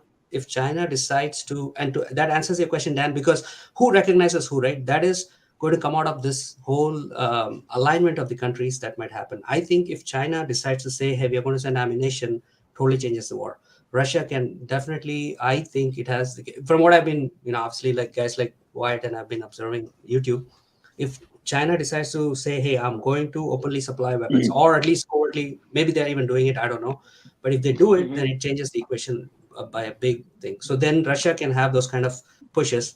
Now, the second part of the equation, I think, is the support from the West, right? And that's purely dependent on the Western population.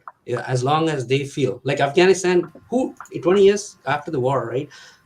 Who thought about Afghanistan, right? Except for some reports that you would read here and there, right? So it becomes a distant memory. So I think that point. So I feel that's the key. I feel either China or the West, whoever gives up. So at this point, it's like a proxy war, right? So, but who You surrendered? gotta look at who recognized way back 2014. How many countries have recognized Crimea as being Russian? There's only about like 7 or 8. But I think there could be a point where you could reach critical mass if one big country, something like China or India, recognize the occupied Ukrainian territories. Then you'll have the global South gain more confidence, and once you reach a certain critical mass, that's when you start having the multipolar world actually start coming into view. And also the recognition. Yeah. I want to go back to Dan's point.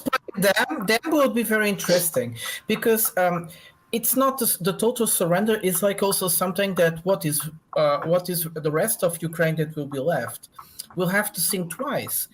All this money that was given to Ukraine is a loan. It's a debt that we'll have to pay down. So it will be much easier. The oligarchs will think about it. The best thing is to nullify Ukraine. And so all that will go. And there will be a new country that is not going to be called Ukraine, right? Russia will stay with little bits of it. There will be a place called the Ukraine Oblast. We have to go back to the logistics and Dan's point at who surrenders. And at this point, it's largely hinged on Zelensky. You're saying that Zelensky is really the only name or power, and you would have to have some sort of new election to have any other body. So is Zelensky going to surrender? God forbid, what is Zelensky killed? Who replaces him? Do they surrender? If you have the population at large, do they have to hold an election? Are they going to have an election in the part of Ukraine that's not conquered? Is it going to be like an election that they had in the newly conquered Russian territories, and they're going to vote and surrender? So, I mean, there's a whole bunch of legalistic problems with this question: who actually surrenders? Vaughn's next. We all know that. Yeah, go ahead, Vaughn. Here's what I think is going to happen. Russia's going to kill a shit ton of Ukrainian soldiers. At some point, the Ukrainian military is not going to be an obstacle for them. They're going to get their unconditional surrender. They'll just take Odessa and whatever they want. They'll close off Ukraine. They'll make their buffer zone. And it doesn't really matter if the rest of the world wants to recognize it. At some point, they're going to want the fucking gas and the fucking oil and the grain, and they're going to forget all about fucking Ukraine and what Russia did to them as long as they can get cheap oil and gas. It may take 10 years, but Ukraine is done. Russia will get its surrender. It will take what it wants, and the world will forget about it after a few years and get... Well, is it Zelensky that double crosses the West and surrenders, or does Zelensky get killed? Yeah, that's what I want to get to. Person? I want to answer your question. Yeah, I want to answer your question. So, I don't know if do you know about Russian culture? They don't forget things, right? They don't. Every May 9th, you're not talking about an ordinary race of people. Belarus and Russia, and I'm not trying to sound. No. Just listen. I'm not trying to sound like a crazy person. No. You guys just don't understand. I get it. I'm just. The FSB got him. Oh, no. The FSB just got him. Oh yeah, he's back. What is it? Dan, is it Zelensky that double crosses his Western backers and surrenders to Russia, or does Zelensky have to get deposed and someone else surrenders? There'll be a coup, I reckon. Zelensky will do exactly what any Hollywood actor would do when they retire. You'll just get a few houses in somewhere in Europe and just live out the rest of his life. He just disappears, but who surrenders then? I think once the Ukrainian. I think once the Ukrainian. What the fuck?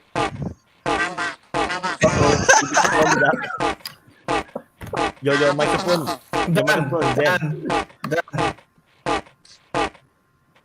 Oh no. It's not there. Dan, your mic. We all want to hear what Dan has to say, but it's not working out. So Vaughn. Oh no, Dan cannot talk. Oh no. And I want to know specifically, like now it's Zelensky. Like surrender now implies Zelensky. Do it. I think what's going to happen though is I think the scenarios you're talking. I think. Sorry, one. Go ahead. Yeah.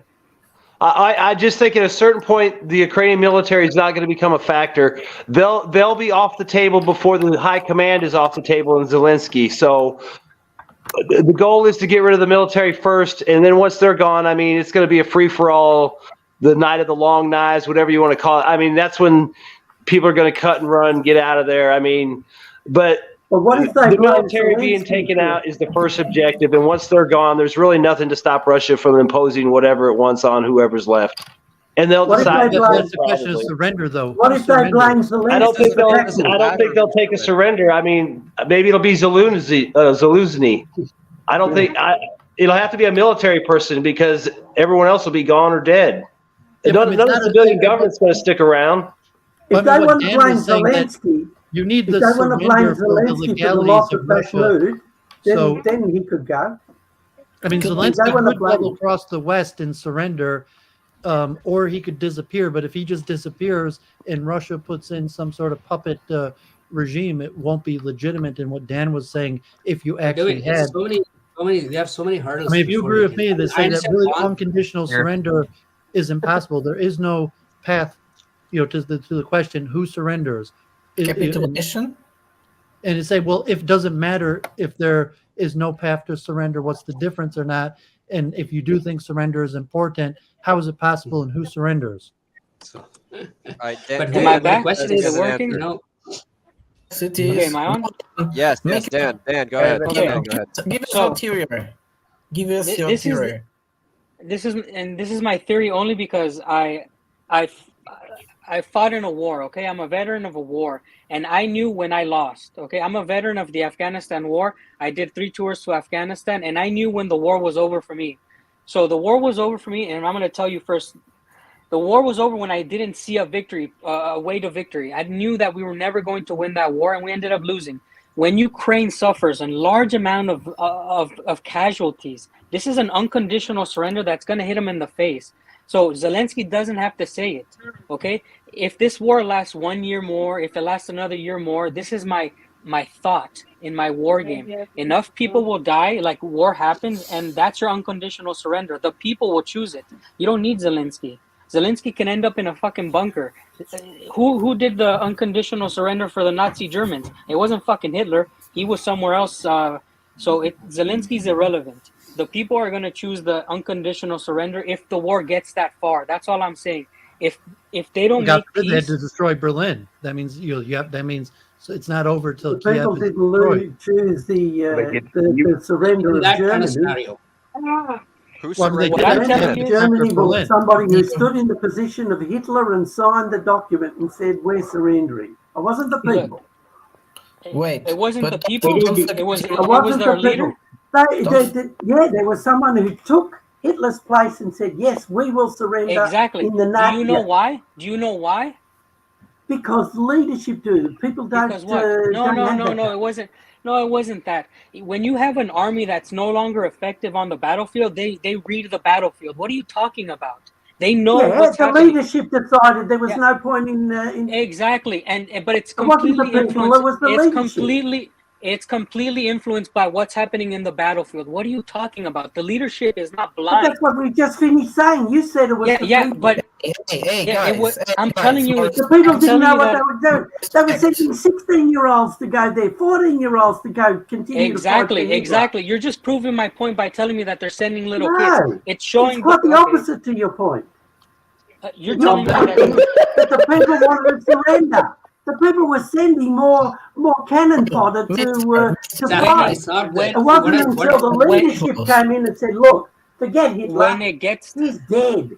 Forget Hitler. I'm prepared to sign the surrender documents." The Ukrainian army gets they dropped 2 bombs on Sam, chill. I just find you got to speak loudly. When the Ukrainian army gets pushed past the west of the Dnipro and they still haven't surrendered, that means that Russia has to take Kiev to win the battle. As long as they don't surrender, as long as the population doesn't want to learn. It's going to be a de facto rule. Like anybody surrender in Donbass or in Crimea, nobody Nobody surrendered There's no way there. to know. It's going to be de facto, and then Zelensky's probably going to have a government in exile in Britain or something, and then they're going to have hopes to come back, and that's about it. Was It's there going to be poll? I de mean, how many facto. people? The only thing rule. is, this is guys. So This you is think one Russia scenario. takes Kiev? And So you think it's inevitable It's a that Russia possibility. takes Kiev too? no, it's not Takes inevitable. Kiev? No, nothing is No. inevitable, guys. You got to understand, right? See, I the don't thing think is, that they like, want to go that far. Well, I if they mean, don't it is surrender, possible. It is a possible scenario, but if it's they don't also a possible surrender, scenario don't they where have they to? have a. No, they don't have to, man. This is in this war, you don't have to push a certain point. Why? Because Ukraine's ultimate goal is to take back their land. And as long as they want their fucking Crimean peninsula, they're going to try to war. And if they try to war, they're going to lose men. That's how you lose a war, is by losing more and losing morale. And that's where the surrender comes from. Though it'll get into their brain that they can't take it back. What you're all saying is a possibility. I'm just telling you one possibility. I agree with Issa and all you other guys. All your views are correct. But you wanted to ask, you wanted me to answer what I saw as an unconditional surrender. It's when the people start sending little boys to war, and then they say, wow, maybe we should stop sending the little boys. Maybe we stop now. That's how the population affects the government, and it affects the guy who signs the pen. Because the people who die is not the people who signing the pen. They see the people dying. When we dropped the bombs in Hiroshima and Nagasaki, guess what? They ran out of fucking 50,000 people like this. And what did the government say? Say, well, if they drop 3 more, maybe we won't have enough men for the next battle. And it just affects, that's how it works, man. I don't know why you get all riled up. It works from the bottom up. You can't fight a war without humans, Sam. And that's why the humans affect the guy signing the pen. Were you talking? I wasn't aware you were addressing me, but to me, let's just not scream, okay? I'm sorry. Let's just not scream at each other. I was trying to rationally analyze scenarios. Yeah, it might be my microphone. Thank you, everybody. Because I turned it up, but and I'm not quite sure how to turn it down. That's what I was asking. You're saying it was the people. The people went through hell. They let them drop a bomb on them in Japan. They were still going to fight. It's not until somebody in an official position says, all right, we look at the situation. We can't win militarily. We know we can't. Now, when the Germans had made that decision months ahead of before they surrendered, the people were still sending their children to fight. It's not the people who drive this. It's those. What can we get from that example, Sam? What are we concluding here? Sorry, Jay. In terms of World War II. So in World War II, right? The thing is that there is no internet, there is no mobile communication. So when a line collapses, if you're on the front line, you have no freaking idea what's happening in other front lines. So there is a huge difference between like maybe the situation in World War II. Like information comes really slowly. So sometimes you don't even know that your country is losing because the command purposely withheld information. You don't even know what's happening.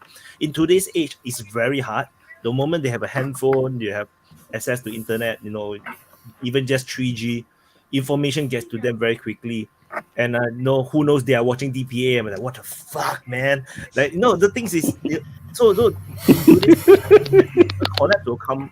When it does comes, people will be informed. So it's just that just hope that they are not watching certain pro-Ukrainian YouTuber and then eat too much kupian. Dennis guy. I was going to give you a very interesting example about the Roman society.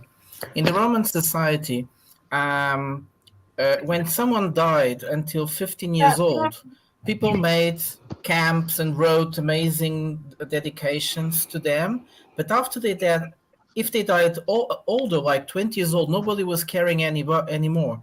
So this is, children is for their parents, and we live in a modern society where we are children of our parents much later.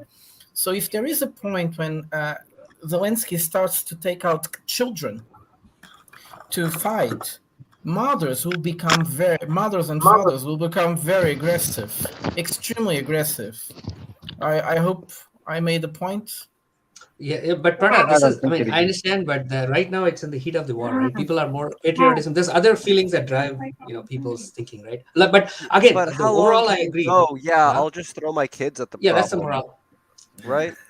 Yeah, well, if we're all agreeing, generally that Russia is going to be on the winning side of this, and Ukraine is going to have to surrender at some point, how does that happen? What does it look that's like? not guaranteed. What I'm saying is you're assuming that's a possibility. I'm saying yes, there is a possibility, but you cannot say, okay, that's a good diversion point. What do you guys think about the Ukraine? See, it's like a game of chess, right? What do you think about Ukraine's next move? What are they planning? What do you guys think about? Because it's not going to be like Russia winning. Like we saw it, right? The wars had ups and downs. So the next move might be coming victory for them. And then you'll hear a lot about it in the Western press. The next move is to take Crimea. Well, I mean, Ukraine's move is basically to hold the line. Right, but how are they going to execute it in terms of operationally? What are they thinking next? And hope that the West backs them up. I mean, the likelihood that doesn't happen, but I mean, from the Ukrainian perspective, where are they going to accepting the high rates of casualties, hoping that eventually, the U.S. creates a no-fly zone or starts dropping bombs or something like that, and somehow they win. And at what point is enough that they're like, okay, the West is coming, and I read somewhere that they were saving all the tanks for the counteroffensive.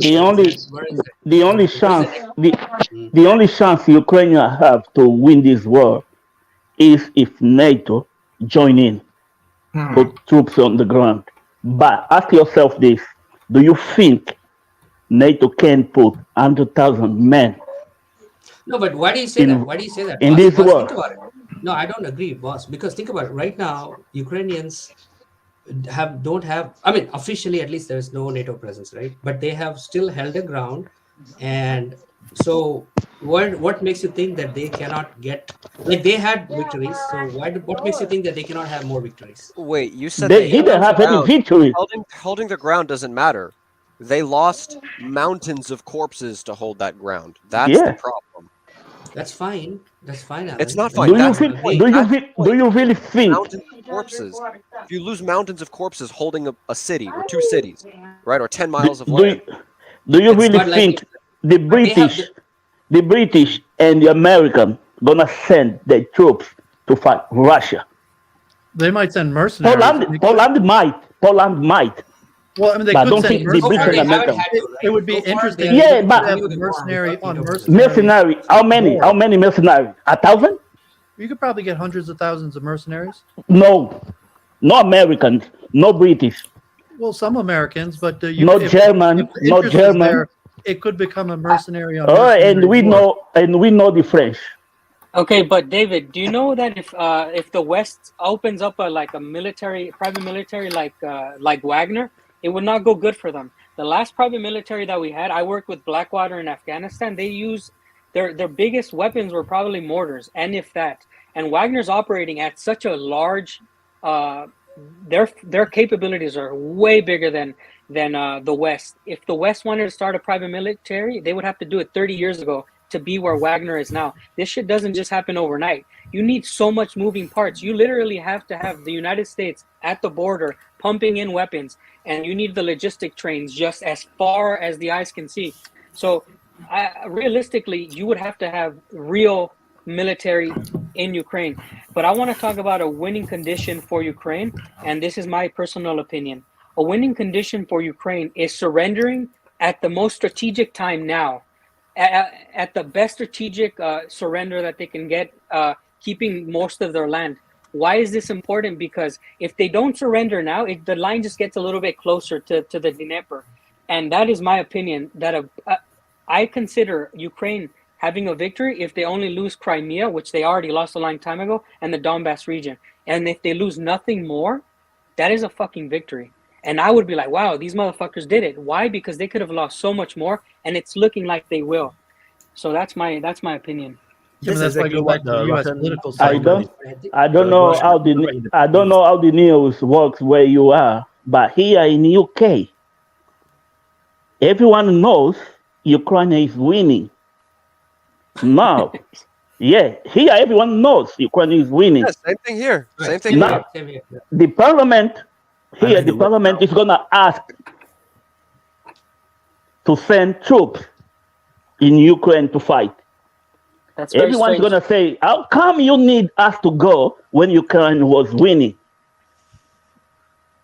Yeah, well, I live in Russia, and that's not what the news we're getting. Like, I'm like, if you don't know, I'm an American who's living in Russia, and I get the news from the DPA channel, by the way, guys. If you're watching this and you ain't subscribed, you're crazy. I get all my news from the DPA channel, and what he's showing is what we see here and we hear here on the radio.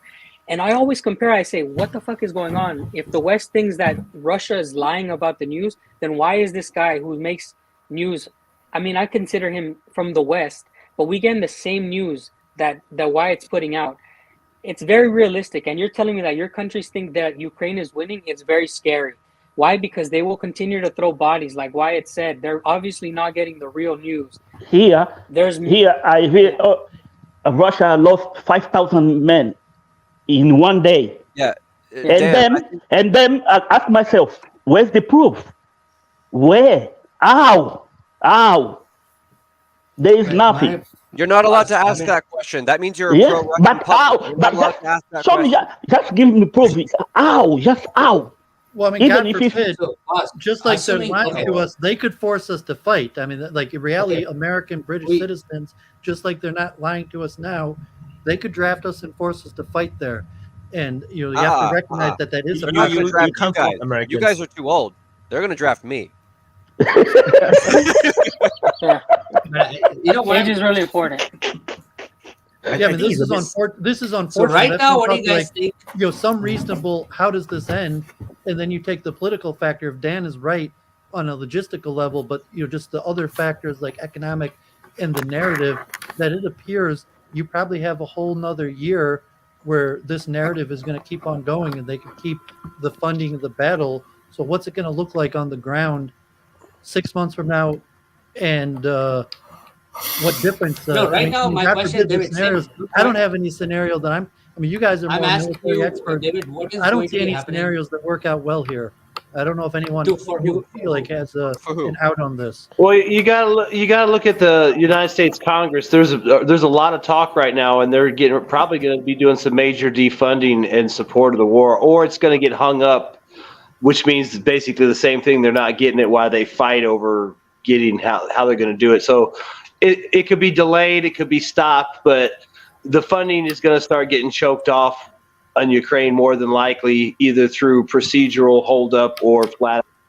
I'm more a political guy. I mean, unfortunately, I think you're incorrect because there's enough Republican support that the funding for Ukraine is not likely to be the thing that gets put on the chopping block, because the fact is that probably half the Republicans and 80% of the Democrats support continued funding. So there's going to be other things on the chopping block way before the funding. Well, for Ukraine. what I'm saying is, I'm just saying that it might get delayed some with the infighting and the arguing and the how they want to do it, but it's a start in the right direction. It's just it needs to get nothing's really going to change until after the elections, but you can probably see a slowing of aid. Like I said, that's almost 2 years from now. So that's what I was saying, that you probably have a full another year like this, where the one thing Republicans are going to cave to the Biden administration on is going to be funding to the war in Ukraine.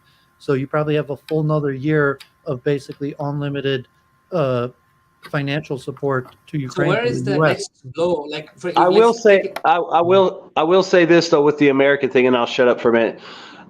Even though it may not go anywhere, like you are saying, you are probably more right. I'm just saying, like, the arguing might hold it up a little bit. People like Marjorie Taylor Greene and Rand Paul constantly bitching about it does get it out there, so that does help the grassroots anti-war effort too. But again, it's a time thing. Russia's got time to do what they want. The West's anti-war movement hasn't really built the steam yet it needs. I mean, there's loud factions in the West and in the United States, but they're not powerful enough yet. I'm hoping for the revolution on the global south. So Jay, are you from India? Yeah, originally from India. Yeah. So give us an idea, because I was very surprised about the speech of Modi in these G20 ministers, foreign ministers meeting. How do people in India actually sees it now? How come did he had such an aggressive speech? How do you see things? So Prata, I didn't see that exact speech, but I know that Jaishankar announced, the foreign minister announced that there was no. That's the one clip I kept seeing somewhere, that they couldn't all get to an agreement on Ukraine, right? So that kept blocking other stuff from discussions from happening and all that. That's what I heard. But Modi's statement, I don't know. Can you elaborate? What did he say specifically? Well, he said something like multilateralism failed completely, for the global governance is in total disarray and crisis, and this was like really a punch in your face, in everybody's faces. If you ever have the opportunity to find it, it's amazing, and it was really very courage for Modi to say it. Yes. But who did he? What did he imply by that? Basically, like multilateralism is dead. What does that? What did he mean? Because he knew that they were not going to find any kind of compromise or final statement already, and that was in the beginning. Of course, they knew, but I think we don't know much what happened inside, but I can presume that it was really like washing dirty clothes inside. We heard that Baerbock, the Minister of Foreign Affairs in Germany, was like screaming. Oh, really? Yes. So something very surreal happened in those meetings. But as I said, I'm hoping we'll have like a new actor in place, which would be the Global South having a revolution, so that will. You see, we have to expect many actors coming in and coming out. So now we saw, for instance, that many actors got out of the discussion, like Brazil, voting for that in the UN for condemning Russia. But in a few months, we'll have in July we have the BRICS meeting, and that will be there will be some final comments, which, well, let's see what happens. But I'm hoping the Global South will come in and say we are fed up of all this history and we have to change. So that's a question. The second question is also. Yeah. No, go on. No, go ahead. Yeah, second question. No, I was saying I'll say something. Another event will be a financial crisis that could happen anytime. That could be also be a big event. Anytime can appear, and if it happens, the war in Ukraine will be immediately put aside. Yeah, I think I that can was speak the to question India. by David. Oh, go ahead. Sorry. Yeah, no, I was going to say very specific, because I moved from India like 20 years ago, more than 20 years ago, right, in the 90s. But then I grew up I would think of myself as being the 90s, growing up in the 90s. So back then I remember like the Berlin Wall falling when it was in 89 and 90, and I still remember this whole thing. And are you so old? Yeah, right. I'm I'm probably the oldest guy here, I guess. No. It's an Asian thing. It's an Asian thing. No. What car entered the chat? I'm the oldest guy here. Wyatt is younger than me. How about that? Maybe Waka is one. Happy birthday, Wyatt. Happy birthday. What car enters chat? Maybe Waka is like 100 years old, and it's like 100 years old. Yo, guys, no. Wakar was he was a tank commander, all right. He was the commander of a tank battalion back in the early 1900s. 100 years old. But I think if you look at India's position, and the reason I mentioned that I kind of grew up in that era is back then India was like they called themselves India, Egypt, and there were like a few countries. They always called themselves non-aligned movement, right? They would be part of. They said, hey, we don't want to align with the West. We don't want to align with the Soviets. We'll be in the center. But they were definitely very aligned with the Soviet, right? Because India had a lot of big trade relationship with Soviet, and so and weapons, obviously, right? So all those things. So I think that India was very much aligned more than with Soviet. that. Remember 1971? Huh? A lot more than just that. There's a big reason that India is aligned with the Soviets. Like during the weapons and stuff, you mean 72 No, war? 1971. You remember Bangladesh? You remember it? Yeah, the splitting of Bangladesh, right? That was the war, right, with Pakistan, right? Yeah. Yeah, it was a genocide. Yeah. So the Bangladesh. So what happened, for those that do not know, East Pakistan, the government of East Pakistan is very corrupted. And after that, they started to massacre their own people. And then So everybody just keep quiet, nobody there to interfere. It's a bit like in Myanmar now, nobody there to interfere. So what happened is that the refugee problem got very bad. Like they come into India, by a huge number of people, and it also goes into Myanmar, which caused the Rohingya problem. And then after a while, India cannot take it anymore because the massacre was quite bad. And then the refugee problem is giving India so much problem that India decided to just invade. So they invaded into East Pakistan, overthrow the government, and then Bangladesh became a thing. And then they call it the independence, I don't know what thing, or I forgot already, like independence war or something like that. But it's actually India invading into East Pakistan and making it a separate country. And and in the process, saving a lot of people. So it's a bit like Vietnam invading into the Cambodia as well. Kamchatka at that time is under the Khmer Rouge. It's the same situation where it's also a massive massacre by crazy people, and then there's an invasion, and then all these invasions are not supported by the is severely not supported by the West. Yeah, the U.S. backed Pakistan, gave weapons to Pakistan, and Russia supported India, basically. Well, and also the U.S. deployed a joint strike group into the right on the coast of India in case it was ever going to win. Like there was a big reason. In the United States, that Hillary Clinton was aligned with Pakistan, so that shift towards India really didn't happen until the last 5 years, and even Biden returning to office has some of that shift back to Pakistan over India. Yeah, that's why Imran Khan is gone. Yep. That's why Imran Khan is gone. So I mean, Trump was an anomaly like that, and it was partially the Hindu-Indian vote in America that pushed Trump over the brink and opened up a new era of possible U.S.-India alliance that possibly died with Trump. And then you have another factor as the diaspora of Indians are extremely powerful in America. The Indians in America are one of the most, Hindus in America are one of the most powerful, elite, wealthy group. There is possibly also Indians in the UK, but what their actual role. So Modi had kind of like a Netanyahu strategy of internationalism where he keeps on traveling, rousing up support from the diaspora Indians that are far more successful than the actual Indian subcontinent. I'm going to say something. I'm going to butt in.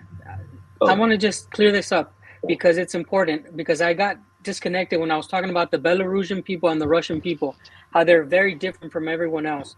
And this ties into what you guys are talking about. Here in Russia, where I live, most of the soldiers who go to fight in Ukraine, they come from the Siberian territory, from small ethnic groups, like I've mentioned many times.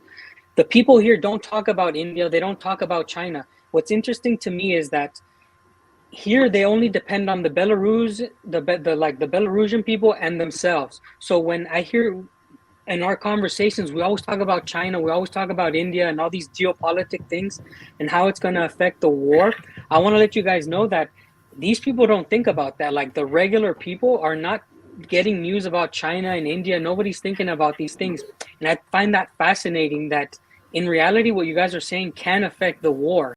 But the Russian people don't know about these things because their news, they're not hearing about India and China. They don't know that Lavrov was sitting down with the Indian guy. And I find that fascinating because they literally just want to fight this war for their pride. And that's why this war is going to continue until they have mission accomplishment, because on May 9th, these people don't even forget what happened in World War II. Like I said, they're a different breed. I'm a citizen of the United States and a veteran, but nobody fucking says thank you for your service unless it's Veterans Day, and that's if they want to give me a free hamburger, right? So we're talking about a society. Yeah, we're talking about a society that's unlike anything else. Go to Belarus, come to Russia and see these people and go see their monuments. They're not going to let you think about winning that war in Ukraine. They'd rather extinguish their entire population, and the West is not willing to do that. I'm not willing to fight for the United States again. I know my younger cousins definitely will not fight in Ukraine. So we're talking about a mentality that's completely different. And like I said, I find it fascinating that you bring up India and China because Russia doesn't, like, their men do not depend on the idea that they're going to get weapons from China. They depend on the idea that they're going to take the next trench. That's Well, why it's different, 'cause when you fought for the U.S., you were fighting for the global order. You weren't really fighting. no, like for don't yourself talk or the about who US. I was fighting for because Like- you don't know anything. Well, You I have mean, to ask me personally. what I was fighting for. No, Well, no, I'm saying no, in no. your own heart what you thought you were fighting for. But No, in no. terms See, of- now you're saying I thought. Now you're acting stupid, and now you're getting on my nerves. Don't say dumb things. So don't tell me what I was doing. It's Because just Dan is factual that literally the just U.S. saying Army, the U.S. we don't Army is use upholding the it. global order. Watch your words. I ask too, and you're gonna get pissed over this guy for telling you the truth. What do you think you were fighting for? Exactly. Now you have to ask me what I'm fighting. Exactly. There you go. Thank you for asking me what I thought I was fighting for. And that's obviously for every man is different. When I got to Afghanistan the first time, I was like, oh shit, this is what's happening here. And I figured out I'm just fighting to survive.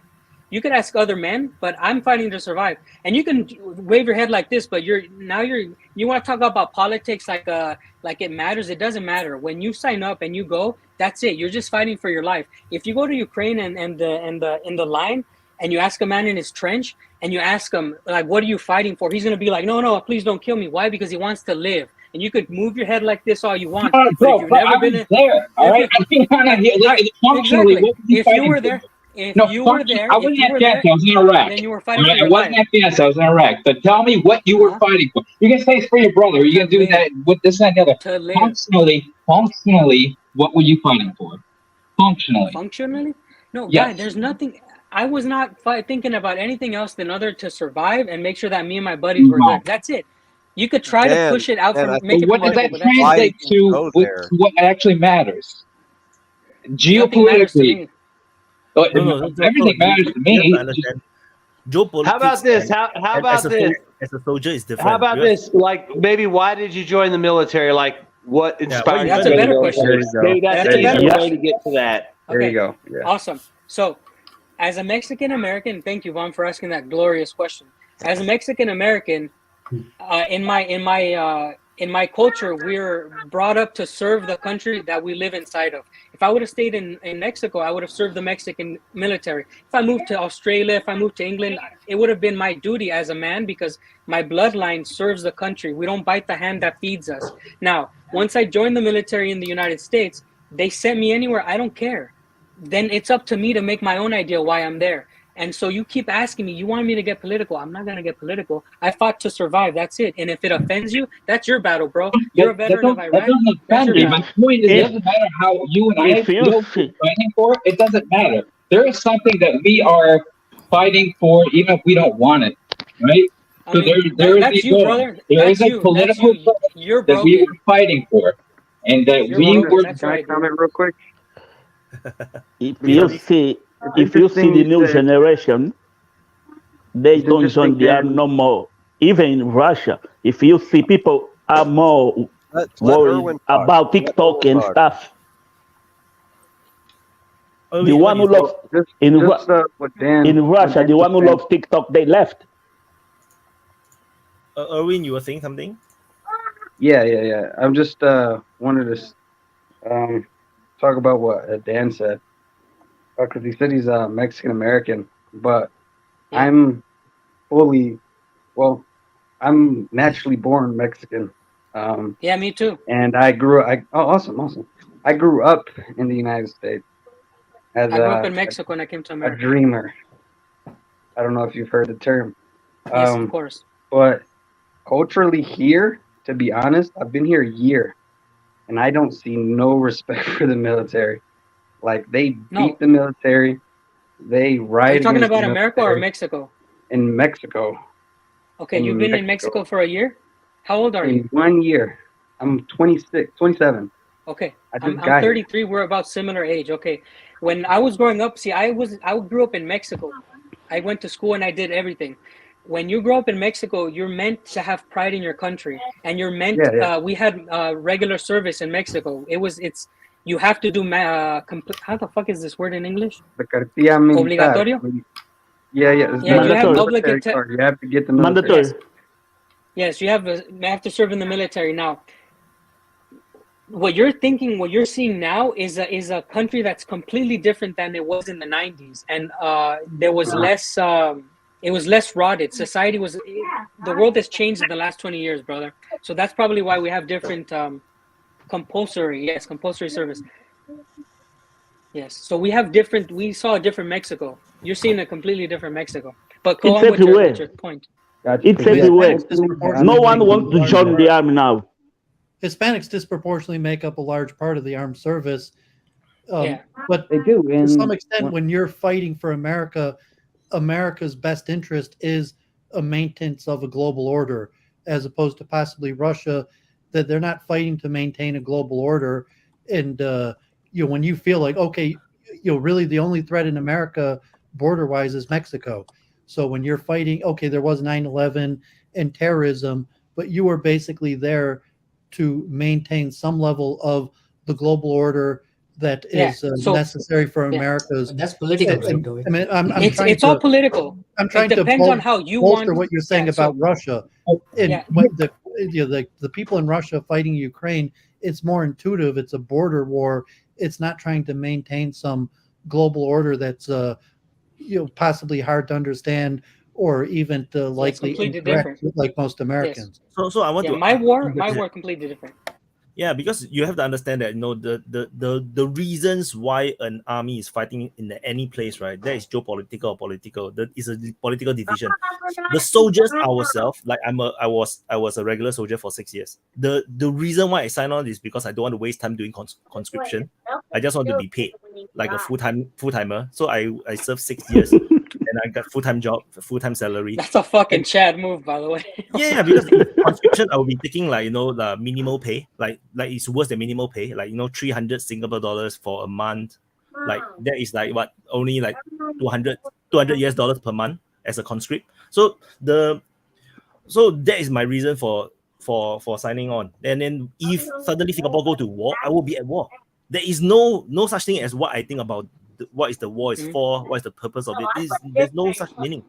And for them, it's being deployed. Not everyone get deployed to Afghanistan as well. The other day we had. But you see, nowadays they pay more, but people not joining in. Well, Dan's point was in Russia. I mean, there's a moralization factor. Also, Ukraine, versus if you don't believe what you're fighting in. So I mean, a lot of Hispanics have a stronger sense of duty and nationality, and part of proving themselves when they come to America is joining the military, which, if you're born in America, there's much less nationality or respect for such a thing. But then you're being sent over to another part of the world to fight something that's pretty unclear, or what you're being told doesn't make sense, that's accurate. And you could say, okay, it's important to maintain order. I was saying in terms of Russia, like we gave up. I mean, we still took 20 years to give up in the Middle East, even though the value proposition was unclear, as opposed to Russia. That's right there on their border. Have you served before military? No, I'm not at all. I'm just an intellectual. So military people, right? Once we are in the force, there is no options. You have no freedom. No, they tell you to do what you do. They don't say. You say you can't sleep. You can't sleep. That is military. So there is no such thing as we think, why is the purpose of the war? Why are we going there? There is no such thing. If you don't follow the order, you go to jail. In the U.S., it's voluntary. I mean, not military. Wait. Can I stop with the? I've been saying in his country, you have mandatory conscription. You might have stayed on for longer than basically the same in America if you sign up anyways, and a lot of people sign up. Look, listen, David, what I want to make clear is that what Joshua probably gets mad at me for doing this, but we're talking about this point. But I'm a Marine. When I got put in Afghanistan, I wasn't thinking about politics. I don't care. I know I got sent. I know it was against. I know they made me do it, like Wyatt is saying. But once I'm in a firefight, I'm not thinking about shit. And if it bothers people to know that I'm just fighting to live, and you ask me, why did you fight? And, oh, no, what about the politics? Fuck you, you idiot. I'm just trying to live. Leave me alone. Okay, wait. Can I clarify? Uh-huh. Okay, yeah, go ahead. I'm not saying... I don't even want to compare experience, but going to say, like, no, here's the thing. No one's thinking that way, obviously. Obviously, no one who supported is thinking that way. But what this guy is getting to, I don't know his name, I'm sorry. Is it David? David, I think he's also going a little far, assuming that people have motivations that they don't have, right? Like they're just doing what they have to do. The point is, his bigger point that I don't think he's conveying as well as I'd like to, is that it doesn't matter the motivation. It's the geopolitical goal of the government who's sending you to do what you're doing. Everybody agrees with that. Very, very obviously, you and I, Dan, you and I were not going there with a political goal to do anything, right? Obviously not. Yeah. But at the end of the day, we did do something geopolitically. We were contributing to some goal. It doesn't matter. Like your average Walmart employee, they don't go there like, oh yeah, I want to maximize Walmart's profits. They're going there because they want a paycheck. They're going there because they want a paycheck. Yes, and that's what we. The problem that I had. The problem that I have is when people like David, who are not in the military, who have never served, start talking about, because he offended me because he started assuming things, the things that you went to do. You don't talk like that. You can talk openly like you just said. No, you can move your head like this every time someone says something, but that's just how it is. Quite interesting was what you said that people don't forget in Russia. And I was thinking actually about it for a while, which is many things in this war already went over the scale, like the destruction of the Nord Stream 2, the political assassination of the Dugina women, the Dugina, the several sabotage inside of Russia, and now this terrorist attack in the border of Russia, where they actually just killed civilians. Nobody really understands for the God's sake of what. And what I'm saying Can I interject real quick? Yeah, the Nord Stream pipeline, right? That was supposed to be the initiation of nuclear war. If you know anything about like doctrine during like the Cold War doctrine, when you blow up a strategic pipeline or strategic infrastructure like that, that's supposed to initiate the beginning of a nuclear war so that your enemy cannot rebuild afterward. So you need to understand, Prada, you're making an exactly genius point, but you need to emphasize how massive the steps that are being. But why they want a nuclear war? Wait. What I meant is something very interesting. You normally don't organize. Well, of course, there were always political assassinations, but a state doesn't organize these things. For instance, a raw state, but not a real state. A state doesn't organize a terrorist attack in the territory of another state, and theoretically also not. Well, wait, is like sinking in history.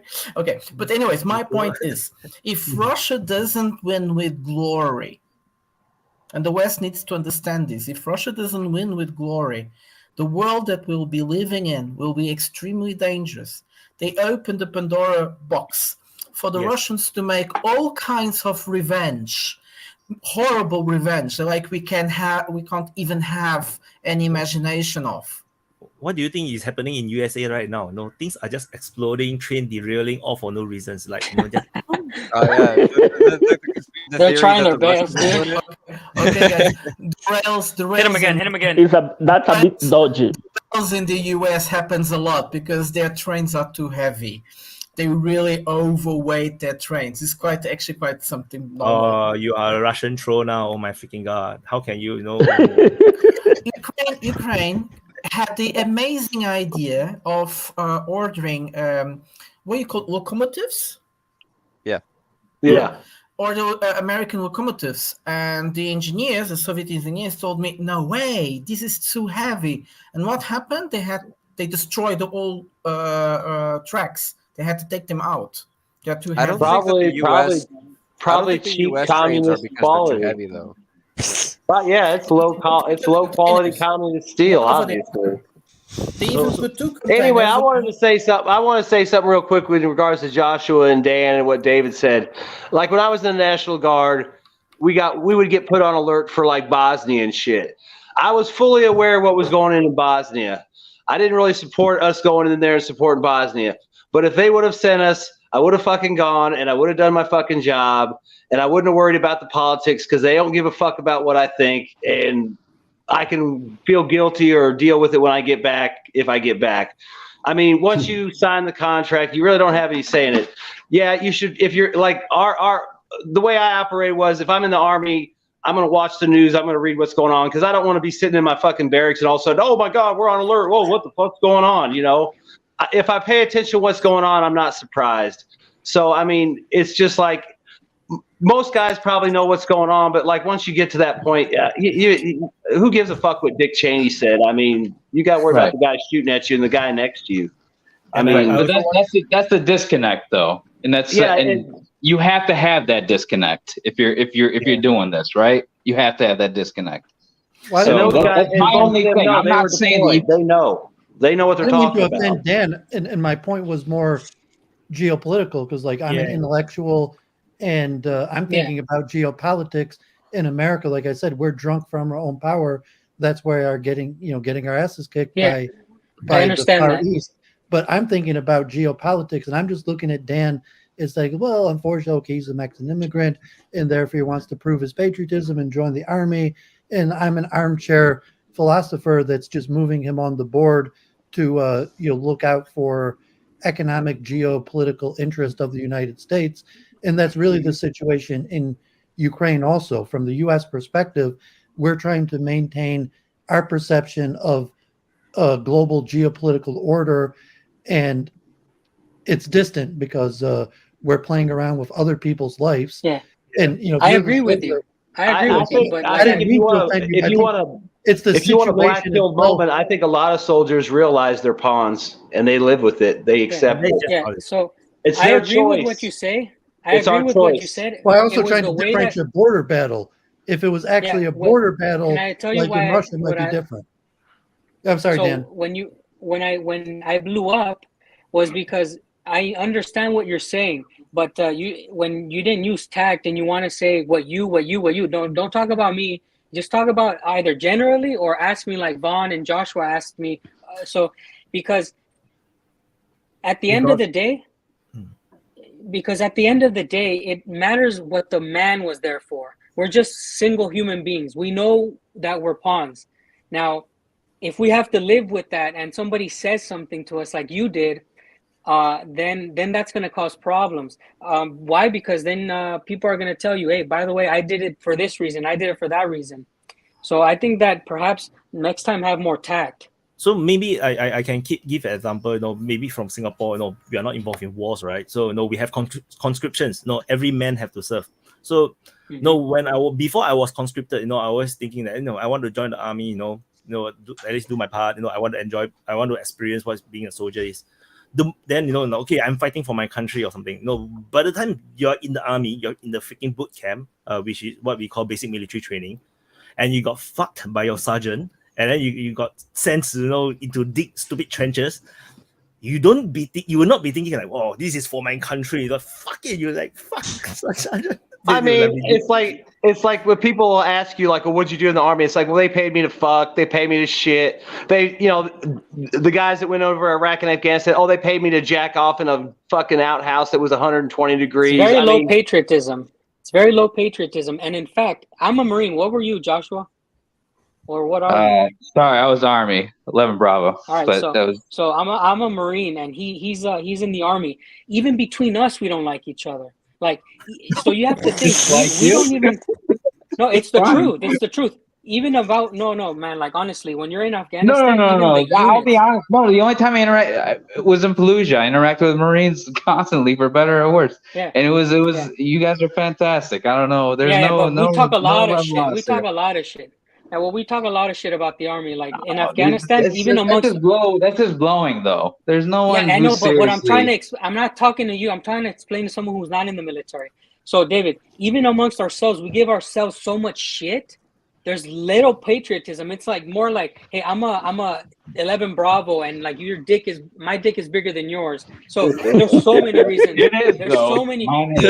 Yeah, like in the army, you're an 11 Bravo, and then everything else is fucking support. If I was to say that we were there, but I wasn't there, you guys were there, but saying, okay, we were there to defend our geopolitical interests, and you'd be like, well, I wasn't there.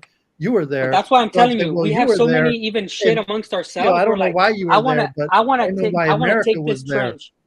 I want to make sure my unit takes this trench, not the fucking army who's coming around. Like, we're always thinking about personal things. And if you're in a certain unit and you've done something good and you get like recognized for it, holy shit! Now you're just fighting for your sergeant. Like, there's so many moving parts in the military, and I just wanted to bring that up, dude. Like, Civilian-controlled military, and the decisions that the U.S. makes is based on elections. So it's like, well, you were there, America was there, we were there because of democratic processes and political reasons. Yeah. And when it came down to fight, the people who the higher up volunteered it goes, for you're right. The conscription higher up it are goes, the people that you're went right. and did the It's fighting. institutionalized.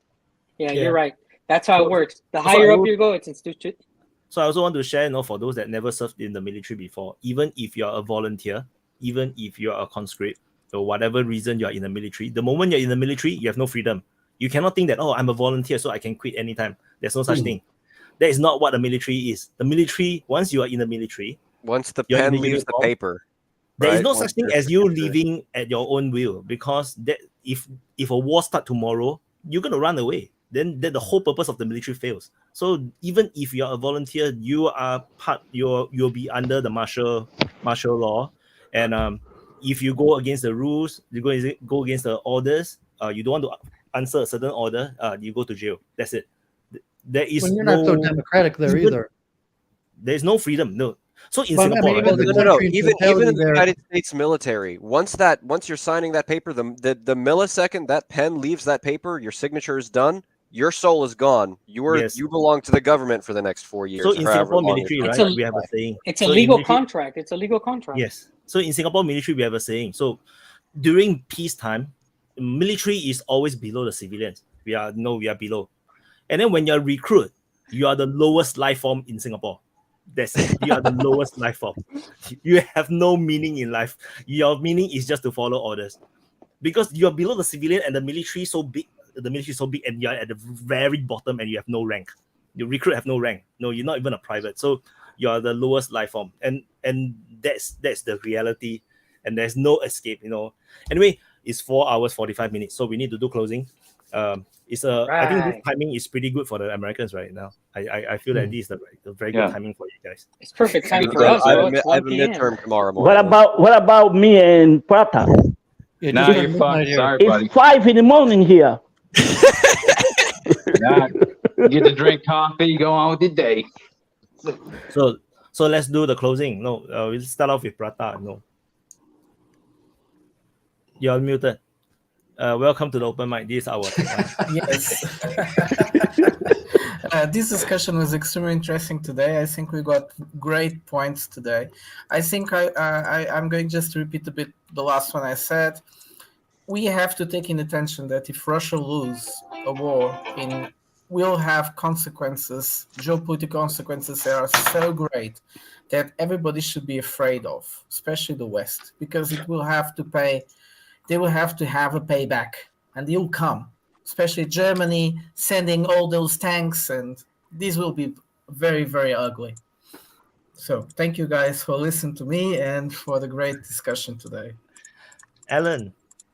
Yeah, it was an absolutely fantastic discussion. Not gonna lie, a little bit in the middle. My eyes glazed over. You guys were too big brain for me talking about all the geopolitical stuff in economics with China and all that. But I learned a lot. I hope we can keep doing these. The talk between Josh, Vaughn, Dan, and David, I mean, it's a very unique take, right? And I love when we can have conversations like that. Let's see what else. Like and I'm gonna, since Coping's not here, if you're still watching this and you haven't liked and subscribed, you're an asshole. So see, Wyatt can't say that. We can. So make sure you guys like and subscribe. Other than that, let's keep doing this. I want to keep learning from you guys. You guys are super smart. My brain has grown 2 sizes today, and good times. Ella was having a headache just now. He was like this. Oh my god, my head. No, I was laughing. I was covering my face. Okay, do it. Yeah, thanks a lot. Happy birthday, Wyatt. Great work. Yeah, I definitely learned a lot. I'm not a military guy. In fact, I found Wyatt. I'm a civil engineer by training, and I was interested in his use of GIS mapping, global information systems. I tune into this channel because I don't really think I'm being told the full truth or much at all here in America.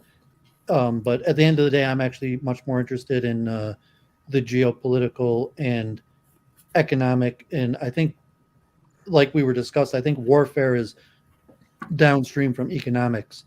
And that's why I focus more on that. But and I have no expertise on military, but I learned a lot. Appreciate. I'm sorry if I offended you, Dan. I mean, these days it's hard to say anything without being offensive, especially in. No, it wasn't. It wasn't nothing. It wasn't nothing like that. It wasn't one of those. Oh, everybody gets offended these days. It was definitely not one of that. It was It's a honor thing from an old time honor thing for men who go to war. That's all. Yeah, no, I'm saying that's a good thing. So respect and great dialogue. Happy birthday. Keep up the great work. Thank you. Do we have a YouTube channel? You guys can see the link, right? So if you want to follow him, you can follow him. And Jai, you're muted. Okay. Hey guys, thank you so much. Thanks, Wyatt. Happy birthday, Wyatt. Okay, once again. Oh, thank you. Really appreciated the discussions. Thanks, guys. I've been watching you guys so much that I almost feels like I all know all of you guys, right? Alan, Prata, and Vaughn, Don, Dan. But RL and what's his face? The Romanian guy, I forget his name. Dracu. Yeah, Dracu. Dracu was not here today. So it's pretty. Yeah, he makes it. It was pretty interesting how it's great. Yeah, just one quick closing point, Prada. To your point, see, you know how they say it in international or geopolitics, there is no permanent friends or enemies. It's always permanent interests. So I see what you're saying, but if it could be a very this is my interesting, right? This is a very interesting moment, I think, because if let's say the world splits again into like Russia, China, and this side being the US West, kind of like if we go back to the Cold War period, that'll be a totally different conversation. At that point, there'll be proxy wars will become kind of the normal, and it'll be like accepted. If that doesn't happen, or if war turns out some other scenario, I think things will eventually go back to normal because, but again, there's so many things happening. So that's why it's so interesting right now to be in geopolitics. So with that, I think I would like to thank you guys once again. Thank you very much. Yeah. Oh yeah, the Jai have a website called pacificchange.com. Yeah. Remembered. So yeah, you guys can check out some of his writings. Yeah, and Vaughn. Oh yeah, I was just saying another great panel. If you guys like watching the panels and you have something to offer, please join the panels anytime. We always want new people. I always like seeing everyone that's new. Erwin, I think you're new. Jai, you're new. David, I think you've been on once before. Jai So it's just good to see everybody. I like the talks.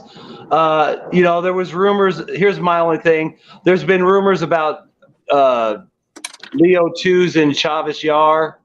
So Chavez Yar. So maybe in the next couple of weeks we'll see. I'm going to say by the end of the month we'll see a leopard with a Wagner W on it. Why not throw that out there just for the hell of it? No. I want to see a leopard in front of the German embassy in Moscow. No, in the Red Square. With roses. No, in front of the German embassy. I want them to see the leopard. Maybe they can just drive it up to the embassy and say, "Do you want your tank back?" Dan. All right. Well, guys, again, I want to say thank you guys. All the new people, make sure that you get the link from Wyatt to join the Special Forces, DPA Special Forces. We have a Telegram group. So we got to all keep up with each other. We have a really friendly group amongst us who do the open mic. And like I said, I'm a American veteran who's living in Siberia and Russia. And if you guys want to ever come visit, Russia's friendly place for all. I do have a YouTube channel as well. It's below my name. It's Wild Siberia. I post videos about Russia. And again, if you're not subscribed and you're not commenting and you're not liking the DPA content, then what are you doing? Shame on you. Gotta shame them. You have to shame them. Choke yourself. Erwin. Well, man, this is my second time on here. It's always been a good chat, even when I'm watching you guys not on there. But everybody, man, follow DPA. He's not biased. One of the best podcasts I've seen. But for sure, I'll be on here on the next one. Just gotta, I guess, look for it, and I can't wait, man. It's gonna get more and more crowded, more and more difficult to get in. Yeah. And Voz. Yeah, right. Maybe you don't know this, but you are building a good community here. Look the background, look the people around. People from everywhere. You see? You know why? Because you didn't pick a side. Because of what? You didn't pick a side. Because you're yeah, neutral. I don't pick a side. Yeah, you're neutral. This is why we are all here. I've seen Wait people till here. China invade Taiwan, you will see I will pick a side. Yeah, trust me. This is a good thing. It's 5 a.m. here and I'm still awake because Legend, bro. yeah. Oh no. Boss, Yeah, are you in the DPA chat? Yeah. Yes, the It's boss my, is there. it's my second time here anyway. Yeah, I think everyone here is in the chat group. So thank you everyone for participating in the open mic for today. It was I think it's a very, very, very good session. So thank you everyone. I'll see you guys maybe next week. Oh See yeah, you guys. Wyatt. By the way, Take care. Have a good week. happy 21st birthday, Wyatt. Happy Happy birthday, Wyatt. Happy birthday. Okay, thank you. Bye bye. So yeah, so no, that's it. No, this is the DPA Open Mic episode 19. And I think this is the first time I think the title of the session is entirely discussed. So that's a good precedent for future open mics. And also thank you for all the wishes in the chat, for the birthday wishes. Yeah, thank you so much. And also, yeah, the some of this the regulars you don't see like Dracu all this because they are in Europe, they are Europeans, so it's actually middle of the night for them, which is why you don't see them. Yeah, because it's evening in USA and morning in Asia, so which is why the group of people will be different. Maybe next time I will do it in the evening of Asia, morning of US Europe, and then the Americans will all be sleeping, perhaps. So thank you guys for watching, and hope you guys enjoy the session and do subscribe, especially subscribe to the DPA Open Mic channel at DPA Open Mic. Let me put it up. This one, yeah, DPA Open Mic. For those that are in the main channel, if you have not subscribed, do subscribe. And thank you for watching, and I will see you in the next update.